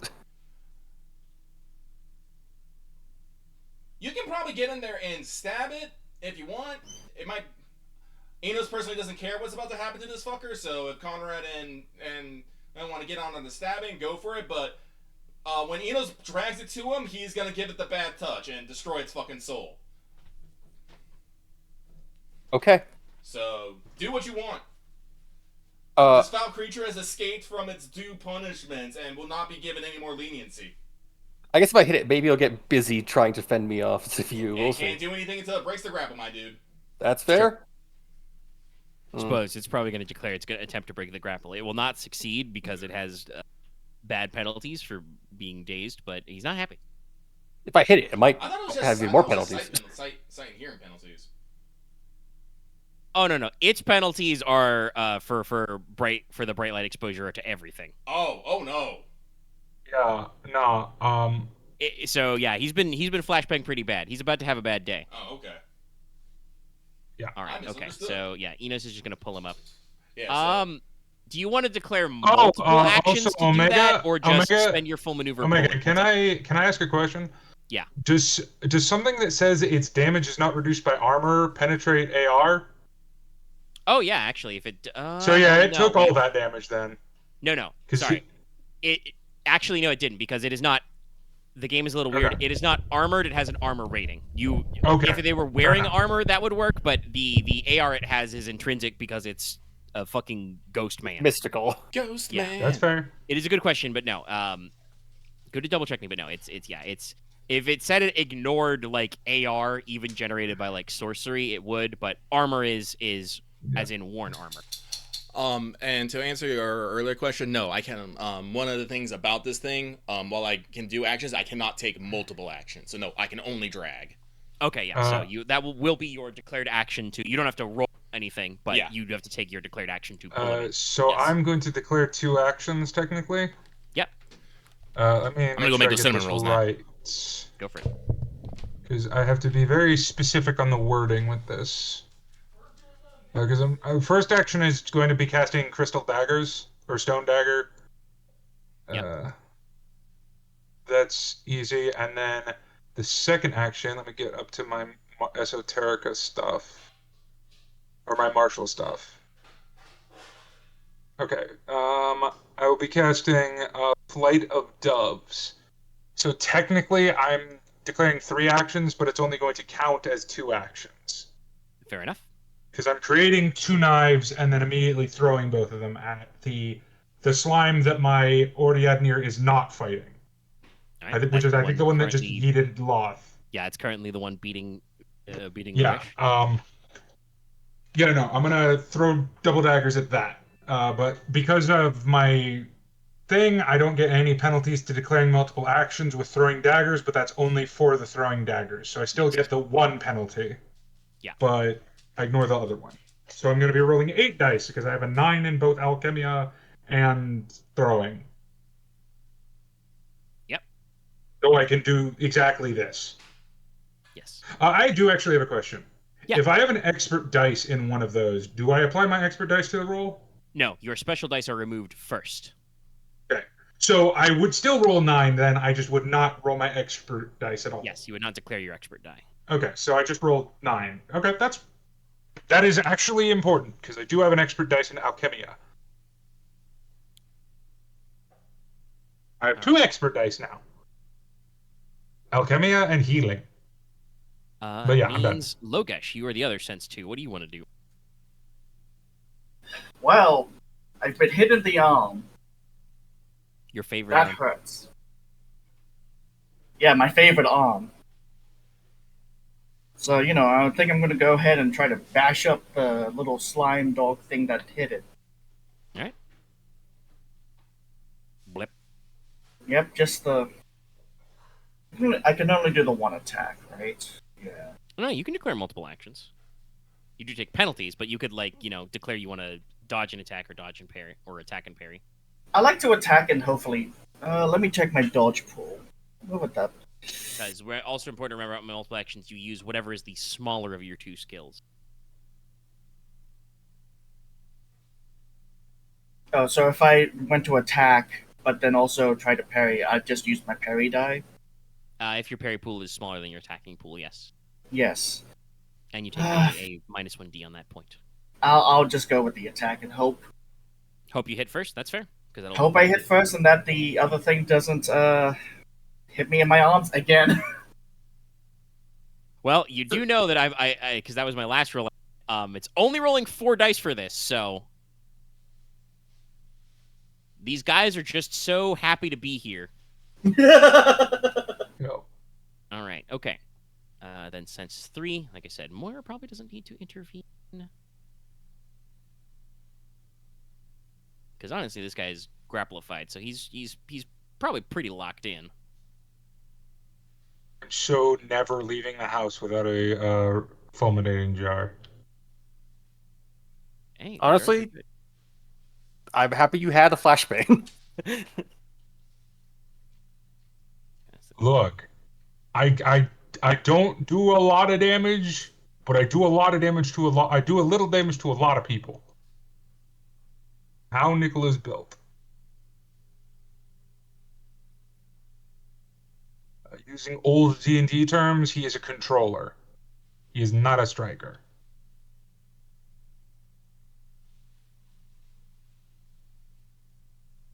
Sorry, I just took psychic damage from Dallas, not incorrectly referring to the 4th edition archetypes as old. Yeah, no, it has hurts been, like, me too. 20 I mean, years. aren't they 20 from years, like 2008? Or like, No, it's a little They're earlier from than that. 2010. oh, okay, because No, that was they're my later guess. than that. Okay, I mean that's still 15 years ago. I would say it's old, but it's like, I guess you could say it's the like first, almost the first book retro. of 4th was 08, so Oh, it was 08, that's right. Yay! How excited! like almost 20 years. Okay. Still my favorite edition of D&D. So old.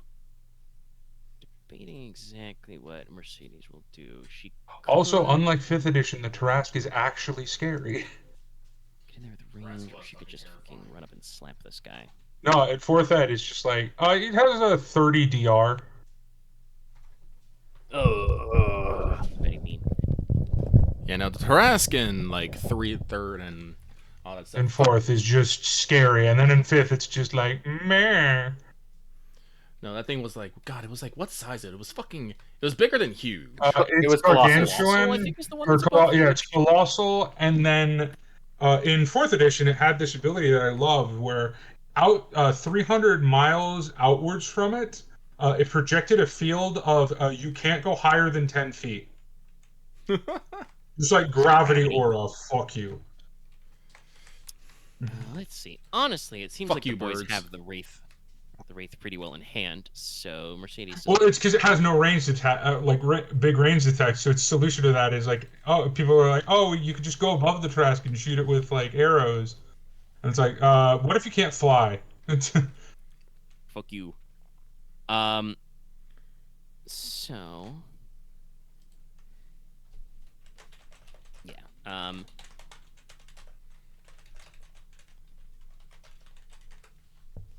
No, Nicola's attacking. That also attack. So she will run up to the other one, which is currently just fighting with Nicola's elemental, and she will just stab. Sword stab. Men's holy means, mission. 4. So the baddies. The Wraith will attempt to roll its coordination plus grapple pool to get out. It does actually have points in grapple. Rad. Unfortunately, it is under a heavy penalty this turn, so it probably won't escape, but it will try. Well, I shouldn't okay, say rad, so- but I do think it's interesting that it actually has a grapple pool. Well, yeah, he's a little ghosty guy. Also, I'm not letting it just walk out of the grapple because that's not an illuminated power it has. Like, that seems a little cheap. It can move 20 feet through barriers. Like, it's not stopped by, like, walls and stuff when it moves either. Well, I wouldn't say that. I wouldn't say that a chain is a barrier. You know. Yeah, I know. So, like I said, it doesn't get to break the grapple for free. That's not a power it has. But, like, they are actually, like, sneaky little guys. Like, they're supposed to, like, sneak up behind you and you know, try and get you. So if we hadn't, if people hadn't made their eerie check, they might have just, you know, come up behind you and it's all like, because it's real easy, and it does a lot of damage to one of us. Yeah. Mm. I mean, I would have hinted because the cat still would have freaked out, but without you guys rolling your eerie checks, it would be like, why's the cat being weird? Yeah. But yes, the two Goopsons, Gooby Gooperson will attempt to slap Logesh, and not really knowing any better because they're not that smart. Goober Gooey will attempt to slap the elemental Oriadnir. Okay. It won't go well for him, but like I said, it doesn't know any better. They're No, very no, simple it's fair. creatures. They're a gooby goober. Isn't that thing like base AR2? Let me look it up. I don't remember how many I you think it's better. AR2 because I think the normal ones are AR1, and this one has, because it's the steel one, I think it might have higher AR. Let me look it up, though. It means, Conrad, you can declare. Let's see.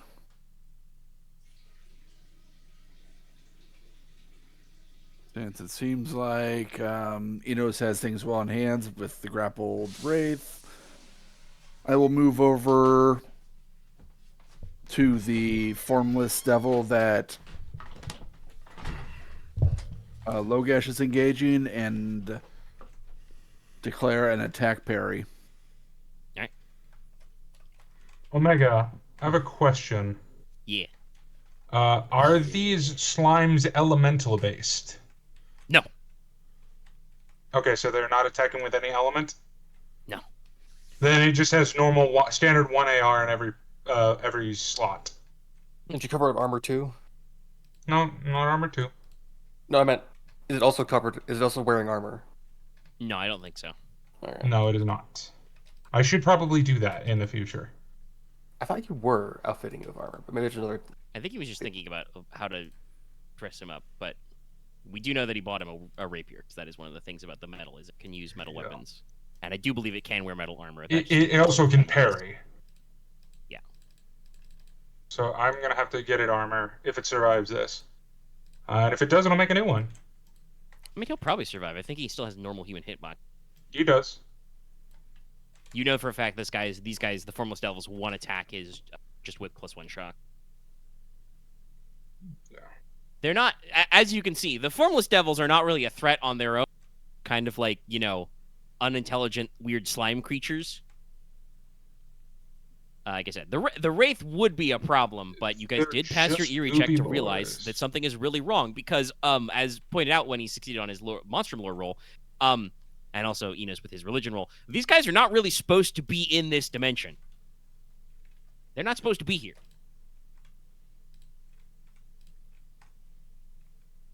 But yeah, that should be 4s, so 5s. The Elemental and Leslok. All right.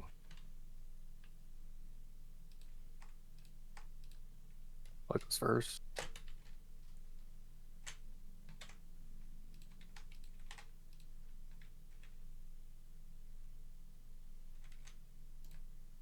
Okay, so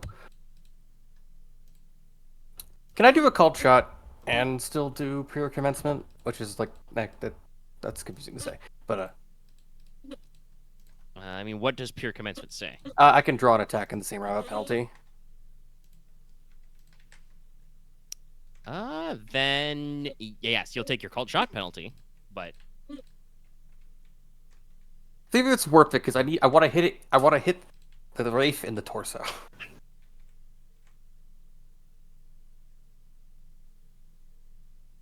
yeah, okay, yeah.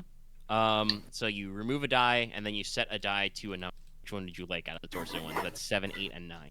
I'll do 7. All right. So I guess I take a die and that's set, or take a die and then set another one. You remove one die and then your second die is set. So you probably just, whatever your pool is, remove 2 dice, but say that you're setting one to. Okay.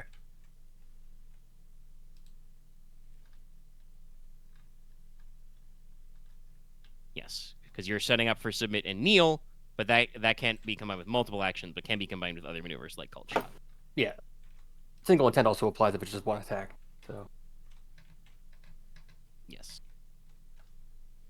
But that does not require a called shot, because that just means that no matter what you do hit, you do a shock damage to their torso. I just want to submit and kneel it because I think that will help with the circumstance. It also just thematically is good, and I don't think you've ever actually done it because you don't get into sword fights. I think I did it once. I think at some point I was thinking about like Moira and Conti having conversations about stuff that might come up later, but I think Conti would ask like, how's her, as your fencing master do, how is her instructions? And she would say about Leslok the Marquess about, well, I've never seen him fight, but he seems to know what he's doing. I used to submit and kneel when I was in the tournament. It just came up only like once. Is it Neil?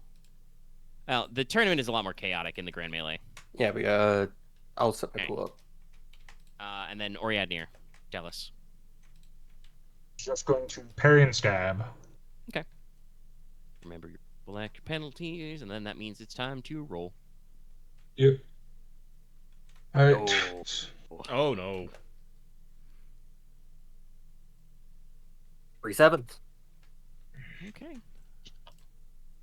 Is that before or after the call shot die? I'm looking at a different. That's after the call shot. It's 3 sevens. Okay. Jesus. Okay. I'll figure that out in a second.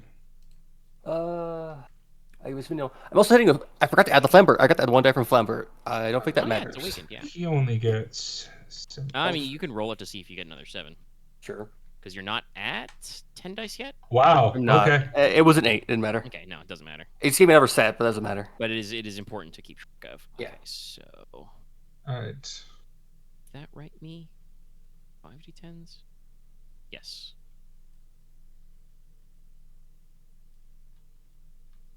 Axe, you have 9 dice and sword?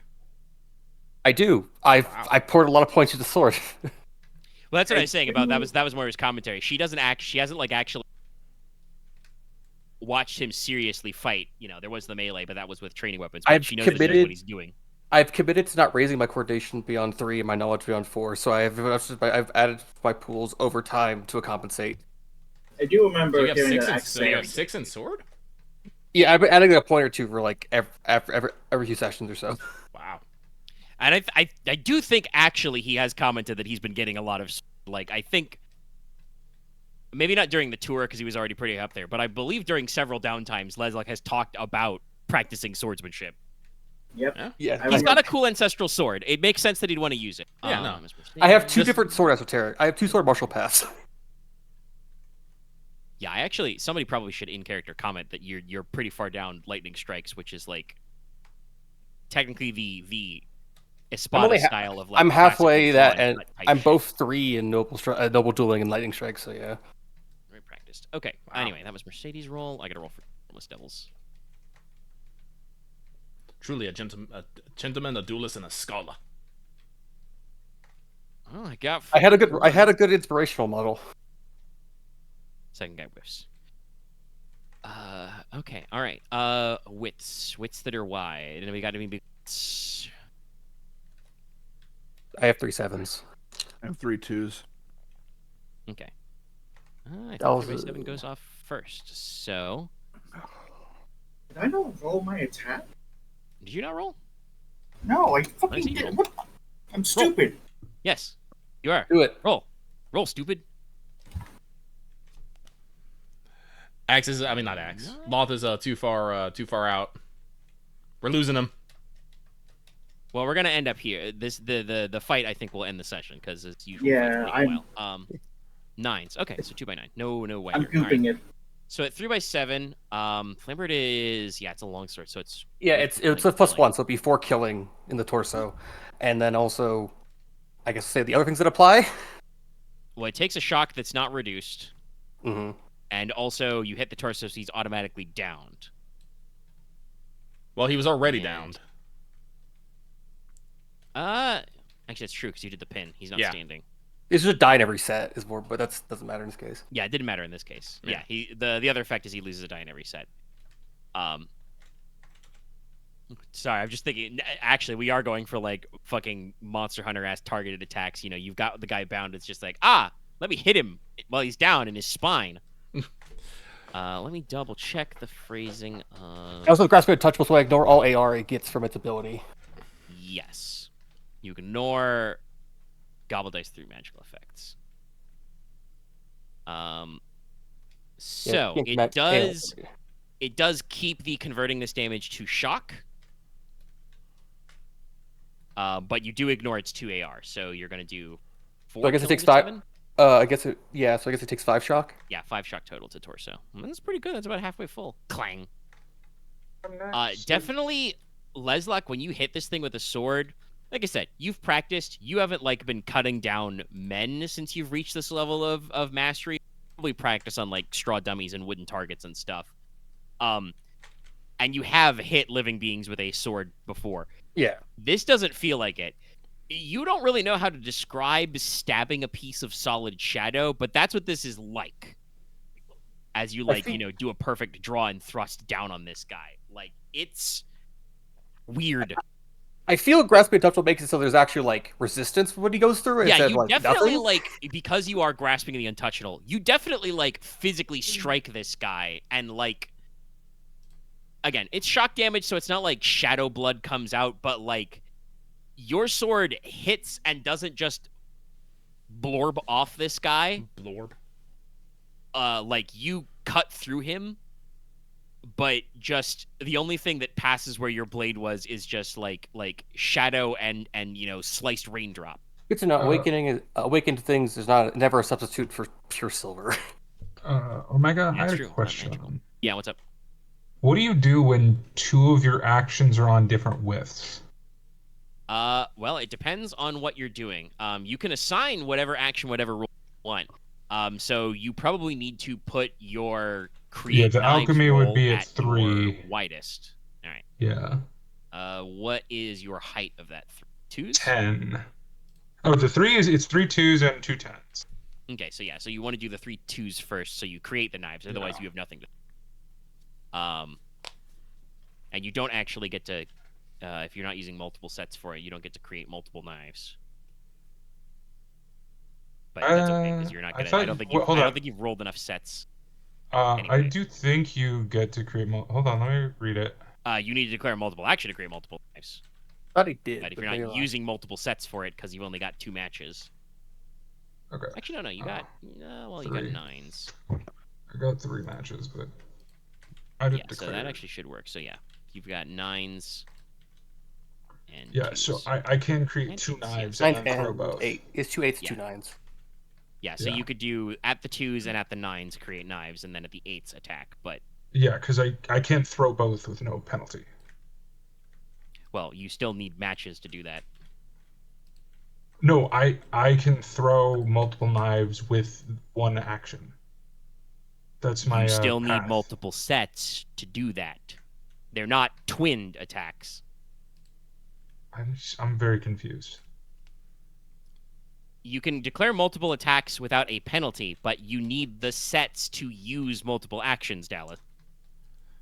If you don't get to hit twice at 2x8. You need to use multiple matches for multiple attacks. Gotcha. This is always true no matter what.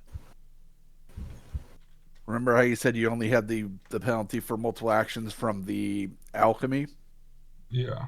And then you did get one from doing multiple attacks? That's what it meant. Right, that's what it was. Okay. Yeah. So you still need to have a die so you can hit him. Okay. I believe also did Konrad say also at 3 2s? Yes. Yeah. So that'll be my attack. All right. You're attacking the one that's on Logesh, right? Yeah, with Logesh. I have 2.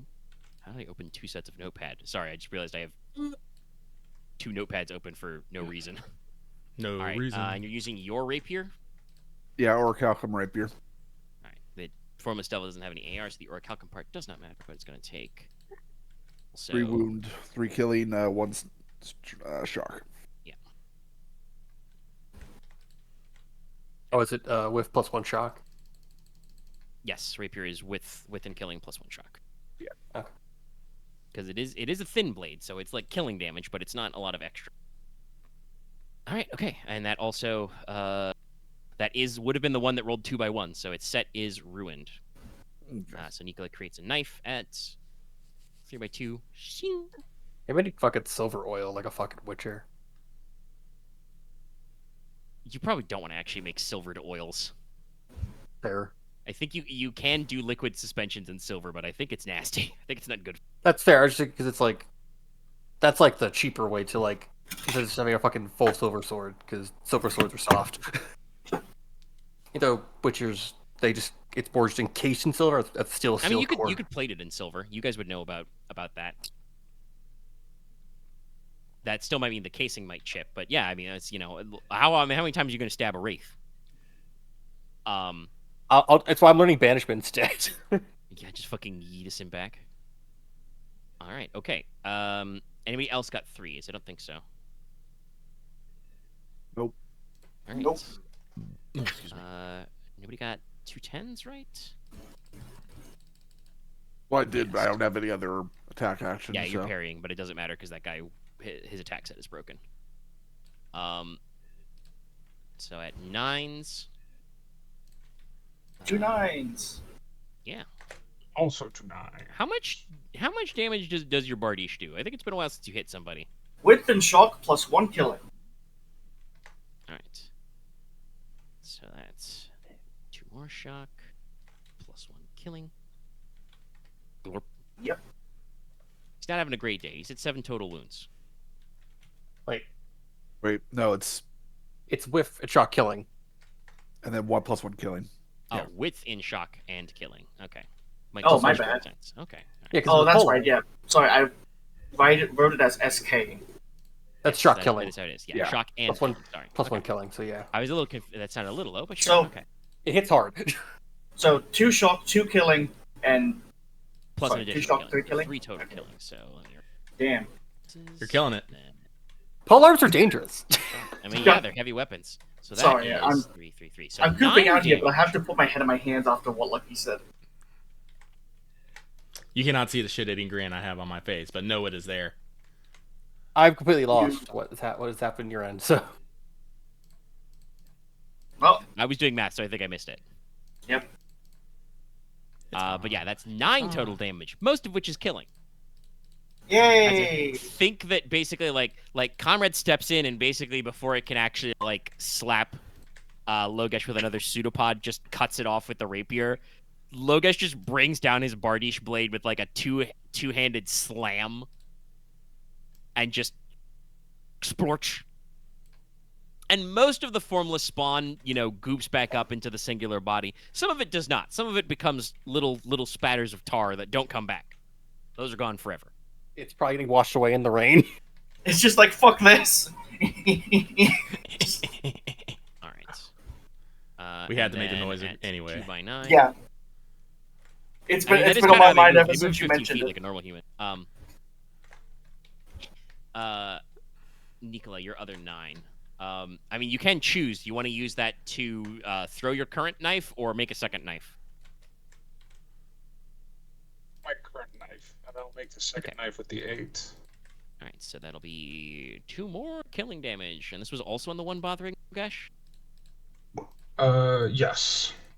All right, so it's 3 shock, sorry, and 8 killing. So it is now at 11 wounds. Not having a great day. Still up. Not filled. But not having a great time. I am actually glad the stat blocks for I wasn't sure how all the wounds in one hit location would work, but this thing is taking punishment even under focus fire.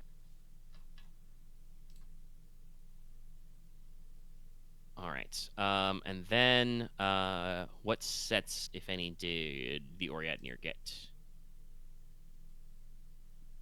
Got nothing. Nothing. Damn. Straight nothing. Luckily, the guy he's fighting also whiffed. And I think, unfortunately, So Mercedes... they just was the flail one. at each other. Yeah. Sister Mercedes comes in with her sword and a stab and just accidentally, the Ordinaire kind of, gets in her way and she gets in his way and they kind of, step back. She does probably politely say something like, oh, sorry. Steps aside. But you're just kind of having a comedy of errors. Oh, I know exactly what happens. She comes into the fight, and because Nicola programmed him, his first reaction is to salute. Makes sense. And she just kind of oh, how polite, salutes back with her sword, and then they're like, right, the demon. We're fighting the Right, devil. fighting. Right now. We're fighting something. There's a little gooey guy down here. He's so gooey, so guy. So I mean, this one's only been banged up a little, so he's just kind of All right, so yeah, that brings us to the top of the round again. Inos, you have dragged this guy the rest of the chain length here. Well, guess what? He's getting soul sundered. Yep. What is the intensity I have to hit on that? 5? 5, yeah. It's a tough one, but so the mechanics of we this is the first time you've ever actually done that on something. The mechanics of this one are fun because it does not deal damage per se, so much as cause a state where all of his wound boxes are filled with killing. It flips the instant death switch. Now, technically, I believe the way his effect is worded, where he converts all killing damage he takes to shock, does occur, so it will not be killed. But it's all having a good time. But it will be completely incapacitated. Yeah. He's like, haha, you fool. I feel like a thing that directly targets your soul should affect a ghost, but But it's not a ghost. It is like mostly immaterial. It is, bound by specific rules. But it is. I mean, the point is you're trying to like slap its soul into the next world. He is technically already there, but Yeah. like there's only so much to send not back. like he basically the reason why it's converting damage to shock is that like this thing is not technically alive, so doing killing damage is tough. But you're gonna fill him with shock, which is basically gonna incapacitate him. At which point, I will just stab it to death. I mean, yeah, you guys can either just stab him until it like breaks apart, or Inos can just like step on his head and cast the spell again. Actually, can I multiple action cast? Yeah. Actually, technically, yes. There's nothing that says you can't. You could cast the spell twice. Oh wait, no, I can't. He's pinned. I can only do one action. Never mind. Right. Also intensity 5, which means everyone on this fucking hill's gonna know this happened. It's not actually not that far, if I remember 5. It's like 5 is a big jump, but it's not crazy. It's like 500 feet? 1,000 feet. 1,000 feet. 1,000 feet. okay, Yeah, so it's not everyone even in the far. convert will know that. Anyone in the convent can roll Eerie. It is not a guarantee, but yeah, you're gonna set off a decent space of Eerie radars, but 1,000 paces is not, I feel like the aura of the Wraith itself did that too. Honestly, probably. Like I said, this guy generates terror fucking morale attack 6 wherever he goes. Which is why, like I said, I described it as you feel a fucking unclean presence walking towards you. This guy is ick. I'm just glad it wasn't All right, you. other sense 2s. Oh, if his head's filled with shock, he just goes unconscious. Yeah, no, like I said, he's just gonna be disabled. Yeah. He will be out of the fight. Which will leave free room for, like, coup de grace and shit. I'm You know gonna what? tell you all right now, if someone steals the fucking kill, I'm going to be very, very pissed. I will go target the other things then. Speaking Or of kills, I'm on slime duty, man. I know, I'm just saying. I'm gonna kill my own slime. All right, you're gonna attack slime. Nicola, what are you doing? You have a knife in your hand. I will back up the sister and my dumbass servant All right. and make another knife and toss it because I'm already holding one. So True. And then I have to go to the bathroom, so just my thing is just gonna stab it. All right. Fair enough. Ariadne is just Shanky. Got it. Okay.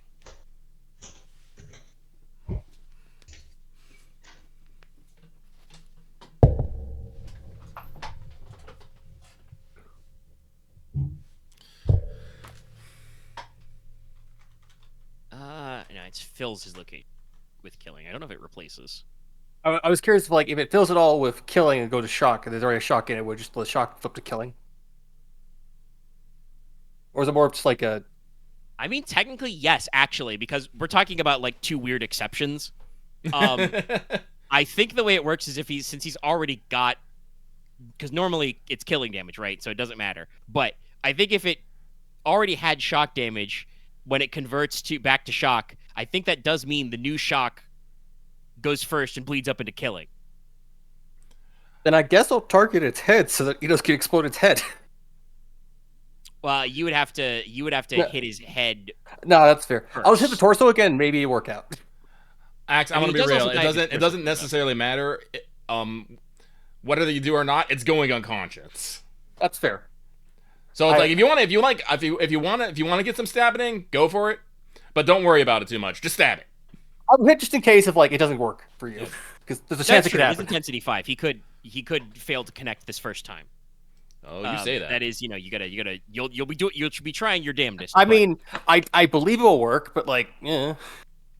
it's true. It is one of those things of like, Oh, I'll be right back. it's not the reason why intensities matter is it's not a guarantee. Okay, so that's all the 2s. Mercedes can't.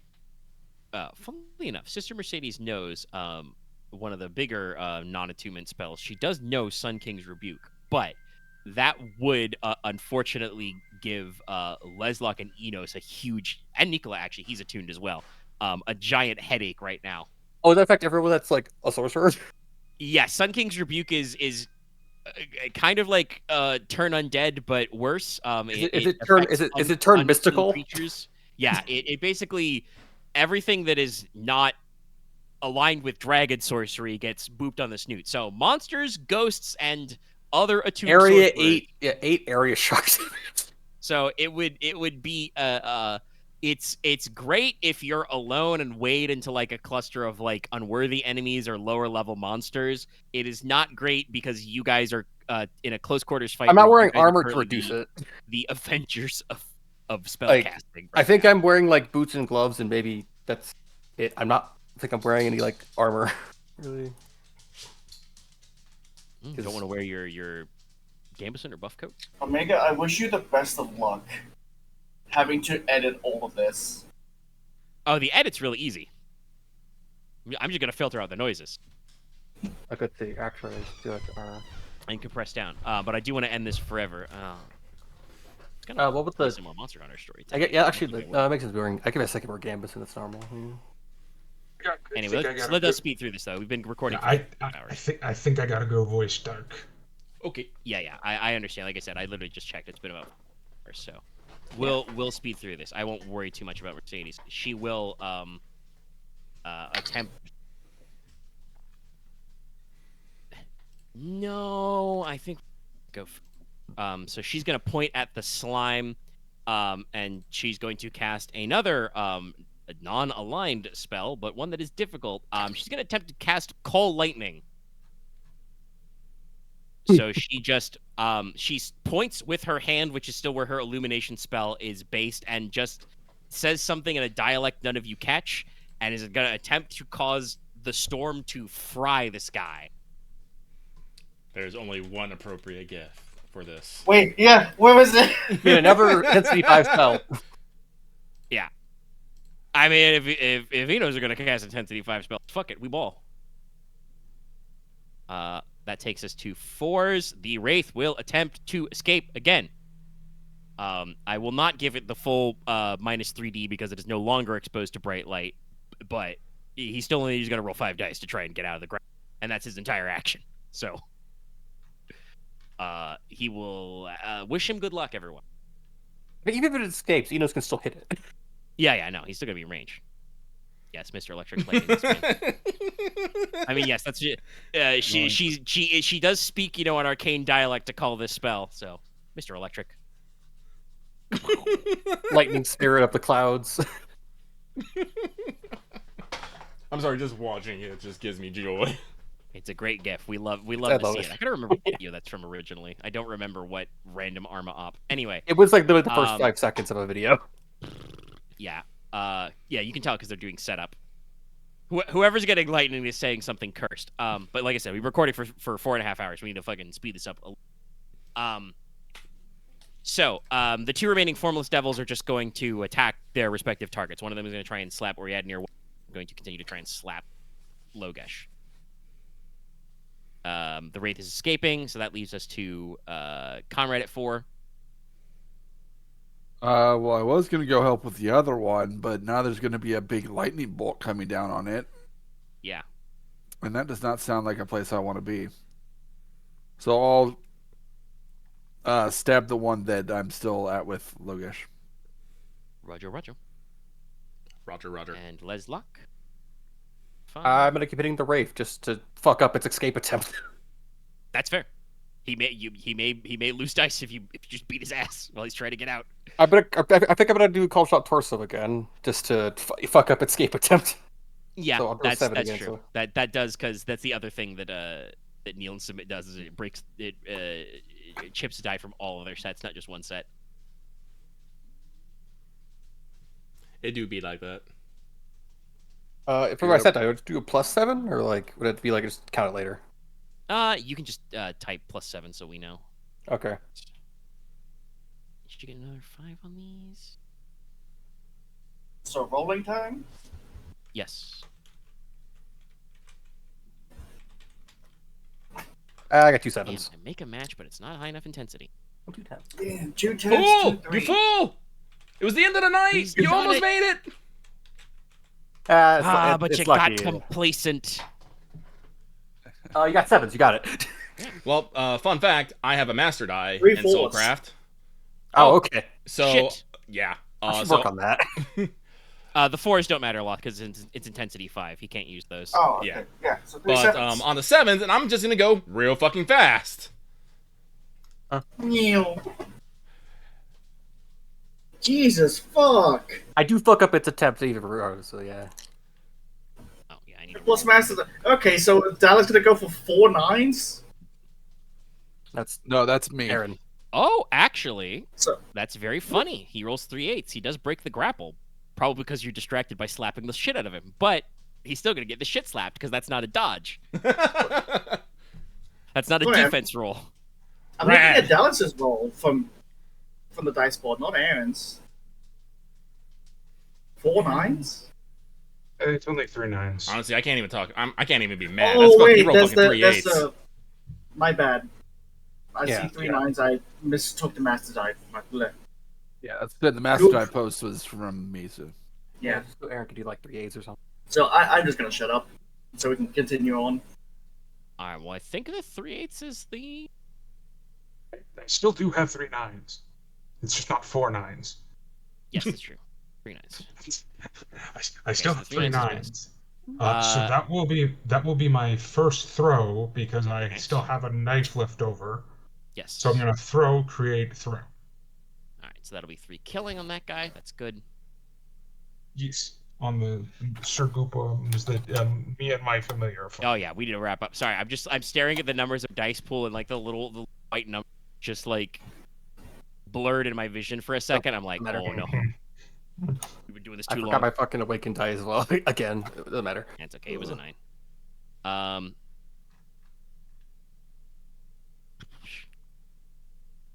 Okay. Then I think it's the 8s.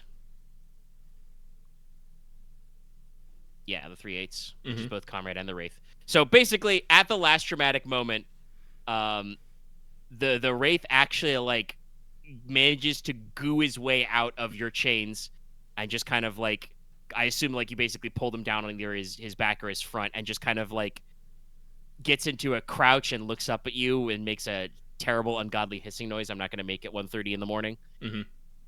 But yeah, he's real mad. Well, too bad. Inos is madder, and he is just. Where is Sevens? Torso? Torso. Yeah. Torso, and is just, flat of the hand right against the tress, and just. Well, actually, I don't know what happens, but.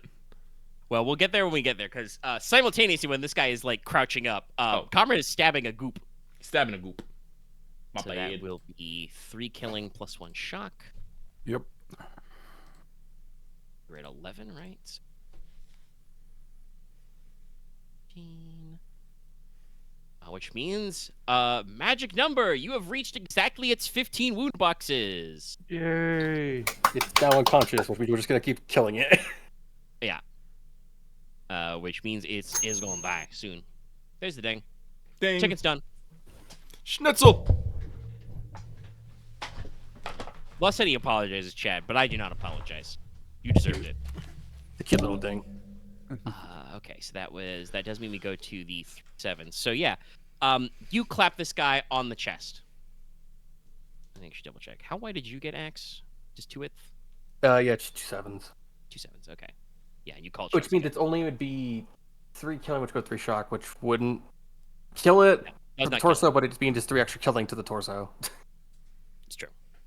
But we'll get there when I we mean, get Enos there. can So yeah, strike so less Enos, you times. just like you said, flatter your palm against this guy's chest, roughly where its heart should be if he had a heart and blood and internal stuff, and you just say something in deep speak, which is probably roughly equivalent to just die. Remember how I described this guy has like weird umbral firelights for eyeballs, right? Yeah. You just kind of like those out like candles, and this guy goes from, like I said, an angry crouch to just He bleps. blasted back by an invisible force, flat onto his back, like just limbs sprawled. It's not really like losing cohesion yet, like, and you think it's still quote unquote alive, but definitely whatever eldritch power it was using to move all of its limbs has been at least temporarily blasted out of him. So yeah, this guy is like completely helpless. All four of his both arms, both legs are locked down, torso full of shock, so he's like dazed, head full of shock, so he's unconscious. Like he's real fucked up. Excellent. And then I don't think that's technically the first one, but like I said, for comical measure, Leslok does another, like, there's actually blood. There's actually ghost blood on his blade now, as he then goes somewhere. It probably else. doesn't stay on your blade, but definitely like a spurt of like inky black stuff jumps out. Like you actually did some real harm to this guy, which is not great for him. I guess Leslok's just gonna go turn over to the slimes because it's Inos and deal with the rest. Yeah, that guy's out of it. Let's see. Did we get some 10? Did we get some 10? No's. So let's do some 9. I think that's Dallas making. Actually, is that Dallas's first roll or his second roll? It's his first roll. Okay. So he makes a second set of knife at 9s. Where's Loth's roll? There it is. It's the top. Loth got 2 10s. He's still dealing with his schnitzel, but I can do math. So that'll be 2 shock killing plus 1. 2 shock, 2 killing? Plus oh 1 no, killing. this slime is fucking plus an additional killing. This slime is dead. Full arms are fucking. Because it's got 4. Its last 4 boxes are filled with shock right now, so that would be so it just another dies. 3 killing anyway, and then that pushes up the remaining shock to killing. So yeah, so like basically, Konrad stabs it and it like kind of quivers and stops moving, but it's not like gone. Again, Logesh just chokes up on the Bardiche, 2-handed fucking slams down so hard that his blade actually digs into the soil a little, and this thing just goes and like is flattened, and it stays flat. It is toast. Almost immediately the like ectoplasmic stuff it was made of starts just bleeding into like oily black mist and disappearing in the rain. Good job. Good job. Thumbs up. So that was the 2 10s. Like I said, 2 9s should be Dallas make a knife.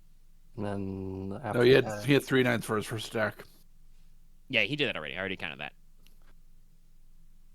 So now we're on. It's 3 9s, so it's 7s for his. It's 7s for my first attack. Then for your first knife. Okay. All right. Anybody get 2? No, it's the 3 9s. The 3 9s was my first knife because I had one from last round. Yeah, no. As I was saying, I'm trying. Sorry, I miscounted his 2. Making the knife is at 7. I'm trying to figure out who's at 2 by 9. Is nobody at 2 by 9? Good. Anybody at 2 by 8? Don't think so. I don't think think that doesn't so. mean we get to 2 by 7, which is Nice. cinema roll. Which is Leslok's stab, and then the second knife that Nicola generates. And what did your guy get? 6s? So at 2 by 6, we've got the stab. He will stab. Kill. Inos wanted to do like 2 shock or like. Sorry, I returned. What have I missed? You killed the slime. Good job. Yay! All right. Damn, he's really going all out. And then that's your next knife throw, which is gonna be another 2 killing. So this guy is at. Let me just double check. 1, 2, 6, 10 killing, 2 shock. So he's at 12 out of 15. Unfortunately, Mercedes is not that good, so she calls for lightning to come, and it doesn't. And she just kind of like looks at her hand, looks at the sky, kind of like, all right, we'll do this the old-fashioned way. I think that's everybody's actions resolved. Yep. Yeah. All right. So, if all of the rest of you are gonna gang up on this last remaining slime, he's only got like 3 boxes left, so I'm pretty sure he's cooked. Inos, your foe is helpless. What form of the coup de grace will you be doing? Another Sunder of the Soul. Okay, so I won't make you roll it because I assume Inos is just going to keep trying until he gets it. I have a dice pool of 9 and a master die. I'm pretty sure I would get a 5 above. On That's fair. You've got a pretty high chance of getting. So you just I guess what kind of touch are you going for here? Are you gonna slap? Are you gonna strike him? Are you just gonna lay? Inos is gonna stroll over there, chanting ominously in deep speak, and he's just going to. Well, he's not strong enough to like pick it up, but he's gonna just grab the wraith by the fucking head and just. Yeah, so you just grab the front of his face. Now that it's unconscious, it's really hard to tell. It just kind of has a weird oblong head shape. But you just grab it by the front and hold it in your hand. Put your other hand on your arm and chant. And this time, again, whatever kind of like etheric protection it has is gone. This guy just explodes. Like not like detonates with force, but that's the only way to describe it. 1 minute there is a coherent, like I said, man-shaped shadow. The next minute, it is 100, 1,000 little flurries of shadow scattering snowflakes, maybe little flickers of umbral fire in between, and then the third instant, it is just gone. There is probably in the sky, in the rain, just one of those like spooky clouds with like a skull face is just kind of like, Rah! But yeah, no, this spirit is gone. Sent back where he came, maybe. Destroyed, definitely. And like I said, the rest of you probably just gang up on this poor formless devil until it is also just. I'd shoot it, but I might kill it. The bullet's not hot enough to do it. But again, that also doesn't matter because like everybody is just in there. Yeah, and I think that's where in the rain where the rain does not ominously stop the moment the wraith is dead, but you do kind of feel like the storm does lose a little bit of intensity now that guy is no longer in it. It feels like a much more normal sudden spring shower than like a ominous black thunderstorm. So you guys are all still pretty wet, maybe a little tired. Some of you, one of you is injured, but don't worry, we can fix that later. And many of you probably have a few questions, but again, we've been going quite long, so we will resolve that next time. Everybody gets your XP. You got 2 XP. You're good. I did jot down that before we started, I do believe that Axe had 1 comment from last week, and Lucky made a comment just now. I wrote 1 bid session just to make sure I didn't forget. But yeah, but that's separate. That's for like next week. Yeah. But yeah, that was a note from now. But I know for a fact before this session you made so that's an extra point there. I don't think anybody's stuff came up. Nope. I'm just gonna go buy banishment right now. Probably a good idea after beating a weird ghost. All right, that's 4. All right, back down to 1. All right, that's good. Anyway, moving on. Yeah, I think that's everything then. Okay, so that'll be it for the session. Make sure, especially with this slightly longer thing, to do the liking and commenting, and we'll see you guys next time for probably some wrap up at the convent and moving on to Trone. Bye. Goodbye. Bye. Bye. Bye.